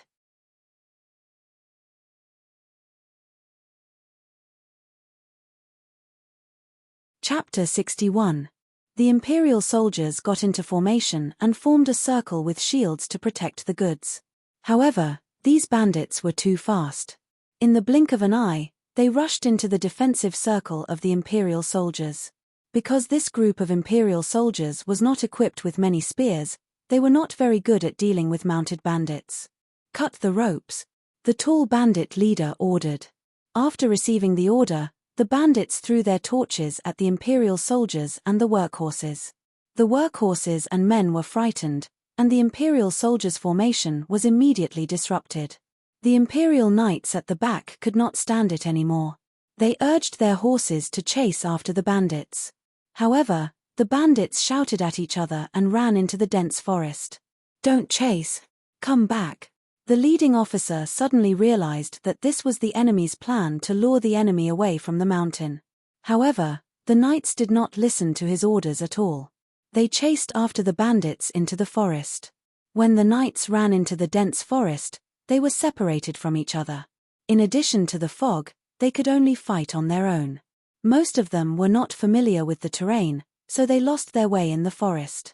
However, they did not know how many arrows and traps were waiting for them. Only death awaited them. On the transport team's side, after losing the support of the knights, the leading officer became more cautious. The reins of the horses were cut by the bandits. Even the horses were scared away. The transport team could only stop moving for a while. The leader of the group held a crescent axe in his hand and observed the surrounding movements with rapt attention. At this time, the fog was gradually dissipating. "The heavens are helping us," the leading officer thought to himself. "Tony, it's our turn," Gravel said. In an instant, more than 200 arrows were shot at the transport team. However, most of them were blocked by the Imperial soldiers' shields. "We can't, sir," Tony said. "Let's go." "Brothers." Gravel did not care so much. "The bandits are coming again," the Imperial soldiers shouted. "Get into formation. Crossbowmen, get ready," the leading officer ordered. The commander of the Imperial transport team ordered the crossbowmen to get ready to shoot at Gravel and the other so-called bandits at any time. On the other hand, Gravel didn't let him and his men die in vain. Instead, he had the archers shoot at the Imperial soldiers. While Gravel was in a standoff with the Imperial soldiers, Darlena arrived with a group of people. These people were all women, and under Darlena's training, they were all good at using bows and arrows. "Tell your men to act according to the plan," Gravel said to Darlena sternly. "But I'm worried about you. Hurry up and complete your mission. Don't delay the overall situation because of you. Well, take care of yourself." Darlena said with a trace of reluctance. "Let's go, sisters. Follow me." Darlena led the female archers away from Gravel. At this time, the commander of the transport team was very anxious. On one hand, he was worried about the Imperial Knights chasing after the bandits. On the other hand, he was worried about whether the men he had secretly sent out to call for reinforcements would be able to do so. Now that the horses pulling the goods were gone, the entire transport team was paralyzed here. If the reinforcements didn't come, he could only choose to fight to the death with those cunning bandits. On the other hand, the Imperial Knights chasing into the forest didn't find the bandits even after circling around for a long time. Although the fog was a lot thinner now, they still found themselves lost in the dense forest. Suddenly, a knight's warhorse accidentally tripped over a hidden rope, and the surrounding traps were triggered. Some of the knights were caught in the nets falling from the sky, some were stabbed to death by the thorns buried in the ground, and some were directly smashed off their horses by huge rocks. Just like that, the knights chasing after the bandits were separated and eliminated by Molin's men. After eliminating this group of elite Imperial Knights, Molin immediately led his men to reinforce Gravel and the others. The Imperial commander who was prepared to wait for reinforcements was shocked when Molin and the others appeared from behind him. Although this commander looked very tough, he was actually very weak inside. The commander and his men immediately panicked, because it was very difficult for infantry to fight against cavalry. Molin's men were all experienced warriors, and each of them was riding a horse. Molin and the others were light cavalry, because they didn't wear any armor. When Gravel saw Molin and his men rushing over, he immediately ordered everyone to charge out of the forest. The Imperial crossbowmen who were prepared to shoot were defeated by Molin's cavalry charge. These crossbowmen were scattered in all directions, unable to protect their left and right. In addition, Gravel and the rest of the infantry rushed over. In an instant, the entire battlefield became a sea of blood. The two sides that were originally in a stalemate were now in a one-sided situation. The Imperial commander commanded his men to fight while retreating alone. Finally, he ordered the troops to abandon the goods they were escorting. Instead, he ordered all the soldiers to escape with him in the direction of Higher Castle. Molin's men were just about to chase after the scattered soldiers. "Don't chase!" Mollin shouted. His men looked at Mollin, clearly confused. "Don't chase a cornered enemy." Mollin looked at his men's puzzled eyes and said with a smile. His men followed Mollin's orders and transported the Imperial goods to the refugee camp on horses. On the Imperial commander's side, he led the remaining 50 or so men and ran towards the castle. "It's over this time. The goods this time are too valuable, that's." Just thinking about it made the commander shiver. Just as the commander was worrying about this accident, a whistling arrow was placed in front of his horse. The commander's horse was startled and suddenly shook, causing the commander to fall off his horse. The bearded commander fell off his horse and immediately took out the crescent blade axe from his back. The remaining Imperial soldiers also regrouped into a defensive formation. Immediately after, the person hiding in the forest fired a second arrow. This arrow was not fired by anyone else, but Darlena. Darlena looked at the Imperial commander as she narked her bow. Whoosh! The arrow pierced through the air, whistling towards the commander. The arrow landed squarely on the helmet of the Imperial commander. Seeing the helmet rolling on the ground, a trace of cold sweat dripped from the commander's forehead. "You're still wondering why the reinforcements haven't arrived yet, aren't you?"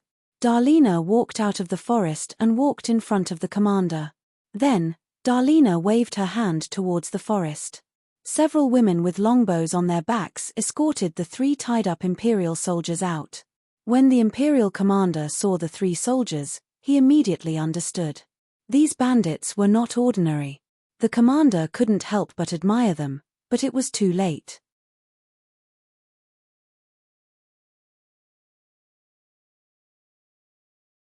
Chapter 62. The commander realized that he had been fooled by these bandits from the very beginning. First of all, these bandits already knew about his escort operation. Then, they made use of the foggy weather to lure the elite knights into the dense forest. Secondly, they had set up an ambush at the entrance to Higher Castle, making it impossible for him to call for reinforcements. He couldn't even escape now. Just thinking about this sent a chill down the commander's spine. Now, the commander could only resign himself to fate. "Listen, you only have 2 options now. The first option is to fight to the death, which will result in your entire army being wiped out. The second option is to leave all the soldiers behind and leave alone." Darlena didn't give the commander too much time to think. The commander glanced at the dense forest and thought about the actions of these bandits.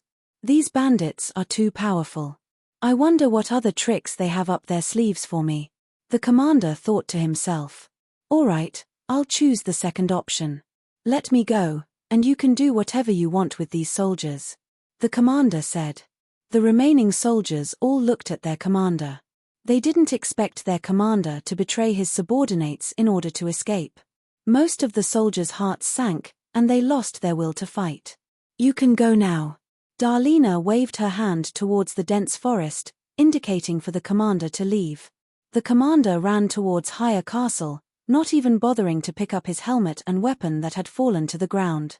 Darlena turned around and spoke to the remaining Nogrin soldiers. You saw it too. Your commander didn't care about your lives in order to escape. Now, the nobles are profiting so much that the people have no way to make a living. If you still have a conscience, don't help the Avilders. Those who want to join us can stay. Those who don't can leave behind your equipment. The moment these words were spoken, the Imperial soldiers below looked at each other in bewilderment. Then, a tall Northland soldier shouted that he was willing to join. After a while, the other Northland soldiers also expressed their willingness to join Darlena and the others. Only 7 Derman soldiers took off their armor and wanted to leave. Darlena didn't stop them and let them go. Just like that, the people returned to the refugee camp with their spoils of war.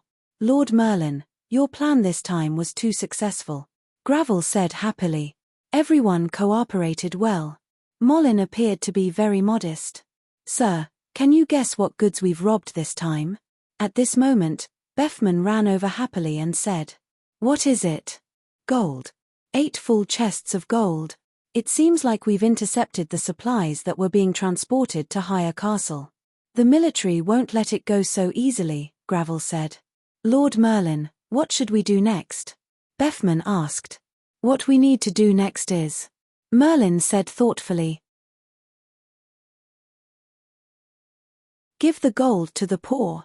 Gravel and Bethman said in unison, looking at Mollin in confusion. What? Isn't this operation to rob the rich and give to the poor? Mollin also had some doubts. It's for the poor. But these are 8 boxes of gold. Bethman emphasized the word gold on purpose. Yes, we'll keep 4 boxes. The rest will be given to the poor villagers nearby, Mollin said firmly. All right, Lord Merlin. Since you're so insistent, we'll do as you say. Gravel thought for a while and said to Mollin. Then let's do it, Bethman said. After saying that, Bethman immediately went to do it. He called a few of his brothers on horseback, and each of them took some gold and rushed towards the village near the camp. After passing through the dense forest, Bethman and the others saw a village not far away. Look, that's the giant bear village. I stayed there for a while when I was young, one of them said loudly. Later we'll be able to see the happy faces of the people there when they get the gold. Bethman clamped his legs and rode towards the village. The rest of the people also followed Bethman and rode towards the village. Bethman, look, it seems like there's a big fire there.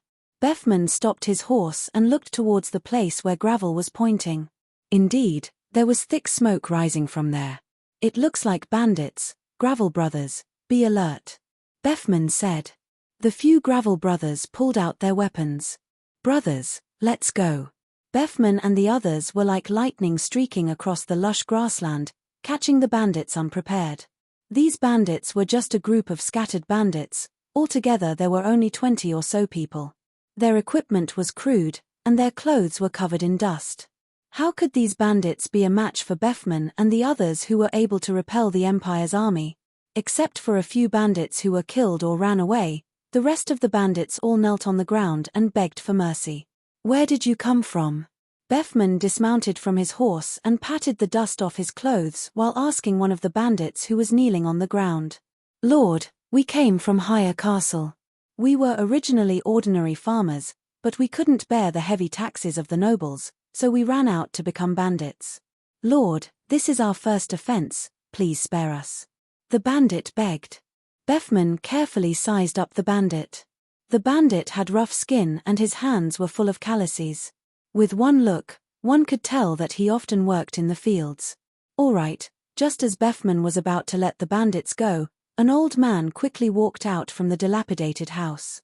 The old man's steps were unsteady, but he still walked quickly, as if he was afraid of missing something. You can't let them go, my daughter. The old man said with difficulty, his eyes filled with tears. Old man, please speak slowly. Bethman ran over to support the old man. My daughter was killed by those bandits. The old man couldn't help but cry. He tightly held Bethman's hand, as if he was grabbing onto a life-saving straw. Old man, please speak slowly, I will uphold justice for you. My lord, my daughter was defiled by these bandits. The old man finally managed to hold himself back and finished his sentence. My lord, please spare us. We were blinded by lust, we know our wrongs. The bandits knelt on the ground and begged for mercy. Bethman originally wanted to give these bandits a chance, but since they had committed such a crime, they couldn't blame Bethman. Nail them on the wooden stakes, use a dagger to cut off their tendons and let them feed to the crows. Bethman ordered. Lord, we won't dare to do it again, please spare us. Bethman no longer paid attention to the bandits, but went to comfort the old man and his daughter, and gave them a bag of gold.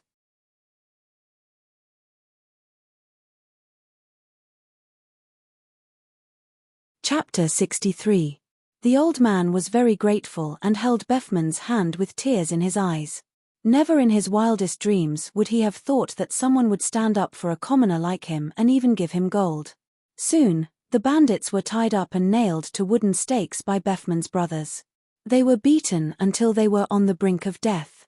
After that, Bethman took his men to the other villages to distribute the gold. The villagers treated Bethman and the others with respect and treated them like messengers sent by the gods. Seeing the joy on the villagers' faces, Bethman finally understood why Merlin had asked him to do that. "Brother Bethman, I feel like we've done a good deed," one of the brothers said. "The money was earned by the nobles from exploiting the commoners. We're just returning it to its rightful owner." At the same time, in the main hall of Higher Castle. "Trash, a bunch of trash," Count Steve said angrily as he grabbed the collar of the commander that Darlena had released. "Yes, sir." The commander's face was pale with fright. "From today onwards, you're demoted to second lieutenant. Report to the infantry division immediately." Steve couldn't be bothered to deal with the commander anymore. 8 chests of gold. That idiot actually let them fall into the hands of bandits. "Son, find out which bandits are so bold as to target my troops' pay. I won't let them get away with it," Steve said to Baron Sedak, who was standing beside him. "Yes, father." After the first victory, Merlin's trust in Gravel increased a lot. At the same time, he appreciated the young man. "Gravel, we've robbed the Empire's army of their pay. They won't let us off easily. What should we do next?" Merlin asked Gravel. "Merlin, we'll distribute the gold to the villagers. They'll definitely respond to us. We'll then be able to recruit more soldiers to strengthen our forces." "I'll leave that to you." More than a month had passed, and the cold winter gradually faded away. What came along was the warm spring and blooming flowers. The refugee camp was full of life. Everyone was busy with their own things. In the past month or so, the refugee camp had undergone a lot of changes. First, the refugee camp was renamed to Wilson's Resistance Army Camp. The Wilson Resistance Army was made up of the original armed members of the camp and the villagers who came to seek refuge. They built fences and gates and other defensive structures around the camp. They also set up sentries and watchtowers in places where the enemy might attack. They also buried many traps. At the same time, the elderly, women, and children in the camp were responsible for developing handicrafts and farming. This way, all the men could become warriors and receive specialized training. Furthermore, Gravel had also reorganized the Wilson Resistance Army according to the Empire's official army.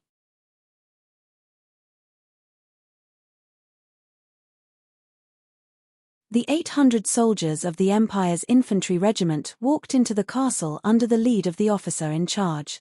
Count Steve brought his personal guards and personally came to welcome the reinforcements from the capital. The army was in good spirits and well equipped. It was obvious that they were strong. Count Steve was satisfied, thinking that Gravel and the rest were doomed this time. The officer in charge was very young and had a striking appearance. The officer in charge handed a letter sealed with the Empire's coat of arms to Count Steve. After reading the letter, Steve began to talk to the officer. The officer was called Adams, a lieutenant colonel. He had the army set up camp at the designated place. The next morning, Higher Castle was heavily guarded. Including the reinforcements Adams brought, there were more than 2,500 Imperial soldiers ready to go. This time, Count Steve personally took command. He selected 300 cavalrymen from his personal guards. The one left behind to guard the castle was his son, Baron Sedak. Less than 500 soldiers were left behind to guard the castle. Along with the bugle horn, an army of nearly 3,000 men departed from the castle, heading towards the Wilson mountain range in the north.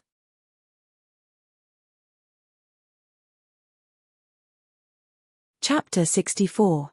Earl Steve, please forgive my presumptuousness, but I would like to lead my team in the vanguard and clear the way, Lieutenant Colonel Adams politely asked Steve for instructions. Your courage is commendable. I approve. Steve looked at Adams with a hint of appreciation. And so, Adams led his 800-strong infantry line to the front of the main force. About 10 kilometers away from the resistance camp, Adams called for them to stop. Steve's men were unlucky and ran into all sorts of traps along the way. Earl Steve had a stomach full of anger. He wanted to kill all these bandits.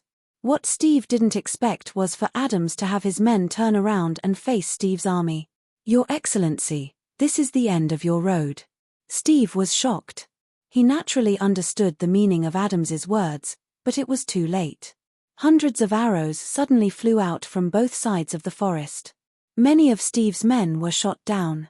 Adams had his men take out the red scarves they had prepared beforehand and wrap them around their necks to distinguish them from Steve's army. He led the 800 men and charged towards Steve's 1,000 men. Seeing that the situation was bad, Steve retreated with his personal cavalry. Along the way, only corpses of Imperial soldiers were left behind. Lieutenant Colonel Adams shouted at Steve, who was running away. "My name is Bethman. Come and fight me one-on-one if you have the guts." Steve's army of 2,000 was reduced to less than 300 heavy cavalry. The rest were either killed or captured. Steve fled Wilson's Mountains with anger at losing more than 1,000 men. At the same time, another group of about 300 Imperial cavalry retreated towards Higher Castle. Fog filled the air. When the defenders of Higher Castle saw the 300 or so retreating knights, they reported the situation to Baron Sedak. The Baron couldn't see clearly, but he still had the garrison open the gates and let a scout in to see what was going on. However, the cavalry suddenly sped up when they were less than 100 meters away from the gates. Noticing that something was wrong, Sedak immediately ordered the guards to close the gates, but it was too late. Gravel was the commander of the cavalry. He had his men tie the scarves around their necks and quickly charged into the castle. They slaughtered their way through. Most of the guards in the city were old, weak, sick, and disabled. Naturally, they were no match for them. However, there was still a huge difference in numbers between the two sides. Gravel and the others were quickly surrounded by Sedak's troops. As time passed, the casualties began to increase. Gravel was left with less than 200 cavalrymen. He ordered everyone to retreat from the castle. However, the gate of the castle had been closed by the guards. Gravel and his subordinates continued to dwindle. At the same time, the ground was littered with the corpses of Nogran soldiers.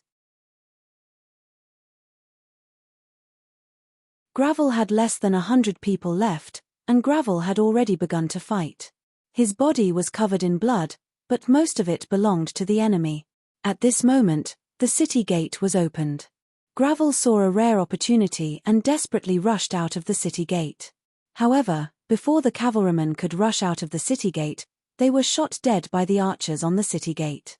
To make matters worse, Count Steve, who had retreated, had returned with his personal cavalry. Some of the rebel cavalrymen who had just rushed out of the city gate were once again engaged in a battle with the personal cavalry. Gravel was left with less than 20 cavalrymen. They all held the determination to die and carried out the final charge. Only 4 of them rushed out of the castle, and there was a large group of pursuers behind them. At this time, Gravel had 7 or 8 wounds on his body. By the time the last rebel cavalryman fell, Gravel was already surrounded by Steve's personal cavalry. Steve saw Gravel covered in blood and ordered to capture Gravel alive. In the end, Gravel, who was stubbornly resisting, was knocked unconscious by the wooden handle of the enemy's spear. He was wrapped in a net and dragged back to Higher Castle. A few days later, in the rebel camp's command tent, "Marshal Merlin, are we really not going to send troops to rescue General Gravel?" Deputy General Bethman's face showed a hint of anxiety. "Marshal, General Gravel has contributed greatly to this operation." Darlena also pleaded with Alonso to send troops to rescue Gravel. "Steve won't let him go. If we don't save him, he'll be dead for sure," Bethman said again. Merlin was silent for a long time. He was thinking, as his decision concerned the lives of many people. "Let's wait and see." Merlin's final decision was tantamount to sentencing Gravel to death. "Aren't we going to save General Gravel?" Bethman couldn't control his emotions. "Calm down first, Bethman. I'm more anxious than you, but if I let my emotions get the better of me, Wilson's resistance will be the ones to suffer. That's why we have to stay calm. We can't fall for Steve's trap," Merlin said as tears streamed down his cheeks. Everyone's hearts sank. After Gravel was captured, Baron Sedak went to see him personally. "I didn't think you'd fall into my hands one day," he said as he kicked Gravel's crotch a few times. The immense pain almost made Gravel faint. After that, Sedak had someone tie Gravel to a wooden frame. After being whipped a few hundred times a day, Gravel's skin was already lacerated all over. Every time Gravel fainted, Sedak would have someone pour cold water on him to wake him up. Gravel could feel Azrael's call. He wanted to give up. He was too tired. However, a voice sounded in Gravel's heart. You can't die. You have to live. Only by living can you have a future. Yes, I want to live. I want revenge. Thinking of this, Gravel forced a smile on his face. Seeing Gravel's smile, Sidak was very unhappy. He took the whip from the executioner and whipped Gravel himself. Gravel's pained expression gave him pleasure. I have to live, Gravel told himself over and over again. Gradually, he began to feel numb and hallucinate. He had a high fever. He didn't even know if he could make it through the night. Suddenly, a guard ran over and whispered something in Sidak's ear. A perverted smile appeared on Sidak's face. Bring her to my bedroom. Sidak's heart was bursting with joy. Not long after, a woman was brought to Baron Sidak's room by the guards. Indeed, it was Darlena. I want you to let Gravel go, Darlena said expressionlessly. That depends on your performance, my beauty.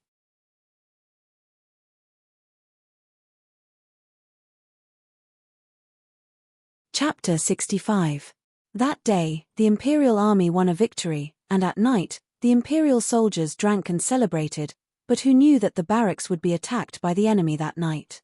That night, the flames were blazing, and there was fighting everywhere. Gravel saw the opportunity and escaped with a few slaves. They ran for their lives and finally ran into a forest. Gravel instinctively looked behind him and saw a group of pursuers rushing over. Gravel told the others to find a place to hide first, while he lay alone on the forest path. There were about a dozen pursuers, and the leader was riding a horse. The man on the horse saw Gravel lying on the ground and ran over first. He dismounted to see if Gravel was still alive. Who knew that Gravel nimbly grabbed him and stabbed the dagger hidden behind his back into his heart. Then Gravel rode the man's horse. The pursuers behind rushed over at this time and wanted to surround Gravel. Gravel's legs squeezed the horse's belly, and the horse immediately rushed forward, knocking a pursuer to the ground. The pursuers didn't have bows and arrows, so they could only chase Gravel from behind. Gravel, on the other hand, rode in circles with the pursuers to exhaust their stamina. Later, the pursuers were tired, and they lined up in a line, waiting for Gravel to rush over. Gravel desperately turned the horse's head and wanted to go around the pursuers. With a charge, the pursuers couldn't dodge and were killed by Gravel with a knife. The rest of the pursuers slashed at Gravel with knives, but fortunately, Gravel's riding skills were superb and he dodged. The pursuers sullenly picked up stones and threw them at Gravel, and the two sides were in a stalemate. The hidden slaves found some wooden sticks from somewhere and suddenly jumped out to fight the pursuers. Gravel took the opportunity to kill a few pursuers. In this way, the pursuers fled when they saw the situation was not right, and Gravel also lost a few slaves. That night, Gravel and a few others camped by a stream. They ate the grilled chicken they had just caught, chatting and laughing. But Gravel had something on his mind, Darlena, who had done everything for him. At dawn, Gravel and the others set off. Their destination was Higher Castle. After a few days of travel, Gravel and the others returned to Higher Castle. Gravel asked Hardedef to disguise himself and sneak into the city to gather information. Hardedef found a place to sit down in the tavern. He had heard that a nun was going to be sacrificed to God, and that 2 days later she would be burned alive in the convent near Seashell Castle. He also heard that the nun used to be Count Sidak's favorite woman. John told Gravel the news, and Gravel sent another person to the convent to find out if the nun's name was Darlena. In the end, Gravel confirmed that the nun was Darlena. When the sky darkened that night, Gravel sneaked into the convent with a few rescued slaves. There were no soldiers in the convent, only some monks. After avoiding the monks, Gravel finally found Darlena in a locked room.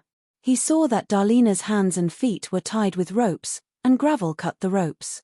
When Darlena saw Gravel, her face was full of surprise, and tears flowed out uncontrollably. Gravel also understood that Darlena had suffered too much in the past few months. He quickly untied Darlena and prepared to take her away. Suddenly, many flames appeared in the darkness. It turned out that the monks had already discovered Gravel and the others, and the monks told the guards of higher castle. Fortunately, there weren't many guards in this group. There were only a dozen or so of them, but they were all well equipped.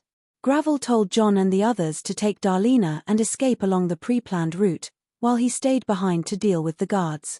Gravel attracted the guards to his side, so that the others could quickly evacuate. Gravel cleverly used the darkness of the night to disguise himself, and finally escaped from under the eyes of the guards. Unfortunately, an ignorant monk accidentally discovered him, and Gravel had to knock him out. Gravel quickly ran to the place where he had agreed to meet with John and the others. Gravel saw Darlena. Although the two of them had a lot to say, a simple hug replaced all the words, and at this time both of them had tears in their eyes. "We will never be separated again."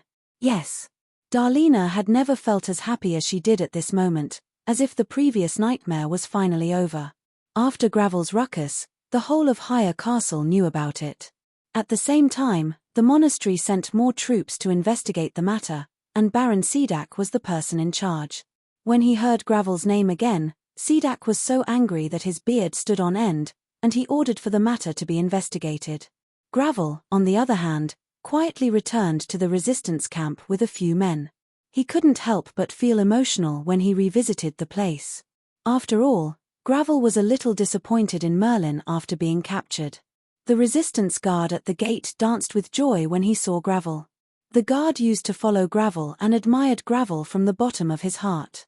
News of Gravel's return spread throughout Wilson's camp, and people came out to welcome Gravel.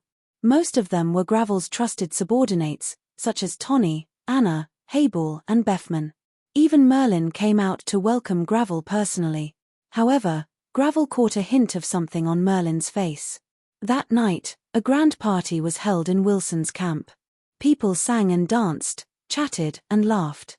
Ever since the confrontation with Steve, the resistance army's reputation soared.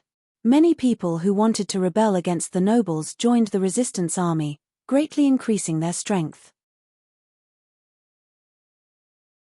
Steve and the rest didn't dare to act rashly anymore, and the kingdom's war in the north made them too busy to take care of the forces in the mountains.